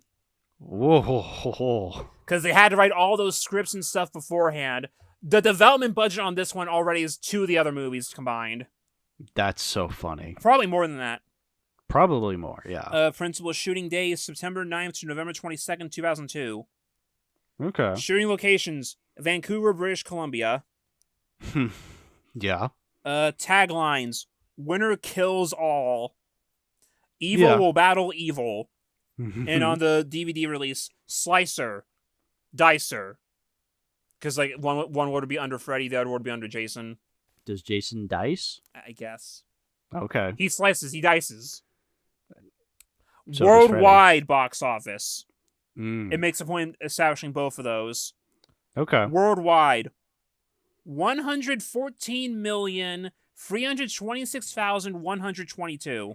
Wow. U.S. box office, 82,622,655. Opening weekend box office, 36,428,066. 44% of the box office, rank 1. That is the entirety. That is more than the entirety of Jason X's entire box office run. Yeah. Wow. I mean, you have the grounds that this was the big crossover that's been developed for 10 years. It was 2 franchises. So you had both. You had people who were just fans of one of them coming to it. Then you had fans of both of them. The movie, I remember, was a big deal when it came out. Yeah, exactly. Yeah. And it had a hell of a soundtrack. A hell of the fucking most heavy, the 2003 heavy metal and new metal. Dude, if this came out today, it would not have that new metal soundtrack. So I am so thankful it came out in 2003, if anything. It would just have a standard orchestral soundtrack. It would have maybe a pop song during the credits or something. Oh god, I can't imagine. It would just be so lame. Like, if it's going to be like trashy new metal, like, I'm glad it came out in the early 2000s just for that, because at least with early 2000s you get that like cheesiness that like the early 2000s did so well. Like, I'd rather the cheesiness of the early 2000s than the cheesiness of, like, say, the 2010s, because... Like, during the opening title, where you have, like, when it cuts to show, like, all the blood come out, you just have that 2000s metal song over the words Freddy versus Jason. Yeah. When Freddy gets pulled into the real world and he sees Jason for the first time, you just hear that guitar riff going on in the background. Yeah, exactly. Yeah. You have the Il Nino song over the actual credits. Mm-hmm. Yeah. It just worked out that way. You know, it's because like some of the other ones also had theme songs beforehand. Like you had the His Eyes song in the 5th movie. Mm-hmm. They had like Friday had a lot of like 80s rock. very 80s rock. You had the Alice Cooper song. Yeah, you had the funky theme song in part 3. Yeah. Freddy gets to do both ways because like he gets like that kind of rock because he had like the Dawkins song in the first one. There was like that random Nightmare song in the first movie that was, I think it was like Johnny Depp's friends doing that song or something. That sounds likely. Because I don't know if you knew this, but similar to Friday the 13th, the first Elm Street had like a unknown at the time actor who became huge later with Johnny Depp. Yeah, no, I knew that. I knew that. Yeah. But then around the second half of the series, after you got the Tuesday Nights on the fourth movie, in the fifth and sixth movies, you get like fucking 80s rap songs. Like you got like in one movie, like the one movie, I think part 5 had both like an Iron Maiden song and a rap song at the same time. Oh my god. Like you had Bring Your Daughter to the Slaughter with Bruce Dickinson, and you had like not Puff Daddy, but some like Iggy Pop or something in one of them. Like Freddy got both rap and rock in the 80s. It was great. That's awesome. It was so like the Will Smith song, right? Getting jiggy with it? No, it wasn't in any of the actual movies, but like Will Smith did like an Elm Street song called A Nightmare on My Street. Oh, I've never heard of this. Yeah, look up Nightmare on My Street. They found like the lost music video that they couldn't release because of copyright a couple years ago, but like the song's been out for a while. That's funny. And it's a Will Smith song. So you know what it sounds like now that I told you that. Oh, I can just picture it already. It had to be a nightmare on my street. Like he had DJ Jazzy Jeff was working on it with him. Oh, brother. And like he talks about, we were on Elm Street and Nancy was there. Thank you, Will Smith. Very cool. Oh, well, always making so it yeah, about Freddy you. vs. Jason made a lot of money. Yeah. And it was, honestly, it's a pretty I think it's a satisfying conclusion to both series in a way. I think so. Yeah, it well, doesn't It's a perfect hell no, but it's. No. I think it's fun. I think the ending shot they had where Jason walks out and he's holding Freddy's head and Freddy's head winks, like that's a perfect ending for these characters, I feel. And like even before I even saw the movie, like I heard people like in school back in elementary school talking about it because like this was the one that came out when we were kids, so people were talking about it. Yeah. I also remember hearing some of the people say things like, yeah, they never show Jason's face. If you see it, you die, stuff like that, because you don't show his face in the movie, which is also just such a great way to look back in retrospect, knowing, wow, none of those guys ever fucking watched the movies. That's so funny. That is so things like that. And now that I've actually... No, this wasn't middle school. This was elementary school. That was elementary. This was like 4th grade. Yeah, no, that is so elementary school. Like hearing them say that, and it's like, wow, now that I'm an adult, I've actually watched the movies. I know for a fact that none of them watched the movies back then. Which, to be fair, they were children and shouldn't have been. Yeah, exactly. But it's just so funny because, yeah, no, they literally show his face in every movie. Yeah. It's actually rare when they don't. Yeah, exactly. But, yeah, also I had to put the book down now, because for the next movie we're talking about, it's not covered in the book. No. So, William, we've made it to the very last Friday the 13th movie thus far. I say thus far because, never say never. It's like, and they've wanted to make some sense, like, the people who wrote the reboot, who also wrote Freddy vs. Jason, apparently they actually, like, just this past week, like, for Friday the 13th last week, they actually, like, released, like, parts of, like, the draft they had written for the unmade one. Like, that was supposed to be, like, a sequel to this. And, like, there was, like, they showed, like, a kill scene where, like, someone was on, like, a zip line, and then Jason walks over, and he's standing at the bottom of the zip line. Hijinks ensue. Amazing. That sounds amazing. I think if it's also, like, the one version that I heard of one point, they were also going to introduce Jason's dad, which I don't like. No, I don't like that either. I think that is too complicated at this point. Yeah, exactly. We don't need to hear from Elias. I'm sorry. No, we don't. You don't need to rewrite the wheel on these. Yeah, so... Keep it simple, stupid. And I remember at one point a couple years ago, all my friends even sent me, like, an unused script from something that someone had that didn't get picked up. And it was absolutely a Friday the 13th movie. That's cool. Like, it was a decent Friday the 13th script.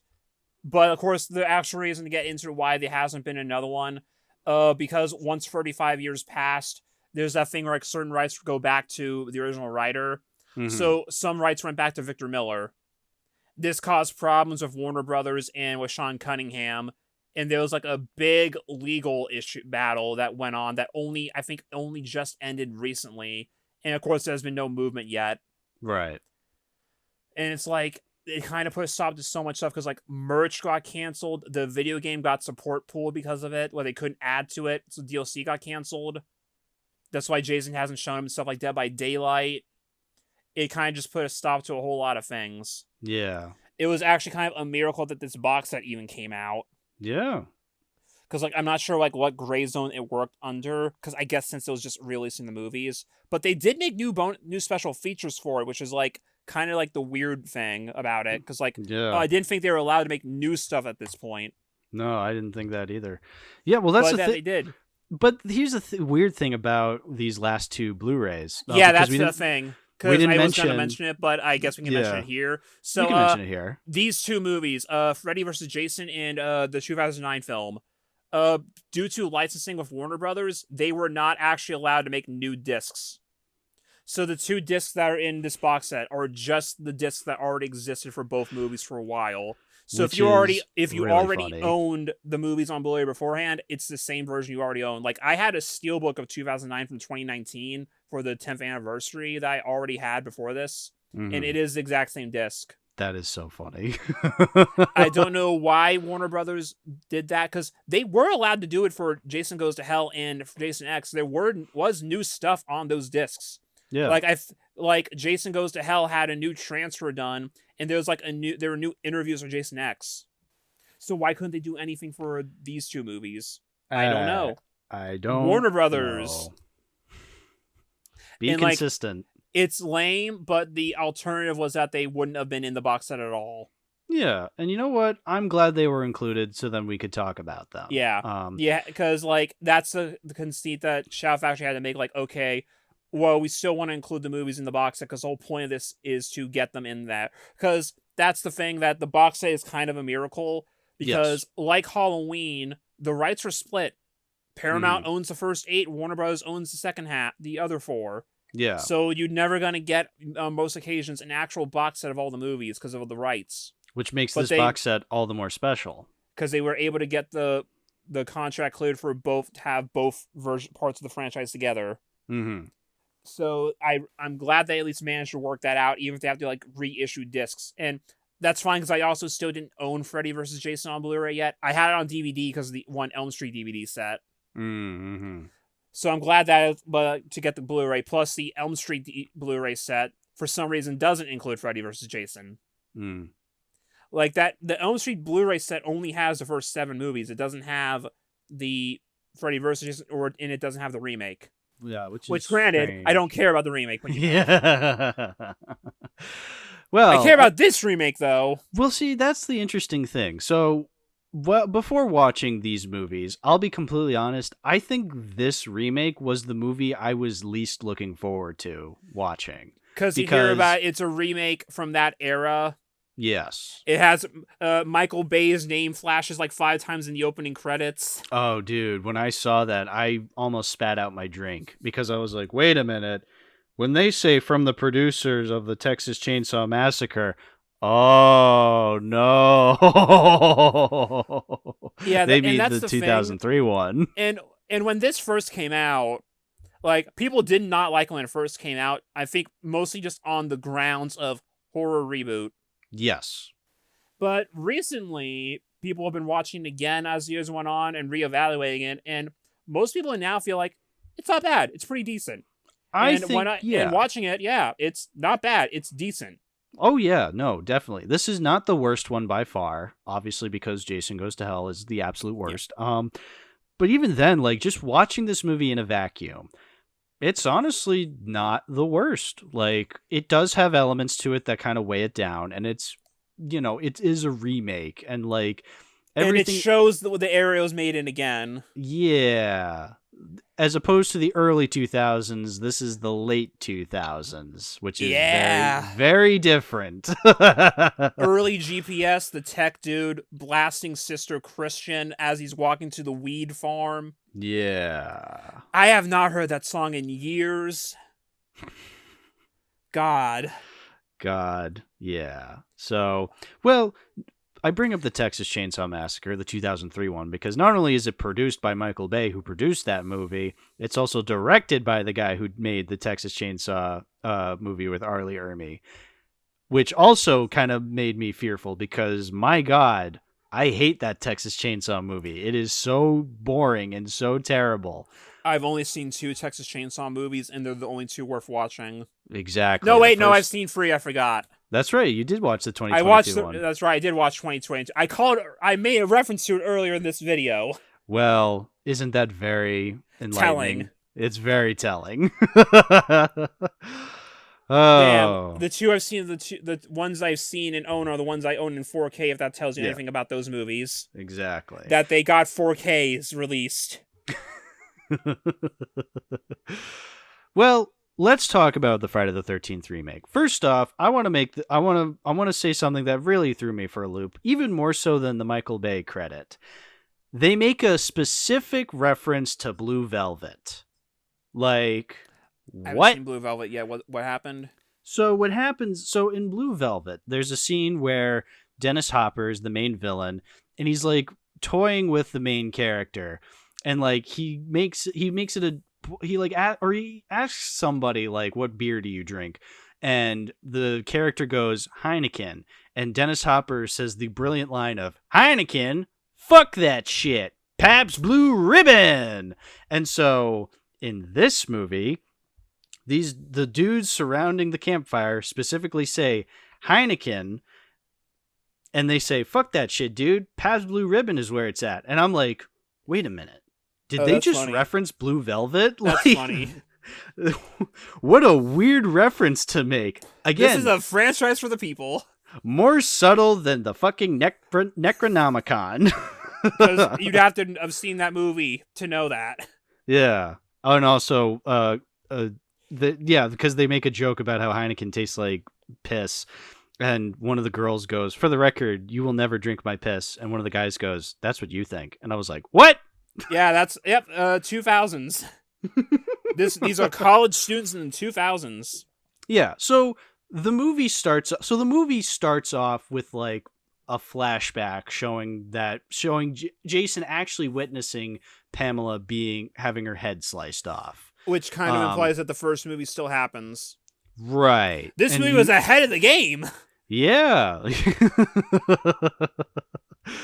So, but I remember you were like making that a point, like, okay, why is this a remake then if they're doing the exact same? Rewatching it now, like, okay, it does feel more rebooty than I remember, but it's like, I feel like with a little tweaking, very slight tweaking, they probably could have just called this Part 12. Yeah. And no one would have cared. Right. Yeah, because they make it a point to, well, because they do show it like happening in like 1980, so I guess that's why they would show that. Because like Jason's actually a kid in 1980, and that was not at all established. And also, much like Final Friday, Jason Goes to Hell, I'm gonna be honest, this movie doesn't really do Jason all that well. I like the look of Jason, but Jason in this movie does a lot of things that Jason would never do in any other movie. Now, I'll give the minuscule amount of credit. With this movie. It is a reboot, so it can do things differently. Right. So I'm fine with that. It's just, there are things it does where I'm like, I don't know if I like that change. But and then there's things that it does, like, why does Jason have a bat cave? Well, yeah. Why does he... So first of all, there's a bunch of tunnels underneath Camp Crystal Lake that he just hides out in. Okay, like, did he dig those? Were those there before? Where did this come from? Why is this here? Like, huh? So the Blu-ray in the box actually has like a blurb on the back if you want to quickly read that. Yeah, we haven't read the blurbs on the back of these at all yet. I mean, but yeah, they point out terror goes to extremes in this reimagining of the Jason legend for today's horror fan. Enter, for the first time, the subterranean lair that is Jason's den of fear. See him discover the mask that hides his deformed face. Yeah. Oh, brother. Yeah. Well, the other thing that Jason does in this movie that I'm like, Jason would never do that. He kidnapped that girl? Well, he kidnaps the girl and he runs in the movie. Like, well, okay, he ran in the first couple movies, to be fair. Right, but Jason at this point is known for walking slowly. Right, like, or just like appearing when you least expect him to. Right, exactly. Like that's kind of his thing. Whereas like here, he just runs. And it was a little off-putting, I must admit. It kind of makes sense in this movie because like, okay, fine. Again, it's a different interpretation, but I just found it kind of weird. That doesn't really bother me just because the fact that like the whole Jason doesn't run thing is later in the series, and it always just feels more like one of those things that fans say. Mm-hmm. All right, that's fair. That's fair. Can I also mention that this is the second movie I've seen in a horror franchise this year that references Spaceballs? What was the Spaceballs reference again? So let me go back to a couple weeks ago when I watched Exorcist 3 for the first time, and they explicitly say, "May the Schwartz be with you." Oh, right, like, the campfire scene, they say the way the Schwartz be with you, right? So in this, well, they don't even get the reference right. They don't even get the reference right because the dude says, "May the Force be with you, Schwartz," and I'm like, "What? That's not the line. Like, what? Why is this the second time a movie in a horror franchise I've seen this year is referencing Spaceballs?" Like, incorrectly, if anything. I was like, what? Like, you got to understand, I had the Michael Bay credit, I had the pissing I had the drink your piss line, I had I had this line, may the force be with your Schwartz line, like I had the weed line, I had the Heineken Pabst Blue Ribbon line, like all of these things were piling up in the first 5 minutes, and I'm like, what the fuck am I watching? And for the record, we're only talking about the opening of the movie here, the first half hour of the movie, which isn't even the main plot, because this movie has an extended opening. Yeah. Which is basically an entire Friday the 13th movie condensed to 30 minutes. And it's not bad, if anything. Yeah, honestly, like I think it's really well done. Yeah. It's oh wow, they give you an entire movie in the opening of the movie. That's great. And I like the kills. I like the reveal of our first dead guy, which is the nerd with the GPS when he takes a piss on the weed. Like, his friend tries to go find him because he thinks his friend is like perving on him while he's like fucking that chick. And he goes to find the dude and he comes across the weed because apparently there was a subplot where they were going to like find the weed and like take it. Well, that's the whole reason they were coming out there in the first place. Yeah, exactly. And he finds his friend's headphones where he was listening to Sister Christian, but the severed ear is still attached to the headphones. That's a neat reveal. I like that. Jason's brutal in this movie. Oh, yeah, and then that leads into the second kill, which is the sleeping bag kill. Which I'm going to spoil, this is my favorite kill in the movie. Oh my god. It's fantastic. It is one step above the sleeping bag kill from part 7. Like, I'd say it's several steps above. Several steps above. Yes, that is fair to say, because all he does is he like traps her in the sleeping bag, hangs the sleeping bag, ties it to a tree, and hangs it above the campfire and cooks her. Like, holy crap, that's amazing. Like, yeah, she fucking burns to death in that sleeping bag. It's great. And her boyfriend is just helpless. He's helpless there because he's caught in a bear trap and can't move. Oh, the bear trap is like, at first I was like, bear trap, kind of simplistic. But the gore on the bear trap, holy crap, because like dude. You see the bone coming out because he's trying to get out. You see his like, his foot is like ripping apart. It's incredible. 2009, they could actually do shit. Yeah, they could actually do shit. It's really, really cool. And I like the idea that Jason in this scene doesn't have his mask yet. Like, he has, it's not a bag like in part 2, but it's more like bandaged up. It's a reference to part 2 either way. Yeah, it is very much a reference. It's a better looking version of the bag. Yeah, because well, it's not a fucking one-eyed bag. Also, like, just to look at Jason generally, like, you don't, because the movie's very dark, so you don't get great shots of it, but, like, if you look at, like, what he's wearing, it's, like, 3 different coats and jackets stapled together. Mm-hmm. Like, it looks like some shit he just threw together over the years because he's been living in the woods that whole time. Yeah. Which he has. So, yeah, no, it makes complete sense. Like, yeah, I like the Jason costume in this movie. I'm not sure how much of a hot take this is, but I kind of like him finding his iconic hockey mask scene in this movie more so than the original in part 3. Like, it makes a hell of a lot more sense because he loses his bandage when he kills Pervy McPerv, who's like hitting on a mannequin in his attic. You remember that scene? Yeah. I mean, it brings the question of why he didn't find that mask earlier, but you know. Right. But like he comes across this mask in this like fucking attic full of junk. It's like, okay, he's going to find a mask in there, like a hockey mask. Sure. That makes so much more sense. And I even like how like the movie makes it a big deal, how he like puts it on and like the music is like very atmospheric and really cool. Like honestly, it's a really cool scene. I like it a hell of a lot more than just, oh, Shelley had a mask in part 3 and then Jason used it for the rest of his existence. To be fair, that's also kind of thing where, like, the mask actually is iconic at this point in time, so they have to do that, whereas in the third movie, it was never intended to be special at all. It just was a mask. Right, exactly. Yeah. So it's one of those retrospect elements. Well, that's the thing. That's the thing with this movie. It is exactly what I was probably expecting the first actual Friday the 13th to be when it came to, like, you know, what Friday the 13th is, you know? Like, that's the movie. Like, this is the movie when you think Friday the 13th and you know who Jason is. Like, this remake is probably what you would expect the first one to be. But the first one is not that at all.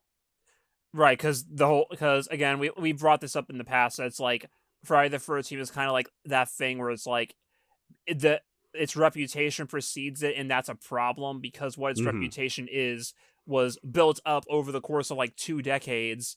To the point now where people go back to it with these expectations, and the movies were never meant to be that in the first place. Yeah, exactly. Also, another thing with Jason in this movie, played by Derek Mears, who I'm going to send you a picture of Derek Mears real quick. Sure. So that's what Derek Mears looks like normally. Yeah. Apparently, he used to get bullied in school. People said he looks like Jason Voorhees. Well, who's laughing now, bitch? Incredible. So he grew up to literally just become Jason Voorhees. That's incredible. Wow. What a guy. What a dude. Good for him. But yeah, like we said, so yeah, the first 20 minutes of this movie is like an entirely different movie. It's like a short film in and of itself. It's like the opening to Across the Spider-Verse, where like the opening itself can be considered a short film because you're like, I mean, it's not as good as Across the Spider-Verse where you're like so engrossed and then like the credits actually start and you're like, oh right, the movie hasn't even started yet. Like here, I think it works because then like it goes into, because then like right when the titles like comes on, it just says Friday the 13th. I'm like, oh yeah, the movie hasn't even started yet. Holy shit. Like, really cool opening, I must say. We got an entire movie before the movie even starts. Yeah. And so then the movie actually starts, and it's fine. Mean, yeah. In terms of the series, I'd argue it does some things a little more competently, like the main character's whole reason for coming here is because his sister gets kidnapped for some reason by Jason for some reason. So he's looking for her. So it's like, oh, it's like a better version of what they do in part 4 with that one guy. Right. Yeah, because they actually make it a point to show, oh, it's been 6 weeks. Like, it's 6 weeks later. It's like, okay, now I can definitely buy this character wanting to look for her, as opposed to the timeline in the original where it's like, it's been a day, dude. Like, come on.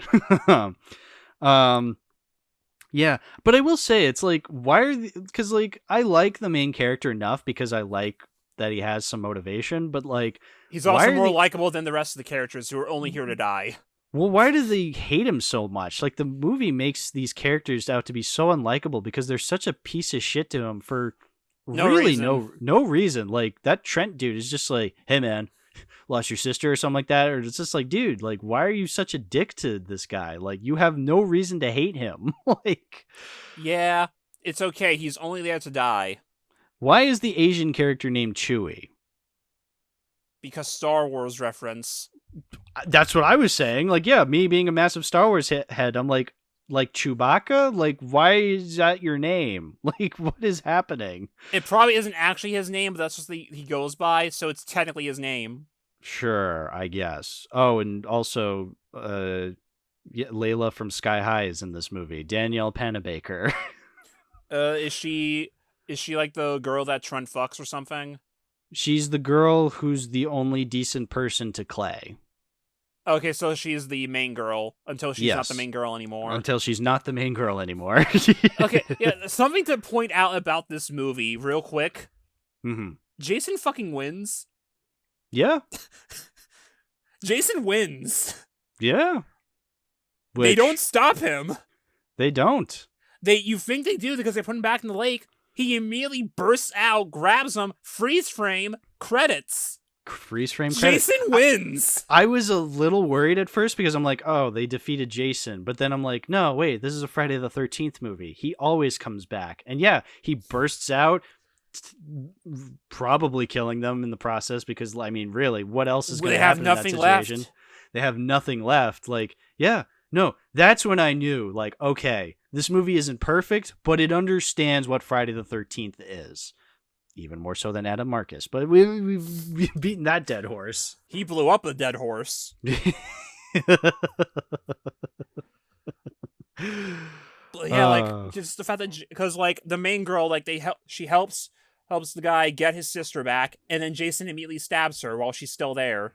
Yeah, and then she's dead. She's just dead. Like, you think she was going to be the final girl? Nope.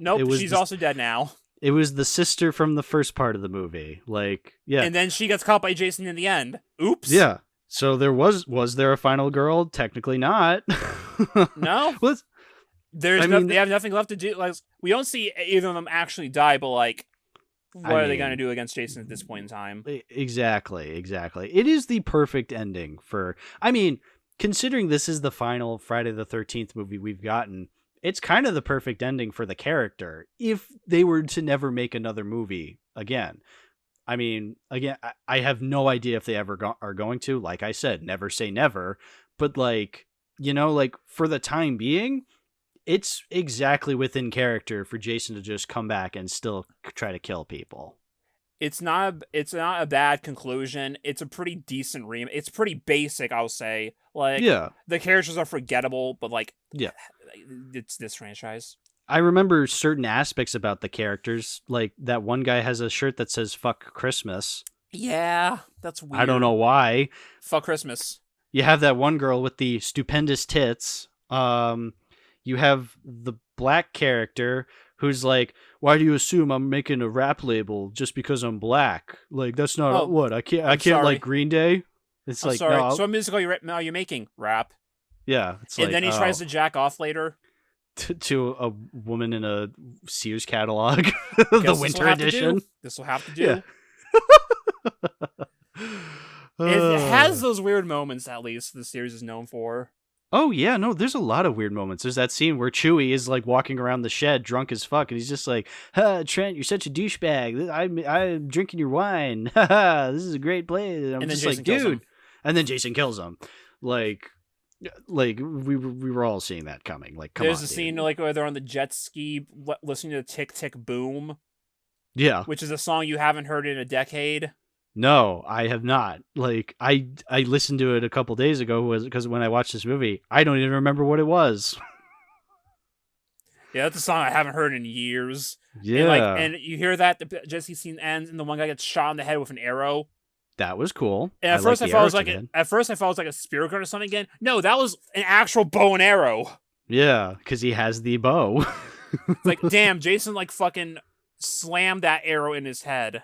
That was fucking cool. And then, like, she, like, falls off and the boat, like, smacks comes her in her the way. head, and she's like bleeding partially, and then Jason like gets her from under the dock through the head. Oh, that was cool because like she went like sort of cross-eyed and like lifted her up, and then she like just fell. Fucking awesome. Yeah.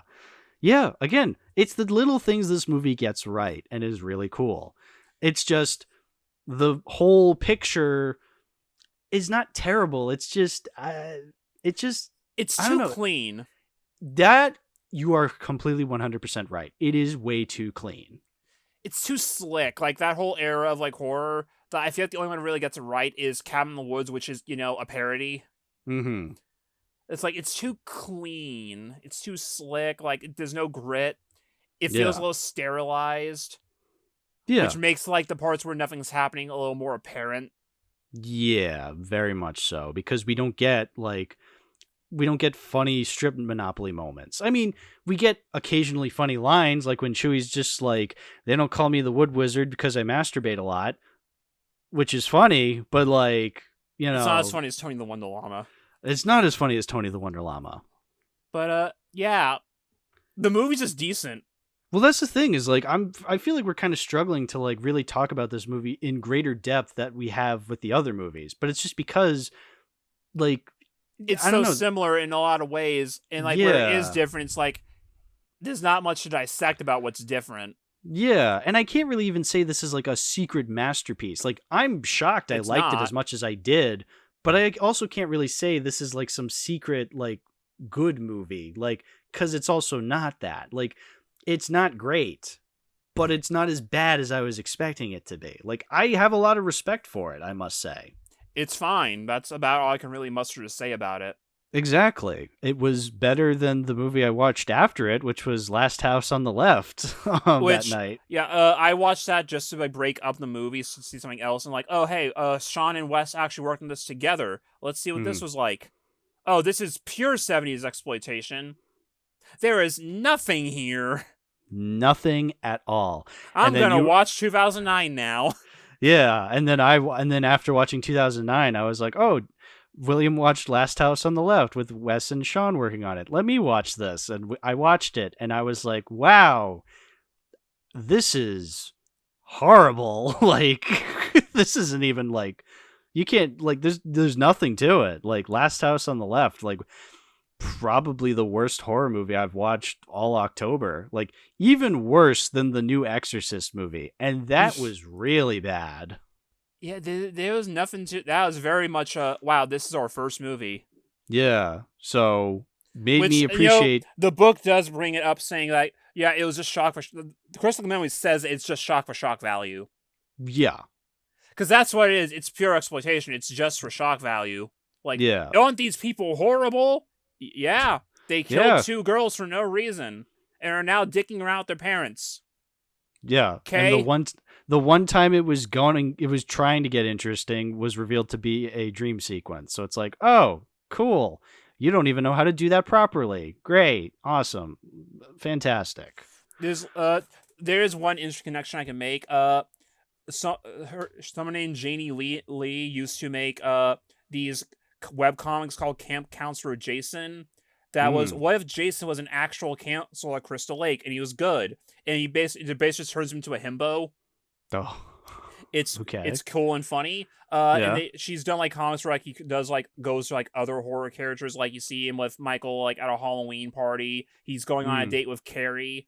There was one where they actually bring in the characters from Last House on the Left who are like going to Crystal Lake to cause trouble and kill people, and Jason accidentally kills all of them.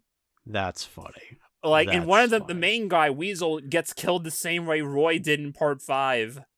He falls out of the barn because Pamela put spikes there, because the whole bit with Pamela is that she thinks everyone's trying to actually hurt Jason, so Pamela's still evil, even though Jason's good. That's so funny. She puts the spikes there to try to get them later, and Weasel just falls on top of it. You ever want to see Himbo Jason? Go look up Camp Counselor Jason. I must. Yeah. No, this sounds infinitely more appealing to me than Last House on the Left, which was a waste of time. And Jason uses sign language to talk. Because it's still Jason. He still wears the hockey mask. That's funny. She hasn't updated in a while, but like it was going for a while there. It's good Yeah. art. That sounds Bright and awesome. colorful. So yeah, look up Camp Counselor Jason if you want to see Himbo Jason. That sounds. I'm fun. not overselling Himbo Jason. No. It is Himbo Jason the comic series. Yeah. But yeah, I don't have Coroner's Report for this one because this was after the book came out. It does get included in the documentary though. Okay. So they do talk about the 2009 in the documentary. Yeah. I should point out, because you guys hear me saying about this documentary a lot throughout this show that's based on the book. Yeah, it goes into detail about every movie. I need to stress that. It goes into detail on all 12 movies. It's an almost 7-hour-long documentary. Yeah, we did not have time to watch it. I've seen it before, but also that was years ago. And again, it's a 7-hour documentary. I'd like to watch this documentary at some point. You should. It's a good documentary. When I have 7 hours to spare. There's also the Elm Street documentary, Never Sleep Again, which is 4 hours long, going into all the details besides the remake. That's funny. Because that came out in lead up to the remake. Right, exactly. But also, no one gives a shit about the Elm Street remake. No. From the sounds of it, I'll preface it this way. I have seen the Elm Street remake out of curiosity. Yeah. It's not good. No. From the sounds of it, this movie sounds like the best case scenario when it comes to these 2000s horror remakes. It is. I mean, because what else counts? Like the 2003 Texas Chainsaw movie, the Rob Zombie Halloween. Yeah, no. I think technically there's the House of Wax movie, but that's not an icon movie. Yeah. I hear that one's also pretty good too. Well, out of the ones I've seen, and that is Texas Chainsaw, Halloween, and this one, this is definitely the best one. It's not great, but it's the one I would sooner revisit over, because I fucking hated Rob Zombie's Halloween and Texas Chainsaw with Arlie Ermey. Look, I love Arlie Ermey as much as the next guy, but he did not save that movie, unfortunately. So I guess wrap up this movie. Favorite kill and weird moment. I guess we've already kind of covered them. Yeah, sleeping bag. Yeah. What's a good weird moment? Jason having a bat cave at all. You know what? That's about as good as it's gonna get. Yeah, no, that's about as weird as this movie gets. Is all right. Fucking Jason Batcave. So there's two things we can do now. Which do you want to do first? Do we want to go over our ranking, or do we want to talk about the box set overall? I say we go over the box set. Just to really establish it. So, the box set itself, it's this nice, good-sized box set. It'll go on your shelf well if you have the room for it. It has great artwork by Devin Whitehead, who does a lot of stuff for Cavity Colors, the t-shirt company. It's great artwork. It has the image of Jason's mask on the top. It's a nice hard box, and each movie gets its own case. Yeah. And each of these 12 Blu-rays, which I've been showing technically in there's recent 13. Episodes. Well, yeah, because of the bonus disc. Yeah. Yeah. We haven't gone over what's actually included. We talked about the fact that they have reversible covers for the most part. Yeah, that's about it. I mean, I've been showing them in recent episodes as when we're talking about the respective movies. I've been showing pictures of the Blu-rays themselves. And I'll also do that in this episode. Do you want to actually go over what's on each disc though? Oh, there's so much though. Well, yeah, but that's also the point of getting the box set. There's so much. That's why you get the box set. All right, because there's bonus features that are in this box set that aren't in later releases. Even the Paramount took the versions of the movies that are on these box sets and released them in an 8-pack that don't have most of the bonus features that are in here. The 4K Steelbook I got yesterday doesn't have most of these bonus features. It has some of them, but not all of them. Right. So let's go over this. We have new at the time 4K scan visual camera negative for the first movie. Mm-hmm. Which this is a Blu-ray, so it's not actually going to be in 4K, but it is a 4K scan. Yeah. It has both the uncut and theatrical version. Audio commentary with director Sean S. Cunningham, screenwriter Victor Miller, author Peter Brack, who did the book, and more. This is only for the uncut version. Fresh cuts, new tales from Friday the 13th. The man behind the legacy, Sean S. Cunningham.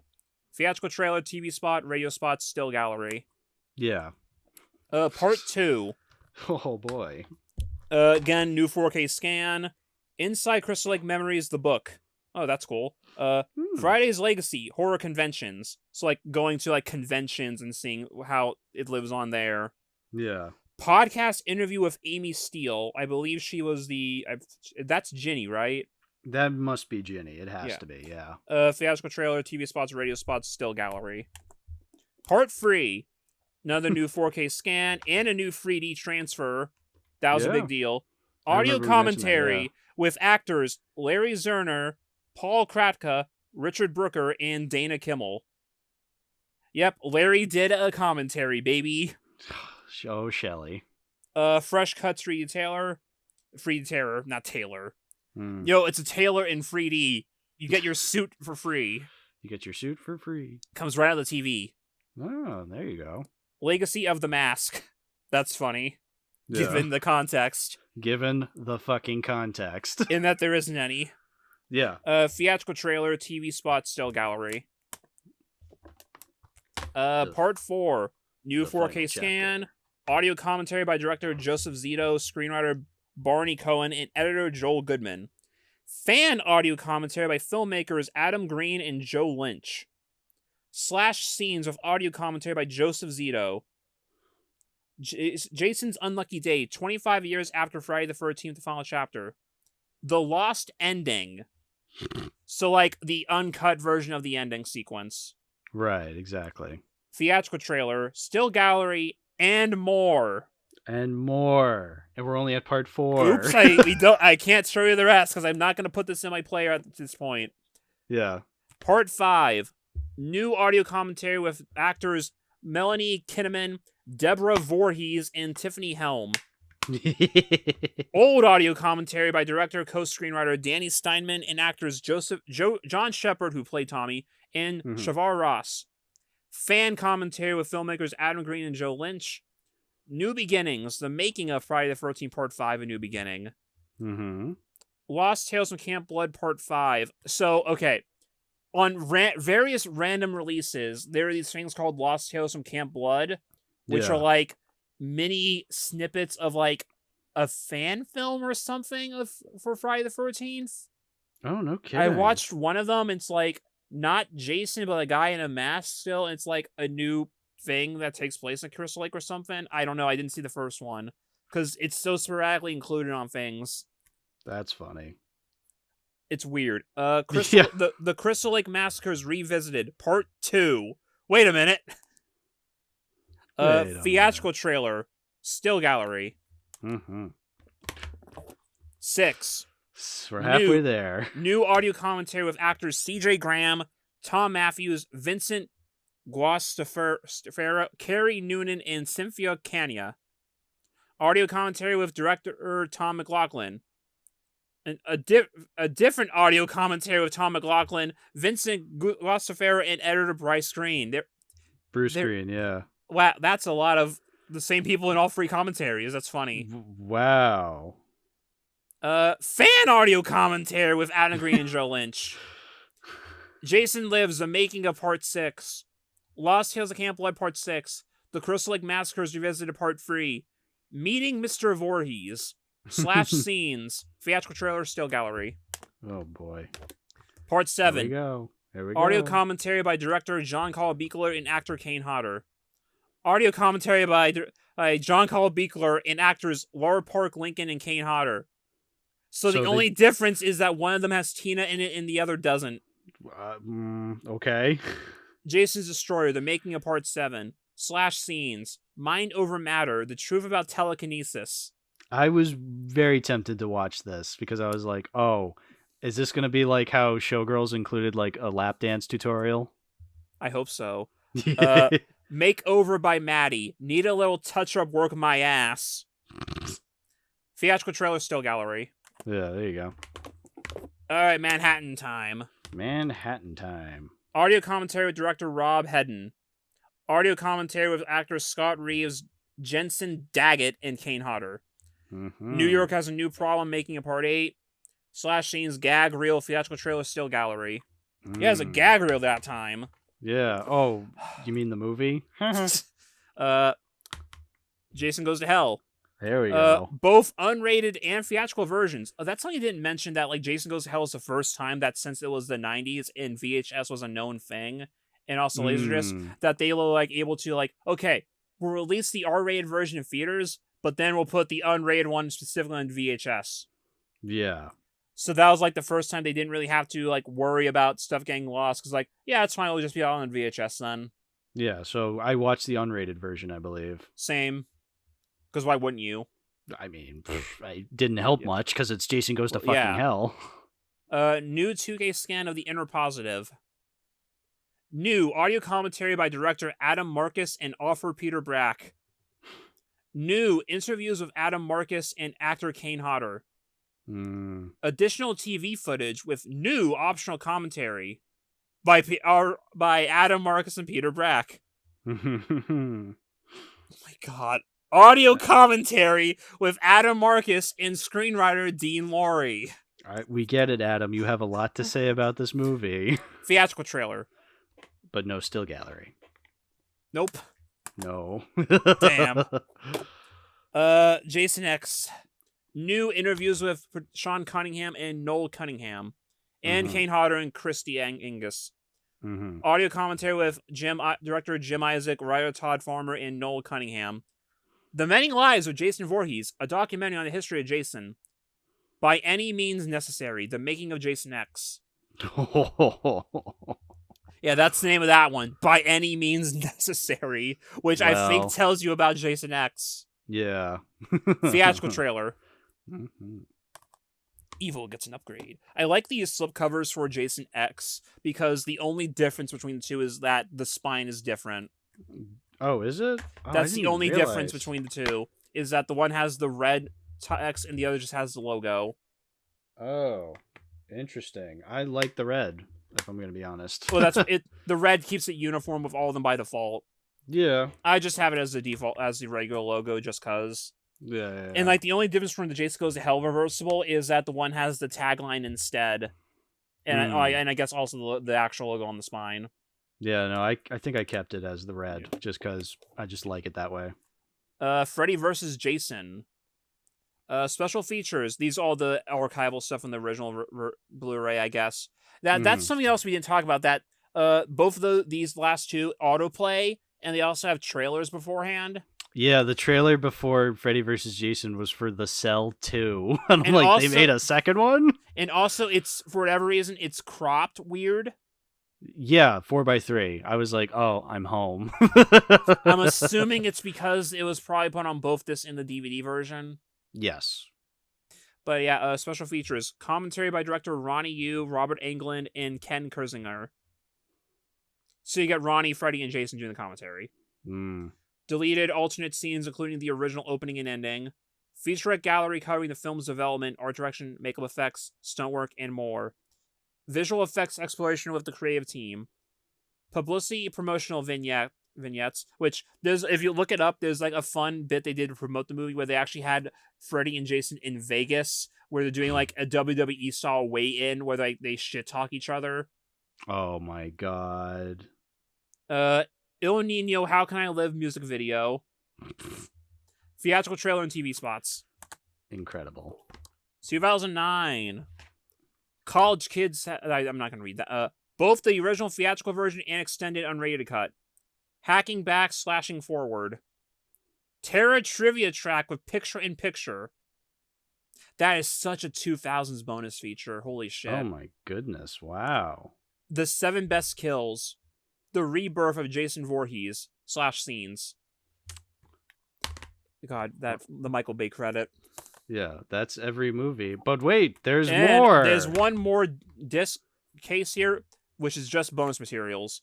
New interview with composer Harry Manfredini. New location featurette going over the locations of the first movie. Return to Crystal Lake, making Friday the 13th. The Friday the 13th Chronicles. Secrets galore behind the gore. Documentary, Slice and Dice, the slasher film forever. Documentary, Scream Queens, horror heroines exposed. You exposing them? Don't the movies already do that? Yeah, I've seen these movies. They're plenty exposed. Crystal Lake Victims Tell All. Tales from the Cutting Room, Friday Artifacts and Collectibles, Jason Forever.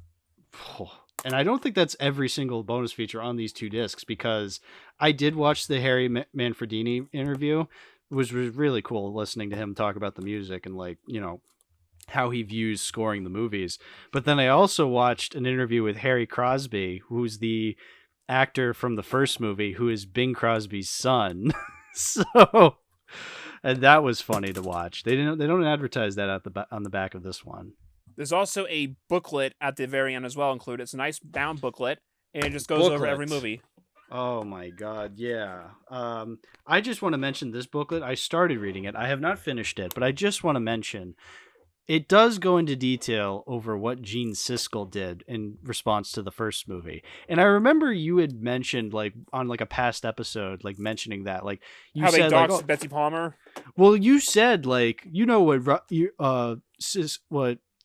Siskel and Ebert did, right? And I'm just like, yeah, like, I said it offhandedly, like, yeah, like, I imagine they just said, like, oh, the movie sucks, but, like, no, they doxed Betsy Palmer. They printed her address in the paper. Like, holy moly, that is fucked up, dude. You do not do that. Like, yeah, they fucking doxed Betsy Palmer. Like, and they're trying to take the moral high ground by saying, like, this movie is fucking horrible. It's you like, should write to Betsy Palmer at her home address to tell her how disappointed you are. Dude, like, holy crap, that is fucked up. I also saw that, like, Famous Monster Film and posted an entire summary of the movie before release for some reason. Why would you do that? Well, that's just funny. Like, just spoiling the whole entire movie. Like, damn, why would Famous Monsters did that? Why? Yeah. Well, aren't you on our side? Yeah. Well, see, here's the thing. Even with all that, I still had no idea that Pamela was the killer in the first movie. So, clearly, it all just worked out. Oh, but yeah, lots of bonus features, William, and I haven't even watched a quarter of them. Same.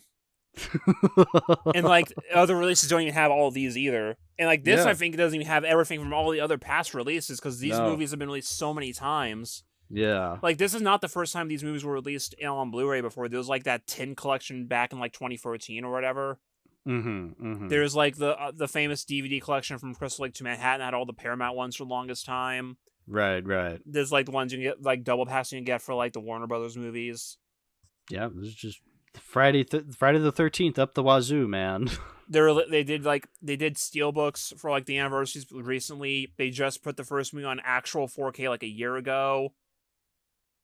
And, like, they can do 2, 3, and 4 because they have 4K transfers from the Shout Factory to use. Right, exactly.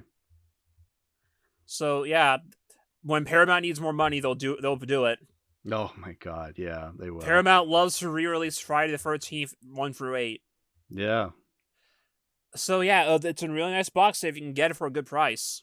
Oh my god, yeah. I got it on release because I pre-ordered it, and I also got, like, the big posters, the 2 big posters they did with it. Like, the one is the posters, the one poster is just, like, the artwork you have on the box set, and the other is like another, like, a new artwork of the ending of the first movie where Jason's bursting out of the lake to grab Alice. That's cool. I don't have room to hang them up, but I have them. No, there you go. They're, like, cool posters. You can't get them anymore because they were only a pre-order thing. Right, exactly. But, like, you know, this box set I heard was also supposed to be, like, a limited edition thing. But you can still get it. I guess because, like, they worked out a contract again to actually keep making it. Yeah, exactly. Because, like, if people were buying it... I mean, yeah, because I bought it, so... Now, granted, this is a Blu-ray box set with 12 movies and a bunch of bonus features and a booklet. This thing's like $100 or more. I'm pretty sure, I don't exactly remember the price, but I'm pretty sure I paid, like, $150 for it at that FYE. I don't remember what I paid, but it was definitely over 100. Yeah, so, but I got it on release in 2020, but, like, 12 movies. Yeah. 12 movies, all this bonus features, like, yeah, of course it's going to be that expensive. That does not surprise me. You're getting what you paid for. Exactly. So, do we want to, well, I guess the final note really is just go over the movies and rank them. We'll rank the movies. I'll just say this. I think it's pretty obvious. I'm keeping this collection. Like, remember, that's what this podcast is deciding whether I'm going to keep these movies or not. Sure, that's the point. Well, look. Not only did it cost me $150, but like I've been watching these movies for the past few weeks now. I kind of have to keep this, like, on principle. But you know what? Like, the fact that I still enjoyed these movies as much as I did, like, even though I fucking despise Jason Goes to Hell, I'm like morbidly fascinated by it because it's so such an terrible. Interesting failure. Yeah, I can't get rid of it. Like, all of these movies, I respect. Like, even at their worst, I respect something about them. Except Jason Goes to Hell. But the fact that I fucking hate that movie so much is somewhat, like, morbid respect out of that.